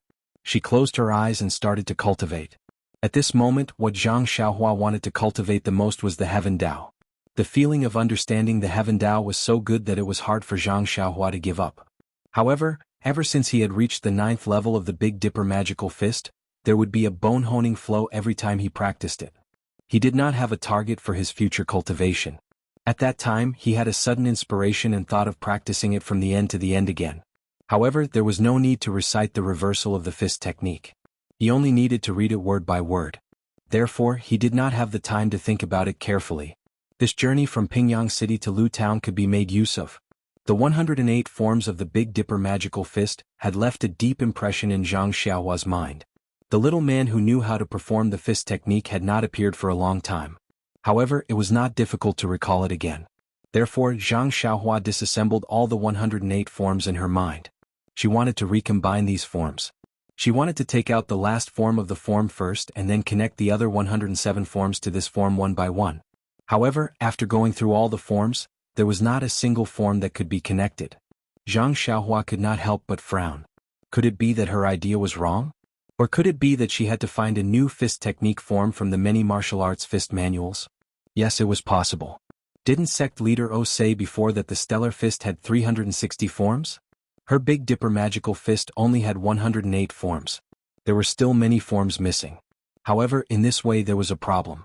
Since there were still forms that could be extracted from the fist manuals, why couldn't she find them the first time? This was really a problem. Zhang Xiaohua could not help but open her eyes and use her fingers to rub the space between her eyebrows.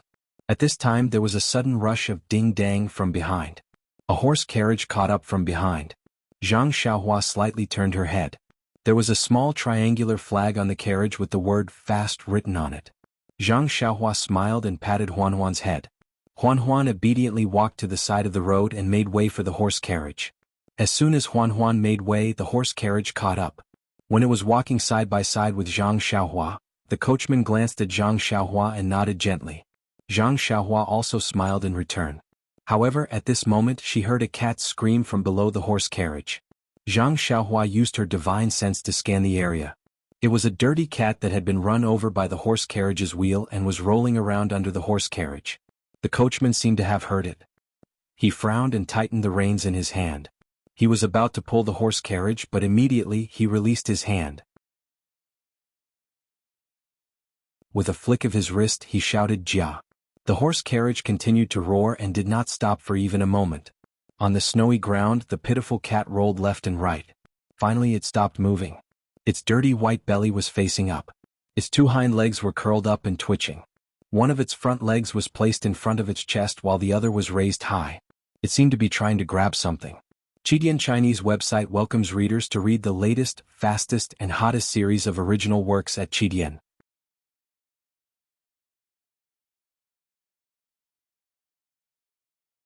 Chapter 370.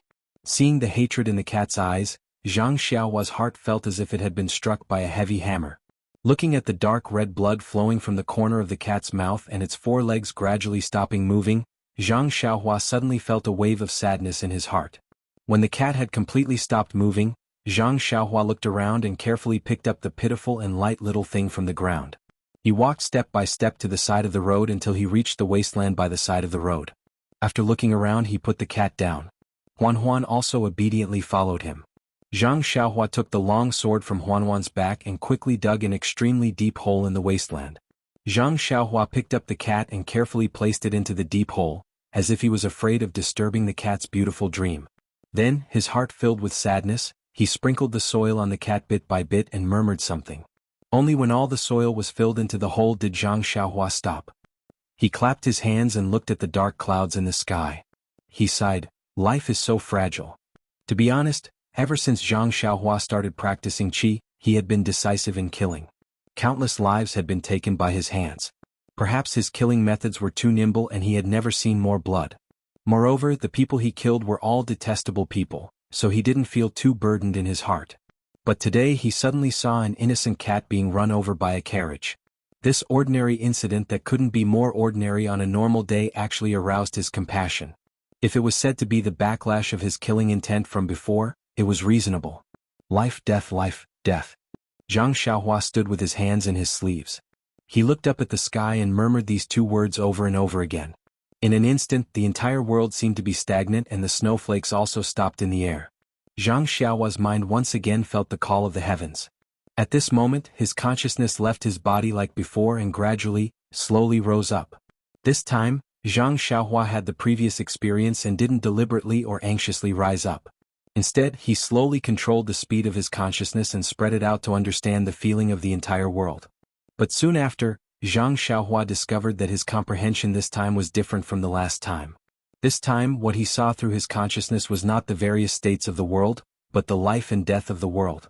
As Zhang Xiaohua's consciousness rose and strengthened, from the death of the cat at the beginning, to the birth and death of the surrounding villages, normal deaths, abnormal deaths, countless positive, negative and positive emotions filled his consciousness.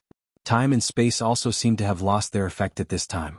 Zhang Xiaohua also saw the battle between the disciples of the Misty School and the disciples of the three sects in the Misty Mountain Villa. Countless disciples howled in pain. He also saw O Peng commit suicide on the Misty Peak and Yang Ruping face death calmly. Soon after, his consciousness saw even further. He saw himself brandishing his flying sword and wantonly killing more than 10 gang members of an unknown sect. He also saw himself wielding a small sword and killing 3 disciples of the Righteous Alliance.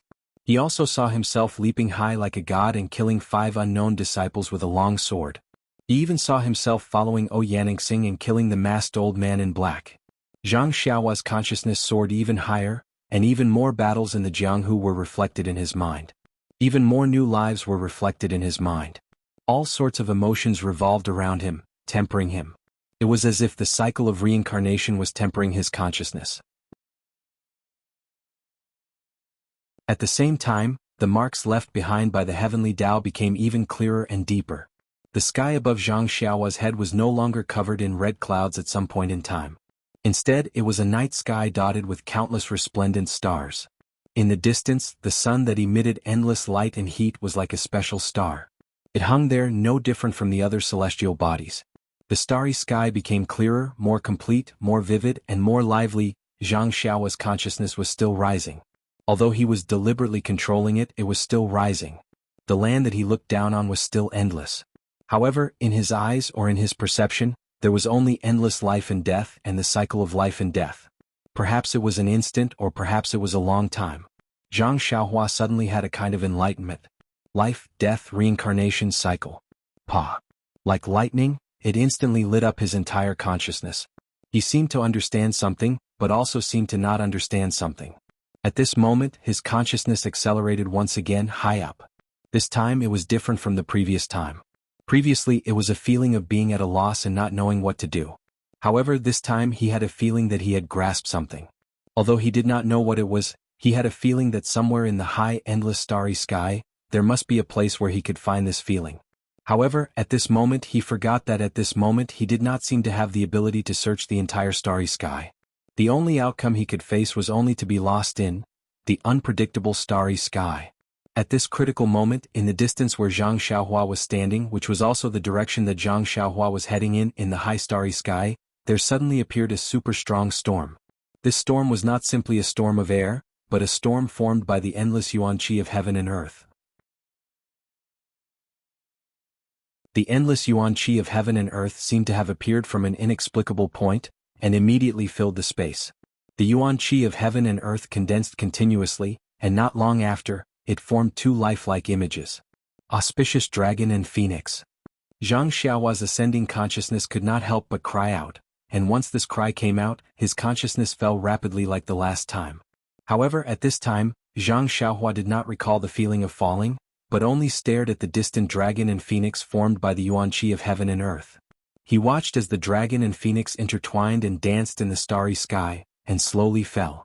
Zhang Xiaohua's rapidly falling consciousness landed on his body, who was standing on the ground with his hands in his sleeves. Immediately, he opened his eyes as if he had been enlightened.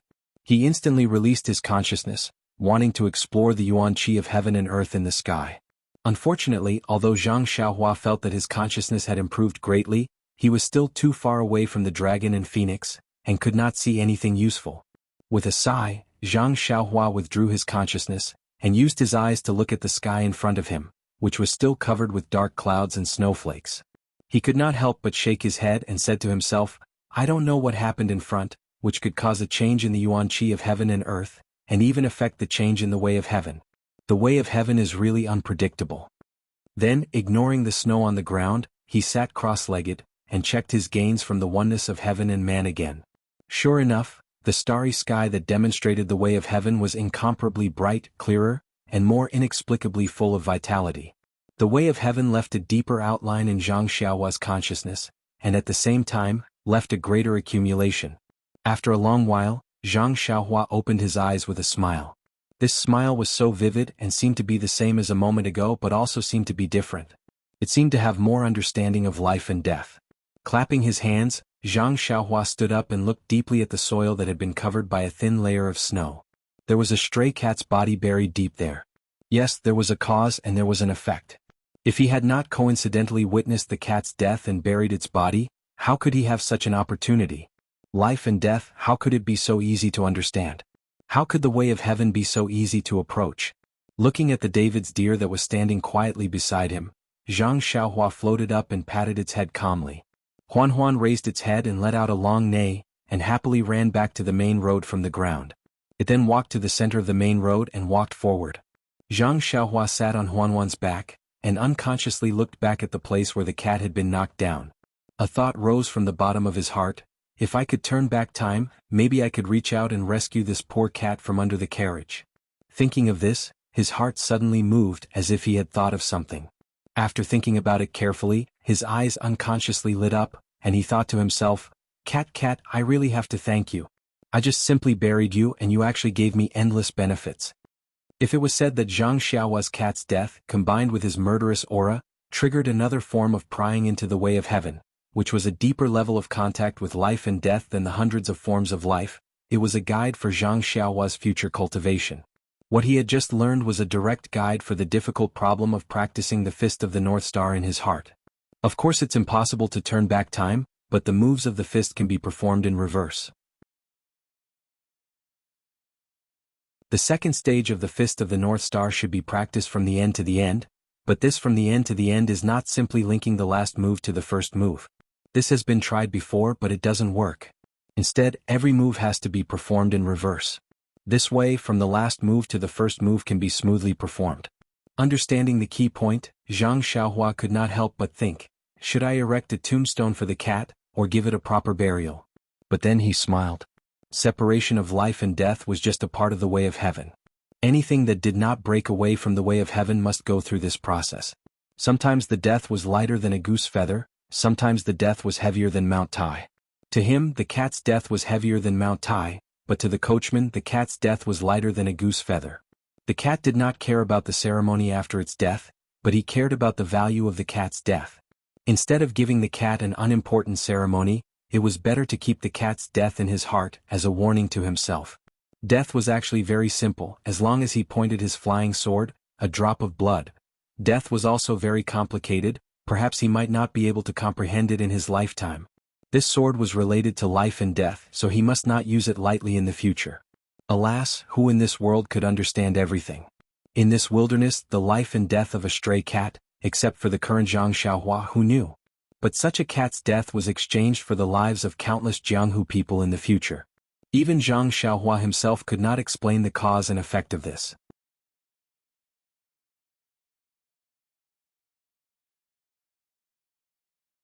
Chapter 371.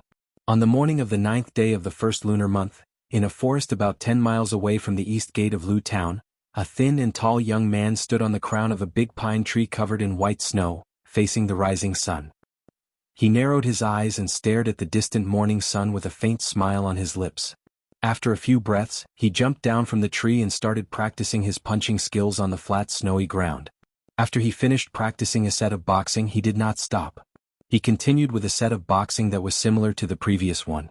If a martial arts master could identify it carefully, he would be able to see that the last set of boxing was simply the reverse of the previous set of boxing. This young man was naturally Zhang Xiaohua, who was walking towards the Guizhuang house. Since he entered the realm of oneness of heaven and men a few days ago, he had glimpsed a corner of the rules of life and death in the way of heaven. Zhang Xiaohua's cultivation seemed to have entered another realm. However, when he carefully checked his mental cultivation, he only took a big step forward. It was not the qualitative leap that he had imagined. However, Zhang Xiaohua knew very well that he must have made great progress in an aspect that he did not know about. It was the improvement in his daily understanding of the way of heaven. Since he did not understand what it was, he knew how to practice it. That was enough. On the other hand, the death of the stray cat had awakened the direction of upgrading the Fist of the North Star. Therefore, while Zhang Xiaohua continued to understand the way of heaven, he put his mind on the reversal of the Fist of the North Star. After 2 days of pondering and thinking, he finally understood all the 108 moves of the Fist of the North Star. Last night, Zhang Xiaohua tried it before he went to sleep. It was indeed effective. The inexplicable flow appeared from his right foot. With the moves of the Fist of the North Star, it was in the opposite direction from before. It tempered the bones one by one until it reached the bones of his left foot. As a matter of fact, Zhang Xiaohua suppressed his excitement and performed the Big Dipper magical fist technique 18 times. His bones were tempered 18 times. Zhang Xiaohua stopped and summoned the David's deer. He flew up and patted Huan Huan's head. Huan Huan's 4 hooves danced in the air as it flew toward Lu Town. Zhang Xiaohua sat cross-legged on Huan Huan's back. She closed her eyes and thought, Northern Dipper Divine Fist and Reverse Northern Dipper Divine Fist are both Northern Dipper Divine Fist. Wouldn't it be too troublesome to call them Northern Dipper Divine Fist? However, if that's the case, then the Misty School's Fist of the North Star manual will be incomplete. Thinking of the Misty School, Zhang Xiaohua couldn't help but feel sad for her second brother. Maybe I have to go home quickly and ask if my second brother has brought any news back home. If he hasn't, then I'll have to go to the Fragrant Cult. Ah, the Fragrant Cult is in the south. Sending Nye Qinyu, there won't be any delay. Zhang Xiaohua looked ahead and thought slowly. Suddenly, the expression in Zhang Xiaohua's eyes changed. It turned out that in the sky not far away to the right, high up in the sky, a pure white cloud had suddenly been blown away. Zhang Xiaohua frowned and immediately released his divine sense. Sure enough, under the white cloud, the originally sparse qi of heaven and earth seemed to have been blown in, becoming denser and denser. Zhang Xiaohua's dragon and phoenix bringing prosperity was instantly equivalent to the qi of heaven and earth phenomenon that he saw when he entered the unity of heaven and man realm a few days ago. Could it be? Zhang Xiaohua was a little confused. Something strange is happening in front? Thus, Zhang Xiaohua urged his mount and quickly moved forward. In her divine sense, the yuan qi of heaven and earth in that direction slowly became denser. When Zhang Xiaohua arrived at Lu Town, she could already see part of the body of the dragon and phoenix. This? Zhang Xiaohua really didn't understand. However, when she arrived at Lu Town, Zhang Xiaohua had to turn east, which was the direction of the yuan qi of heaven and earth. She wasn't afraid of delaying her journey back to the Guizhuang house. Zhang Xiaohua tried to release her divine sense to observe the changes in the yuan qi of heaven and earth while urging the David's deer to rush to the Guizhuang house. At this time the David's deer Huan also seemed to feel a trace of change in the yuan qi of heaven and earth. It was a little uneasy and was a little bit afraid to go forward. Zhang Xiaohua frowned and gently stroked Huan's neck to comfort her. But the more she went forward, the more anxious Huan became, as if she was extremely afraid of the things in front of her. At this time, Zhang Xiaohua's divine sense had already observed that the yuan qi of heaven and earth had revealed more than half of its body. Isn't the Guizhuang house directly below the yuan qi of heaven and earth? Thinking of the yuan qi of heaven and earth, she naturally thought of the spring water that was rich in the yuan qi of heaven and earth at home. She didn't think too much. The change in the yuan qi must be related to her home. Zhang Xiaohua didn't dare to be negligent. She patted the head of the David's deer and floated up. She went straight to the dead trees in the snow by the roadside and flew straight to the Guizhuang house. The David's deer Huan slowed down and strolled forward slowly. The David's deer could smell the yuan qi on Zhang Xiaohua's body, so Zhang Xiaohua was not afraid that Huan couldn't find her. Zhang Xiaohua's levitation technique was fast and she moved forward in a straight line. Not long after, she could clearly see everything in the Guizhuang house with her divine sense. At this time, Zhang Xiaohua couldn't care less about observing the changes in the yuan qi of heaven and earth. Instead, she looked greedily at her own small courtyard. In the past 5 years, the small courtyard of the Zhang family had changed a lot. The original mud hut had been overturned and changed into a big bluestone house. The low mud wall had disappeared and was replaced by a very high bluestone wall. The low fence gate had also been replaced by the gate of a decent big family. At this time there seemed to be no one in the small courtyard.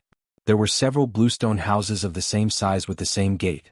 Zhang Kai, Mr. Lu Kai, and an old man who looked familiar to Zhang Xiaohua were anxiously talking about something. What surprised Zhang Xiaohua the most was that the east house of the courtyard was emitting a red light. Zhang Xiaohua's divine sense couldn't penetrate it. At this time a person came out of the house. Wasn't it the girl she saved in Shizue Mountain, Li Yinfeng? She looked panicked and said something to the old man in the courtyard who Zhang Xiaohua was not familiar with. Then she hurried back to the house. The old man turned around and said something to Zhang Kai and others. At this time, Zhang Xiaohua suddenly remembered that this was Li Yinfeng's father, old shopkeeper Li. What? What's going on? What's in the room? What? Li Yinfeng, old shopkeeper Li, why are they in my house? Zhang Xiaohua was completely confused.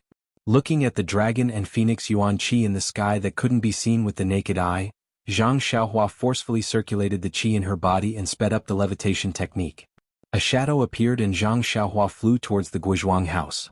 When Zhang Xiaohua was about to reach the Guizhuang house, she saw that there were too many villagers in the village and it was no longer suitable for levitation.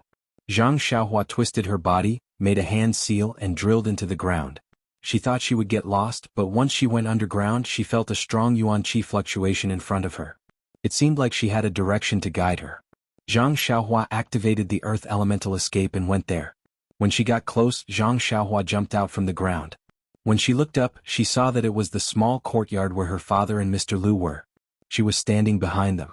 Zhang Xiaohua's eyes were filled with tears. Finally, she didn't go in the wrong direction. At this time Mr. Lu said, "Lu Kai, go out and see Xiaolong. Why isn't he back yet?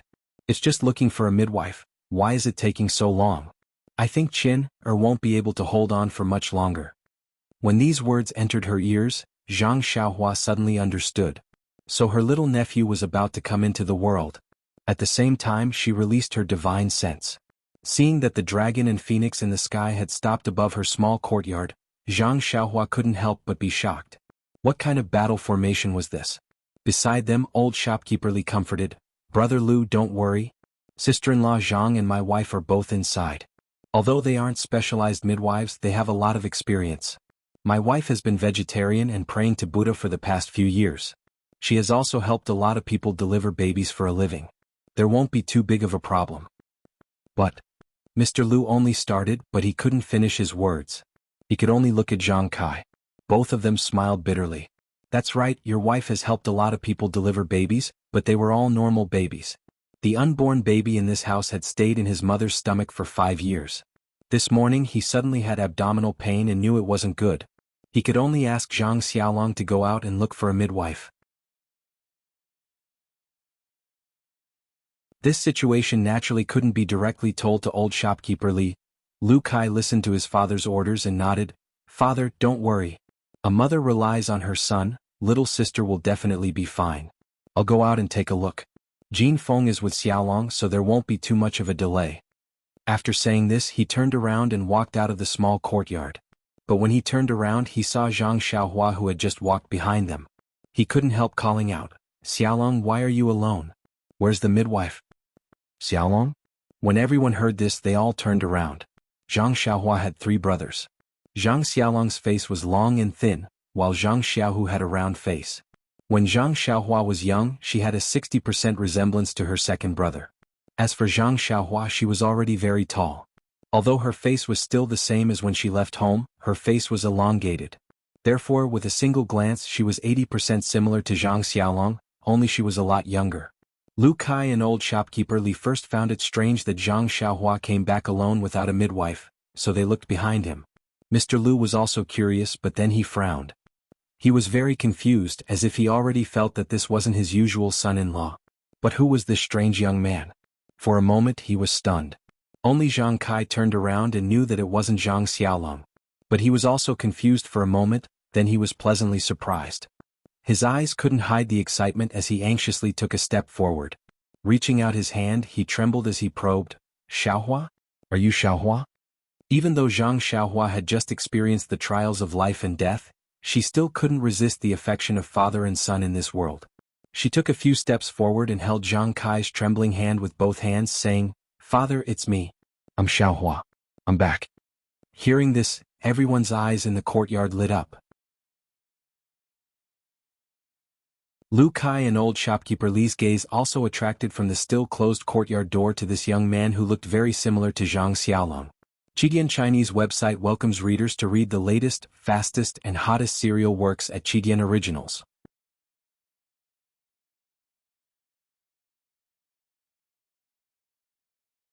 Chapter 372. Zhang Kai's hands tightly grasped Zhang Xiaohua's hands. His right hand rubbed his eyes in disbelief, using the opportunity to wipe away some of the moisture in his eyes. He looked up and down at Zhang Xiaohua, smiling so widely that he couldn't close his mouth. He only said, "Good, good. It's good that you're back. It's good that you're back." But then he turned his head and quietly wiped away his tears. He seemed to be very happy, but also seemed to have thought of something.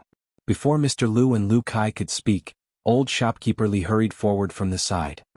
He saluted and said, "Xiaoxia Zhang, do you still remember this old man?" Zhang Xiaohua hurriedly returned the salute and said, "Uncle Li, please don't be so polite. You are Li Jinfeng's brother Li's father. You are my elder. I really can't accept your courtesy." Seeing Zhang Xiaohua respond so politely, Zhang Kai also pulled old shopkeeper Li's hand and said, "Old brother, Xiaohua is only a child. You don't have to be so polite with him." Old shopkeeper Li repeatedly waved his hand and said, "Old brother Zhang, I will never forget the favor of saving my life. Moreover, Xiaoxia Zhang saved the lives of our family of 3 in one go. He even almost lost his life because of it." Zhang Xiaohua was greatly embarrassed and said, "Uncle Li, just call me Xiaohua. I really can't stand being called Xiaoxia Zhang." Mr. Lu also smiled at the side and said, Zhang Xiaohua, it's better to call you Xiaohua. Let the people of the Jianghu call you Xiaoxia Zhang." Hearing this, Zhang Xiaohua also hurried forward and saluted. Mr. Lu chuckled and helped him up. Then Zhang Xiaohua and Lu Kai both saluted each other. Only then did they stand still. Just as they were about to speak, suddenly, Zhang Xiaohua's nose smelled an extremely rich and light fragrance descending from the sky. At this moment, all the pores on his body didn't wait for him to circulate his energy. They all opened up and absorbed this extremely strange fragrance as if they were absorbing starlight at night. At this moment, the people in the courtyard seemed to have noticed something different. They looked at each other and twitched their noses, searching for the source of the fragrance. Only Zhang Xiaohua released his divine sense. He clearly saw that the dragon and phoenix Yuan-Chi in the sky had already descended to the sky above the small house. The dragon and phoenix formed by the Yuan-Chi seemed to be real, dancing in the sky. After a long while, the dragon and phoenix flew towards the sky above the small house from different directions and silently collided. The dragon and phoenix instantly disappeared and turned into countless petals that floated down. Heavenly maiden scattering petals, this phrase inexplicably flashed in Zhang Xiaohua's mind. As early as when Zhang Xiaohua used the oneness of heaven and man technique, he saw the majestic dragon and phoenix Yuan Qi in the starry sky. At this moment, it turned into a rain of petals and fell down, covering the entire sky above the Guizhuang house. Only a small part of the rain of petals seeped into the small house in the courtyard. Seeing this, Zhang Xiaohua released his divine sense with all his strength. Other than the Yuan Qi that directly fell into the small house, he didn't disturb it. Most of the scattered Yuan Qi were drawn into his small courtyard by him and absorbed with all his strength. At this moment, Zhang Xiaohua was already in the 6th layer of the Qi refining realm. He could already control the Yuan Qi to the smallest detail. In addition to his powerful divine sense and the help of his Dantian's core, he absorbed all the scattered Yuan Qi outside the small house into his own meridians like a whale swallowing seawater. As for the Yuan Qi above the small house, Zhang Xiaohua didn't dare to act rashly. Of course he wouldn't compete with his little nephew. However, the small house was still covered by the red light that couldn't be seen by the naked eye. His divine sense couldn't know the use of the Yuan Qi. After a while, the scattered Yuan Qi of heaven and earth had become sparse. Suddenly, an inexplicable sound of music entered his mind, as if it was ringing in his heart. Zhang Xiaohua was about to use his divine sense to look when he heard a burst of exclamations in the small house. The red light that covered the small house immediately changed to a brilliant golden brilliance. Zhang Xiaohua frowned. When he was hesitating whether he should use his divine sense to look or not, he heard the door of the small house open. Li Yinfeng ran out with a pale face and whispered, oh no, Sister Chen, she gave birth to a monster." Zhang Xiaohua was stunned at first. Sister Chen? But then he was even more stunned. A monster? It wasn't just Zhang Xiaohua. Everyone in the courtyard was shocked. They all asked, what monster? A big lotus. Chen gave birth to a big lotus. It's true, a big lotus. Ah? Everyone was dumbfounded. Lotus? Little Feng, are you seeing things? Lu Kai stepped forward and held Li Yinfeng's hand. He asked anxiously. Seeing this, Zhang Xiaohua was stunned. These two were so intimate. Could it be? Sure enough, Li Yinfeng's hand trembled. She couldn't finish the sentence and said, it's true, husband. I really saw it. Mother and Auntie Guo were so scared that they couldn't move. That lotus, it could open and close as if it was blooming. At this time, Li Yinfeng also saw Zhang Xiaohua. She shouted, Xiaolong, why don't you go in and take a look? Zhang Xiaohua rubbed her nose. She was very embarrassed. Sister-in-law was giving birth. How could she dare to go in? Seeing this, Mr. Lu didn't have time to explain. He said to Li Yinfeng, Little Feng, you're brave. We can't go in. You should go in and take a look. Don't cause any big trouble. Li Yinfeng was a little puzzled. She looked at Zhang Xiaohua and nodded, okay, father. She was about to go in. At this time, Zhang Xiaohua saw through her divine sense that the door of the small house was shining with a golden light. It was as if something was about to come out. Zhang Xiaohua didn't dare to be careless. She quickly took out the small sword and looked at the door nervously. Sure enough, when the golden light appeared in the small courtyard, Zhang Xiaohua saw her mother holding a big round ball and walking out. The ball was wrapped in a layer of flowing golden light. It was like flowing water that kept flowing. From time to time, it emitted a golden light that couldn't be seen by the naked eye. When Zhang Xiaohua looked with her eyes, she saw that the golden light was imitating the shape of a lotus flower. As the light radiated, it imitated the opening and closing of a lotus flower. At this time, Guisufei's face was pale. She bit her lips and her hands were trembling. Step by step, she slowly walked to the center of the small courtyard. Except for Zhang Xiaohua, who was still standing on the spot with the small sword in her hand, the others all took a few steps back in fear. Their faces were filled with nervousness and fear. Everyone's retreat naturally made Zhang Xiaohua stand out. Although Guisufei's eyes were blurred and frightened, when she saw Zhang Xiaohua, she was pleasantly surprised. She called out, Xiaohua? Although her voice was low, Zhang Xiaohua heard it clearly. She replied with tears in her eyes, Mother, I'm back. Guisufei nodded, hinting her to step back a bit. But Zhang Xiaohua shook her head and said, Mother, it's okay. Then she looked around and said, Mother, put it on this stone table. Guisufei still shook her head, but her eyes were looking at the door of the small courtyard. How could Zhang Xiaohua not know her mother's intention? She walked straight over and said, "Mother, it's okay. Let me see." How could Guosufei let her get close? She took a few steps back and said with a trembling voice, "Xiaohua, you stay away, stay away." Zhang Xiaohua stopped and said, "Mother, you've forgotten. That year I was the one who saw that eldest sister-in-law was pregnant." Guosufei was stunned. Zhang Xiaohua continued, "Give this to me. I'll see what's going on." Guosufei asked, "Is it really okay?" Zhang Xiaohua smiled and said, "It's okay. Mother, it's just my nephew or niece. What's there to be afraid of?" After saying that, she took a few steps forward and took the lotus from Guosufei's hand. Seeing this, Guosufei could only comply. But she still followed behind Zhang Xiaohua, feeling extremely worried. The lotus that the ball turned into was very similar. It also felt like a lotus in her hand. Zhang Xiaohua walked to the side of the stone table and placed the lotus on it. She looked at it with her eyes. It was just like a real lotus. She couldn't see any abnormalities. It was just that the lotus kept opening and closing, which made people feel strange. Zhang Xiaohua immediately released her divine sense and carefully observed the ball. As soon as she released her divine sense, Zhang Xiaohua was shocked. What kind of ball was this? This was clearly a mysterious array formed by countless golden talismans that looked like tadpoles. Those countless golden talismans seemed to be alive. They were colluding together and constantly rotating in the air like flowing water. When Zhang Xiaohua immersed her divine sense into one of the tadpole-like talismans, she was shocked to find that this talisman was also formed by countless talismans. Those tiny talismans were also like tadpoles intertwined together.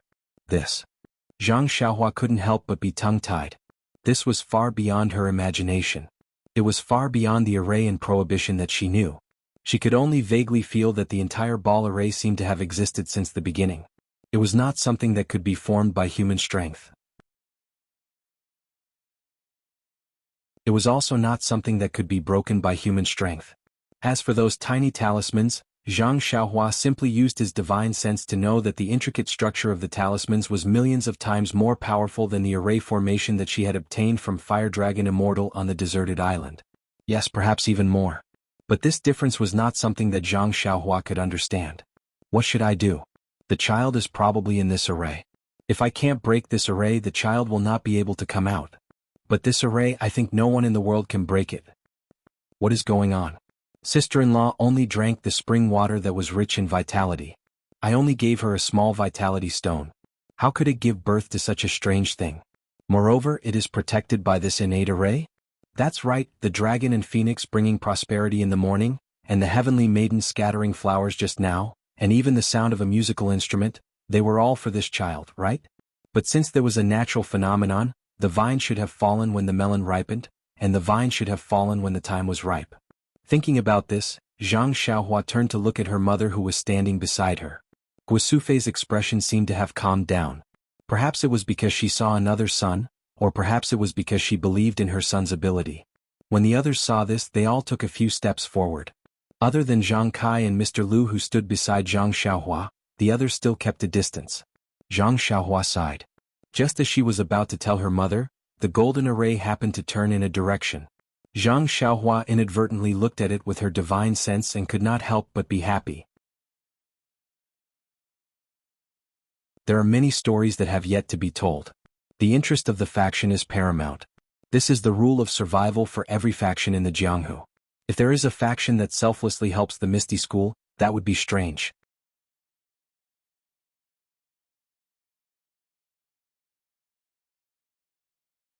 Chapter 373. In her divine sense, there was a narrow slit in the flawless, perfectly round and seamless array formed by golden tadpole-like talismans. A strange fragrance came out from that narrow slit. Zhang Xiaohua was overjoyed. Her divine sense immediately probed into the slit. Only then did she discover that the array was only a thin layer, but inside this thin space, there were hundreds of millions of arrays made up of countless tadpole-like talismans. That array was actually made up of hundreds of millions of layers of arrays. However, Zhang Xiaohua was deeply aware that this array was definitely not as simple as adding one layer after another. Inside the spherical array, there was dense purple qi, and inside the purple qi was a chubby male baby. His eyes and mouth were tightly closed and he had a solemn look. Zhang Xiaohua didn't have time to think about other things for the time being. She first raised her head and said to Guosufei with a smile, Mother, congratulations, it's a boy. But wait a moment, I'll see how to get him out. Guasufei was overjoyed. The fear in her eyes disappeared and was replaced by a look of ecstasy. The people around were also happy and wanted to look forward. Zhang Xiaohua waved her hand and said, Mother, you and Father should all step back. I don't want any accidents to happen. I want to take a careful look first and think of a good idea. Guasufei quickly nodded and stepped back with the others, keeping a certain distance. When the others were far away, Zhang Xiaohua carefully looked at the mysterious innate array again. The slit of the sphere seemed to be natural, and the tadpole-like talismans beside the slit seemed to have no connection at all. However, Zhang Xiaohua knew that the slit was definitely not there originally. The original array must be perfectly round without any slit, and the slit must be the inevitable result of the array's operation to a certain stage. Zhang Xiaohua touched her chin with her hand and pondered. She thought that her little nephew was definitely not born at full term. Looking at the size of the slit, it was much earlier. If he was born at full term, he would definitely be in human form, and not a fetus protected by the array. Alas, it had been 5 years and it was just a small slit. If he was born at full term, who knew how many years it would take? Fortunately, there was a little clue and a direction to break through, so Zhang Xiaohua carefully observed the tadpoles on both sides of the slit. The flowing tadpoles seemed to show signs of separation, but there was a faintly discernible force that firmly bound them together. Seeing this, Zhang Xiaohua's heart skipped a beat. She continued to look in the direction of the slit. As expected, in the array of the sphere, along the slit, the energy of the array was obviously weaker than the surrounding energy. Zhang Xiaohua naturally understood that this was where the array would be divided into 2 halves. Only by starting from here could the array be divided into 2 halves. However, did Zhang Xiaohua have the ability to do so? Thinking of this, Zhang Xiaohua tightened his grip on the small sword. He knew that at this moment only his small sword could help him. However, it was hard to say if it would be effective. After all, he had only used the small sword to break through ordinary restrictions and arrays, such as the small box that contained the Carefree Heart Sutra, and the cave that was sealed by Fire Dragon Venerable. However, he had no confidence in breaking through this array. Zhang Xiaohua held the small sword with his left hand and wanted to take out the vitality stones from his pocket. However, he laughed bitterly in his heart. Previously, when he used the small sword with his left hand, the energy used by the small sword did not seem to be the vital energy in his meridians. Even if he took out the crouching ox stone from his money bag, it would probably be useless. Therefore, Zhang Xiaohua hesitated. However, just in case, Zhang Xiaohua still took out a piece and placed it in his hand. Then, he used his divine sense to lock onto the slit and raised the small sword in his hand slightly. At this moment, he heard Guasufei's surprised voice, "Xiaohua, what are you doing?" Zhang Xiaohua could only turn around and explain, "Mother, the child is in this sphere. I have to cut it open." "Sphere? Isn't this a big lotus flower?" "Oh yes, Mother. You have to cut open the lotus seed pod of this lotus flower." "But Xiaohua, you won't hurt the child inside, right?" Yes, Guasufei had not seen her little grandson yet. How could she let Zhang Xiaohua use this small dagger-like thing to harm her little grandson? Even the lotus flower outside would not be able to do so. Zhang Xiaohua smiled and said, "Don't worry, Mother. I definitely won't. I'm confident. That's for sure. There won't be any problems. I don't know what the dense purple chi in the sphere array is, but it seems to have some incredible vitality. As long as I have the protection of the purple chi, I won't be hurt by the sphere array. How can I hurt the child inside?" Zhang Xiaohua thought to himself. Then all right. However, Xiaohua, you must be careful. You must not hurt the child. Especially the child's penis. What? Zhang Xiaohua almost fell over. However, it was understandable. Things that could carry on the family line were naturally very precious. Zhang Xiaohua took a deep breath and slowly raised her left hand again. At this time, another person spoke. It was Zhang Kai. He said, "Xiaohua." "Ah? What's wrong, father?" Zhang Xiaohua was stunned. "That you must be careful. Especially the last thing your mother said just now." Zhang Xiaohua was speechless. She smiled and said, "I know, father. I know what to do." Then he looked around again. Everyone looked at each other and quietly waited for instructions. When no one spoke, he said, "Then I'll start." Zhang Xiaohua turned around again. She stretched out her left hand and raised the small sword. She used her divine sense to firmly lock onto the crack on the round ball. When the crack rotated to the top, Zhang Xiaohua took a deep breath. Her left hand moved like lightning and directly cut towards the bottom of the crack. Sure enough, as Zhang Xiaohua used the sword in her left hand, an inexplicable heat flow appeared somewhere on her left arm. It flowed along the small sword's arm and along the small sword's arm. When the small sword pierced into the crack, the heat flow also reached the small sword in time. There was no strong reaction, nor was there any glaring brilliance. When the small sword and the tadpole talisman came in contact, it immediately produced an incomparably huge suction force. It sucked away all the heat flow on Zhang Xiaohua's left arm. At the same time, the tadpoles that had absorbed the energy seemed to have eaten something full. They swam to the sides and the crack naturally stretched down a little. Zhang Xiaohua was overjoyed. However, this nameless heat flow was not controlled by him, so he could not activate it. Fortunately, the heat flow in his left arm did not. Instead, it was produced from somewhere and continued to travel up his arm. Therefore, as the heat flow in his left arm continued to enter, the crack also became longer and longer. If there was enough heat flow in Zhang Xiaohua's body, the crack would be completely pulled open sooner or later. Unfortunately, even Zhang Xiaohua himself did not know how much heat flow there was. He could only slowly pray in his heart. Unfortunately, the heavens had always been against people's wishes. Not long after, Zhang Xiaohua felt that the heat flow in his left arm was much smaller. He knew that things were not good. He hurriedly absorbed the vitality from the vitality stone in his right hand. However, when the vitality entered his body, it only filled his meridians and did not change the intensity of the heat flow in the slightest. What should I do now? The crack on the round ball formation is not big enough. I can't reach out and carry the child out. Just as he was thinking, there was no more heat flow in his left arm. The small sword could no longer cut it. However, at this moment something abnormal happened. The purple gas in the round ball formation seemed to be attracted by something. It flowed along the tip of the small sword into Zhang Xiaohua's left arm. It also formed a warm flow. It followed another path up his left arm until it disappeared. After a moment, another warm flow was produced. It flowed from the original path to the small sword. The tadpole-like talisman was expelled by this warm flow. It was like boiling water pouring on snow, separating into two sides. Zhang Xiaohua was ecstatic. There was a lot of purple gas in the round ball. It had already formed a cycle with the warm flow in his left arm. Presumably, it would not be long before the crack was large enough.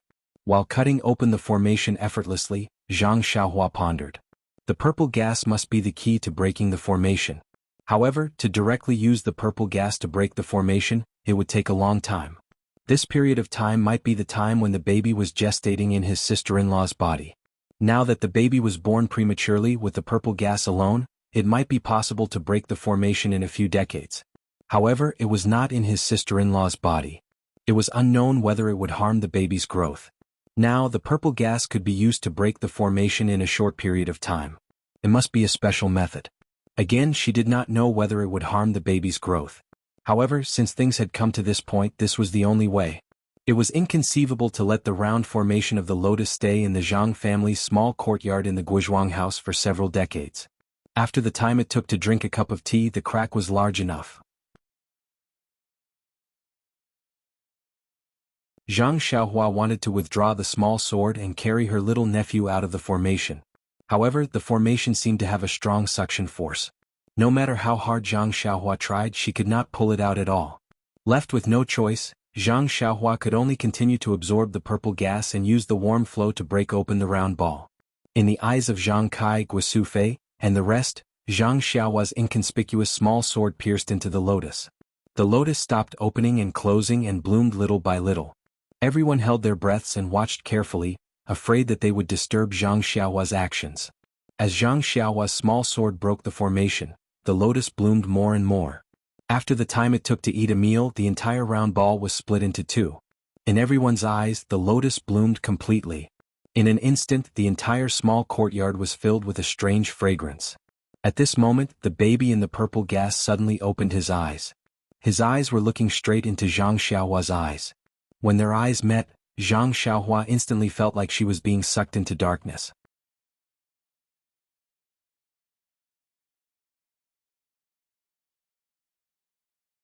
Chapter 374.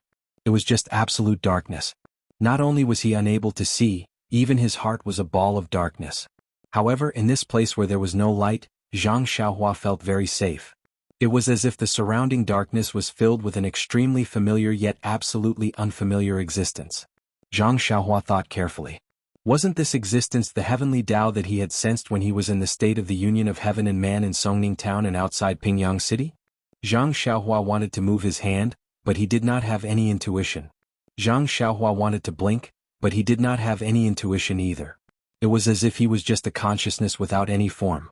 After an unknown period of time, an instant, perhaps 10,000 years or even longer, Zhang Xiaohua did not seem to have any sense of time. At a point extremely far away or extremely near, there was a sudden change. First, it vibrated continuously, emitting a mysterious wave that instantly spread throughout the entire space.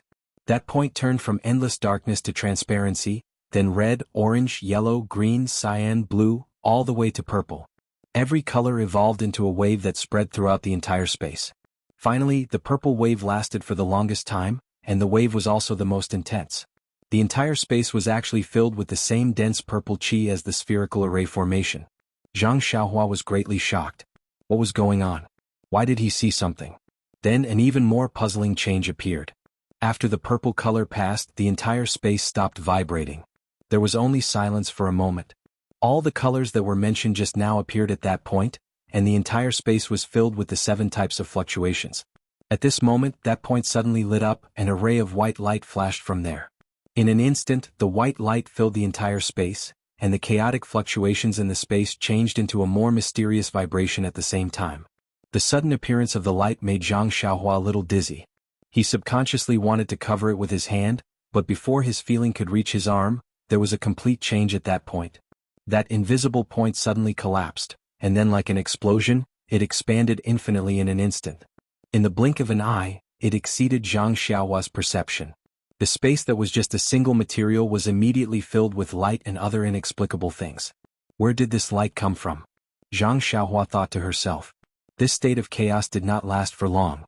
The heavenly Tao that Zhang Xiaohua was familiar with filled the entire space. In the blink of an eye, the space evolved into earth, fire, wind, and thunder. Endless matter and countless miracles were completed in an instant before Zhang Xiaohua's eyes. Following that, countless planets appeared. Each planet emitted boundless starlight. On these planets, life appeared. Some of these life forms lived in a daze, while others had the ability to move mountains and fill seas. Zhang Xiaohua was dumbfounded, completely dumbfounded. Even with his cultivation level of the 6th layer, he couldn't understand what was happening in front of him. What on earth was this? With his limited knowledge, he could only make a hazy guess. Was this life? However, he immediately thought of something. What was death? In the instant that he thought about it, the things in the space seemed to have passed through countless years. The fluctuations of the entire space slowly became chaotic. Countless planets shrank and collapsed, and then the entire space collapsed. After that, this collapse slowly shrank again, as if it was the reverse of the explosion and expansion just now. It shrank again into a small point, and the light also returned to this point. 7 colors flashed, and then it returned to endless darkness. Was this death? Zhang Xiaohua thought. However, before he could think further, his eyes lit up. The scene in front of him changed, and he returned to the small courtyard of the Guizhuang house. In front of him was still that newborn baby, whose bright eyes were staring at Zhang Xiaohua. At this moment, Zhang Xiaohua felt that his spiritual sense could move freely again. He unconsciously released it, and it enveloped the entire stone table. On the stone table, the formation that had already been cut in half was closing up at a speed visible to his spiritual sense. As it closed up, the dense purple chi in the original sphere was also divided into 2 halves, each of which enveloped the baby. The faint purple chi that covered the baby's body also seemed to seep in, shrinking into the baby's skin. Zhang Xiaohua roughly scanned the baby's body with his spiritual sense. He couldn't help but be shocked again. There were actually countless meridians in the baby's body, all of which were absorbing the purple chi outside the body.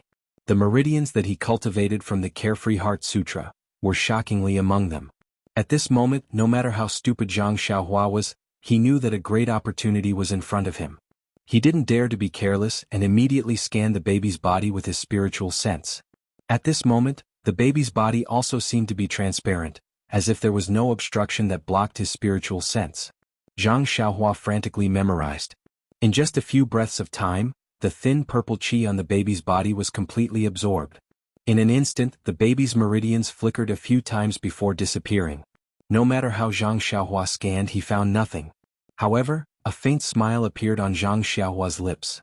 Just as Zhang Xiaohua was about to withdraw his spiritual sense, the two halves of the formation on the stone table had already closed up, forming two spheres of the same size that emitted a golden brilliance. Just like the complete spherical formation from before, countless tadpole-like glyphs flowed with brilliant light. Just as Zhang Xiaohua's spiritual sense focused on the two spheres, the spheres seemed to sense something and suddenly flew up from the stone table, flying towards Zhang Xiaohua's forehead. However, just as they flew halfway, one of the spheres suddenly changed direction. With a turn, it directly entered the baby's forehead on the stone table. The remaining sphere didn't change at all. When it approached Zhang Xiaohua's forehead, it turned into a ray of golden light and shot into it. The golden light entered Zhang Xiaohua's forehead and went straight into the Naiwan Palace of the Upper Dantian. In the Naiwan Palace, the essence of elixir that Zhang Xiaohua had painstakingly cultivated was slowly rotating. The golden light rotated in the Naiwan Palace and immediately covered the essence of elixir with a layer of golden light. However, the golden light didn't stay in the Naiwan Palace for long. After leaving the Naiwan Palace, it went straight to a mysterious place behind the head. Once it entered, there was no more sound. It wasn't the first time Zhang Xiaohua sensed that mysterious place. Back when he was on the deserted island, when the refining elixir heart with jade blood technique reached its end, Zhang Xiaohua's Naiwan Palace was about to be scorched by the internal fire. However, after the golden light entered, Zhang Xiaohua couldn't find any trace of it. Zhang Xiaohua sensed that the golden light entered a mysterious place behind the head and was very surprised. Before he could think about it, the baby on the stone table changed again. The golden light entered the Naiwan Palace between the eyebrows. In an instant, the baby's body shone with golden light and a golden shadow stood up from the baby's body. It looked like an adult. The adult baby pointed one hand to the sky and the other to the ground. There was a benevolent smile on the corner of his mouth. Zhang Xiaohua was stunned. What did this mean? When the shadow finished laughing, it first expanded and then rapidly shrank. It also entered the Naiwan Palace between the eyebrows and disappeared. At this time, the baby in Zhang Xiaohua's mind didn't have any abnormalities. It was the same as any ordinary person that he saw on a daily basis. There wasn't even the slightest fluctuation of the qi of heaven and earth. However, Zhang Xiaohua stood there in a daze. His mind didn't dare to relax for a moment. Today's encounter was really too magical. Everything was unimaginable.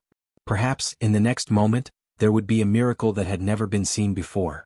Even if now this baby who was still sleeping soundly with his eyes closed immediately grew up and called him uncle with a smile, or could immediately fly into the sky, he would believe it without hesitation. However, at this moment, Zhang Xiaohua suddenly felt that someone was pulling his sleeve. Could it be the hand of Tian Dao? He felt a sweep of his divine sense. How was it the heavenly Dao? It was just his mother carefully tugging at him. Zhang Xiaohua hurriedly retracted his mind and asked, "Mother, what's the matter?" Guosufei was ecstatic and asked with a trembling voice, "Xiaohua, is the child well? Can I hold him? This way, I don't want my good grandson to freeze. After all, it's still winter. This child who has just been born can't be frozen at all." Zhang Xiaohua was startled and turned his head to look. Of course, there was nothing on the stone table. There was only a white and fat naked baby sleeping soundly with his eyes closed. It made people feel pain and pity for him. Zhang Xiaohua thought to himself, "Mother, don't worry. Even if I freeze, your good grandson won't have the slightest problem." However, he still didn't feel at ease and asked, "Mother, what did you see just now?" "What did I see?" Guosufei was startled and immediately said proudly, "Xiaohua, you've really grown up. Where did you learn the sword? It's so powerful that you could split the lotus with just one strike. It's really much more powerful than Butcher Lu's butcher's knife. And you just stood there without moving after splitting the lotus. We didn't dare to disturb you, but isn't the child still young? He can't catch a cold. Look, can I carry him back to the house?"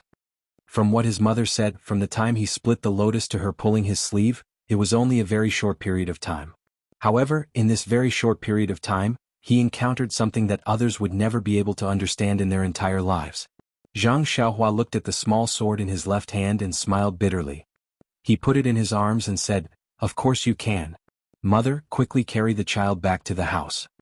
When Guosufei heard this, she was overjoyed. She hurried forward and carefully held the baby in her arms. However, the moment the baby touched Guasufei, he immediately opened his mouth and cried loudly. The cry was very loud and clear, echoing throughout the small courtyard. At this moment a surprised voice sounded, "Ah? Mother, the child has been born? Is Chanchan okay?" Zhang Xiaohua turned around and saw that the door of the small courtyard had just been pushed open. A young man who was as tall as him was running towards the direction of the crying baby with a face full of surprise. That young and thin face looked 80% similar to Zhang Xiaohua's. Wasn't he Zhang Xiaohua's eldest brother, Zhang Xiaolong? Behind Zhang Xiaolong was an old woman with a depressed face. There was no need to look. Just by looking at her, one could tell that this was a midwife who didn't make it in time.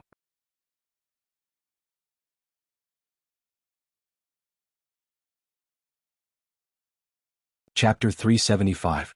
Hearing the child's cries, Zhang Xiaolong rushed into the small courtyard. Ignoring the people in the courtyard, he ran straight to his mother's side and looked at his child with concern. When he saw the child, he couldn't help but frown and ask, "Mother, why didn't you wrap the child in a quilt when you took him out? So cold. Won't the child freeze?" Guasufei smiled bitterly and was about to say something when the depressed midwife who had rushed over from behind revealed a happy expression. She said in an exaggerated tone, "Io, look at you. You don't have any experience at all. In such a cold day you actually carried the child out without a blanket. Based on my experience, this child will definitely be in constant pain in the future. Quick, give it to me and let me see." Hearing this, Zhang Xiaolong's face was also full of worry. He wanted to say something, but when he looked at his mother, he swallowed his words back. The midwife walked forward and was about to take the baby. Just as she reached out, she immediately retracted her hand in shock and shouted, "Oh, why is this baby like this?" Zhang Xiaolong was stunned. He carefully looked at the child in front of him, but he couldn't see any abnormalities. Zhang Xiaohua was also puzzled. Could it be that the midwife could see some clues? But at this moment, even her divine sense couldn't detect any abnormalities. In the end, the midwife said in fear, "I've delivered babies my whole life. Newborn babies are all wrinkled like little old men. They're extremely ugly. It's only after they're a month old that they'll slowly grow white and plump. They're completely unlike your baby who was born so beautiful. She's an evildoer, an evildoer." After saying that, she didn't even have time to say the reason she wanted to stay. She quickly turned around and ran away, leaving only Zhang Xiaolong behind. He opened his mouth and said, "This? Granny Li, you haven't received the money." But seeing the speed at which the old granny ran out of the small courtyard, he muttered to himself, "This old granny actually ran so fast. So it turns out that she was dawdling at home, taking a dump and peeing, and only saying that she couldn't walk, it was just to get more money from me." At this time, another figure that Zhang Xiaohua was very familiar with limped into the small courtyard. Wasn't that young master Li Jinfeng? Li Jinfeng shouted, "Xiaolong, what's going on? Granny Li had brought the child out so quickly? Even so, you should at least leave some food for him. Wouldn't it be extremely rude to just let him go like this?" At this moment, Zhang Xiaolong had no time to explain to him. He hurriedly said to Guasufei, "Mother, quickly carry the child into the house. It's warm inside." Guasufei seemed to wake up from a dream. She quickly ran into the house with the baby in her arms. At this time, Zhang Xiaohua's face was a little gloomy. She reached out and took out the small sword. She frowned and thought for a while. Then she slowly put it back into her clothes. She seemed to have made her own decision. Other people in the small courtyard, such as Zhang Kai and Mr. Lu, looked at what was happening in front of them as if they were watching a play. They had no chance to interrupt. When Guasufei carried the child into the house, they also seemed to wake up from a dream. Zhang Kai asked, "Xiaolong, what's going on now? Why did you take so long to invite Granny Li over?" When Zhang Xiaolong saw his father blaming him, he helplessly replied, "Father, when my own child was born, how could I not be anxious? Young Master Li and I had already arrived at Granny Li's house, but this old thing just kept dawdling. One moment she said her stomach hurt, the next moment she said her feet hurt. I gave her more money, but she still said we were all from the neighboring village, so I didn't need to be polite. I didn't know what she meant until I accidentally said the wrong amount of money, saying it was 3 coins. Li Jinfeng next to him also laughed. "Uncle Zhang, don't blame Xiaolong. You see, when I fell from the donkey, Xiaolong didn't even bother to help me. He only pulled Granny Li and hurried on." Zhang Xiaolong asked apologetically, "Young Master Li, I'm really sorry. How are your injuries?" Li Jinfeng waved his hand and said, It's fine, it's fine. No matter what, I'm still a writer. This is just a small accident.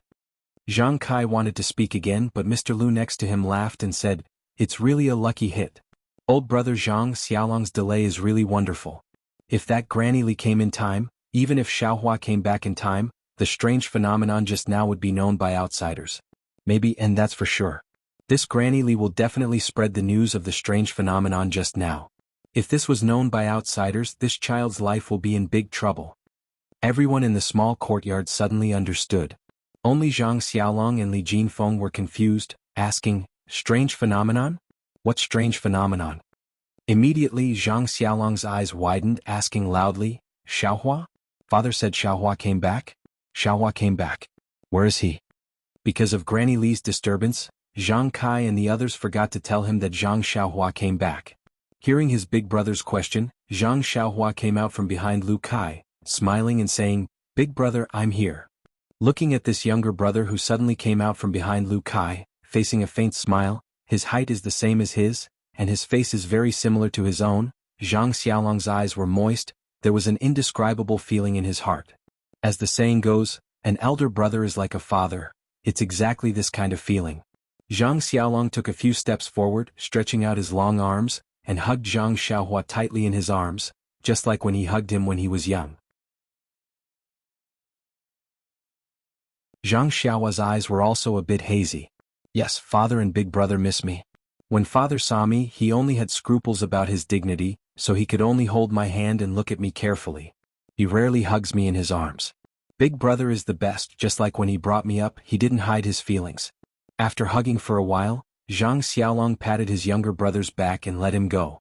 He looked up and down again, smiling, Xiaohua has also grown up, you're actually as tall as me. Zhang Xiaohua also smiled and said, Big brother, I'm a little taller than you. Then he walked in front of Li Jinfeng, cupped his hands and said, Young Master Li, I trust you've been well since we last met?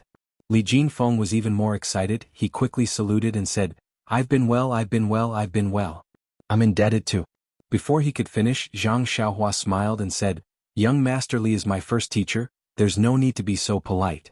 Li Jinfeng was also an open-minded person, he smiled and said, Great kindness can't be thanked with words, I'll thank you once today, I won't thank you again in the future.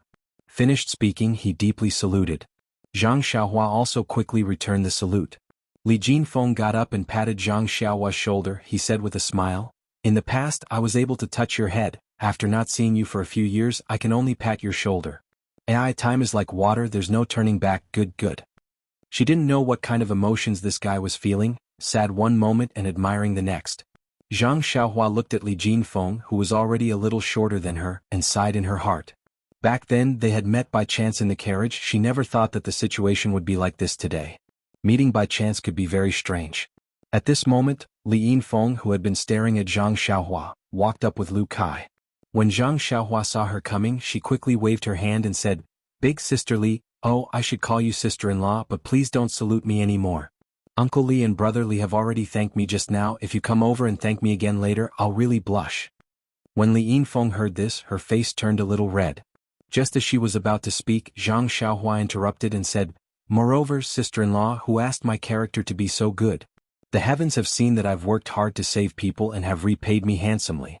You don't have to be so courteous anymore. Hearing Zhang Xiaohua calling her sister-in-law, Li Yinfeng's face had already turned red. Until Zhang Xiaohua nagged for a long time and stopped when her mouth was dry, she then said, Zhang Xiaohua, I'm not thanking you this time. Zhang Xiaohua was stunned. You should have said so earlier. Sai, you've been too evasive for so long, you've hurt my reputation. Zhang Xiaohua's face was a little hot. Li Yinfeng looked at Lu Kai's expression and asked, Seeing that you're back, I'm finally relieved, but do you know where Xiao Hu is? I heard from Big Brother that the Misty School had been destroyed and the Misty School outside Pingyang City had been taken over by another sect. But why hasn't there been any news from Xiao Hu? Is he alive or? She couldn't finish the last word. Xiao Hu? Zhang Xiaohua was stunned, but she immediately understood a little. Looking at Lu Kai's awkward expression, she understood everything. She secretly laughed in her heart and also felt a little sad. She could only sigh and said, Sister-in-law, I've also just returned and haven't returned to Ethereal Heights for 4 to 5 years. I really don't know the details of the Misty School. Although I went to Huanxi Heights a few days ago, I didn't get any useful news. Hearing this, everyone was stunned. Zhang Kai asked nervously, Xiaohua, why did you go to Huanxi Heights for no reason? Are you looking for trouble? If that sect saw you, do you still want your life? Zhang Xiaohua was also stunned. The Righteous Alliance didn't know that she had killed their disciple. Why would they find trouble with her? But immediately, she understood that her father had misunderstood. She smiled and said, Father, don't worry, I'm also not a disciple of the Misty School. Even if I went to Ethereal Heights openly, no one would recognize me. Moreover, I'm only going to Huanxi Heights and it has nothing to do with the Misty School. I see. Zhang Kai seemed to understand and said, Then you have to be careful and don't run around for no reason. At this moment, a trembling and shy voice sounded, That Xiaohua did you see? Jiu Tong? Zhang Xiaohua looked over in surprise. Of course, Li Jinfeng's pale face was slightly red and he was looking at her with his dry lips. You're tuning in to the Dreamy Chapters YouTube channel. We're so grateful for your support and don't forget to subscribe to join us on this incredible journey through captivating stories. Your generosity through donations truly makes a world of difference, as it's the primary source of revenue that allows me to expand and enhance this channel for you. Thank you from the bottom of my heart for being a part of this adventure.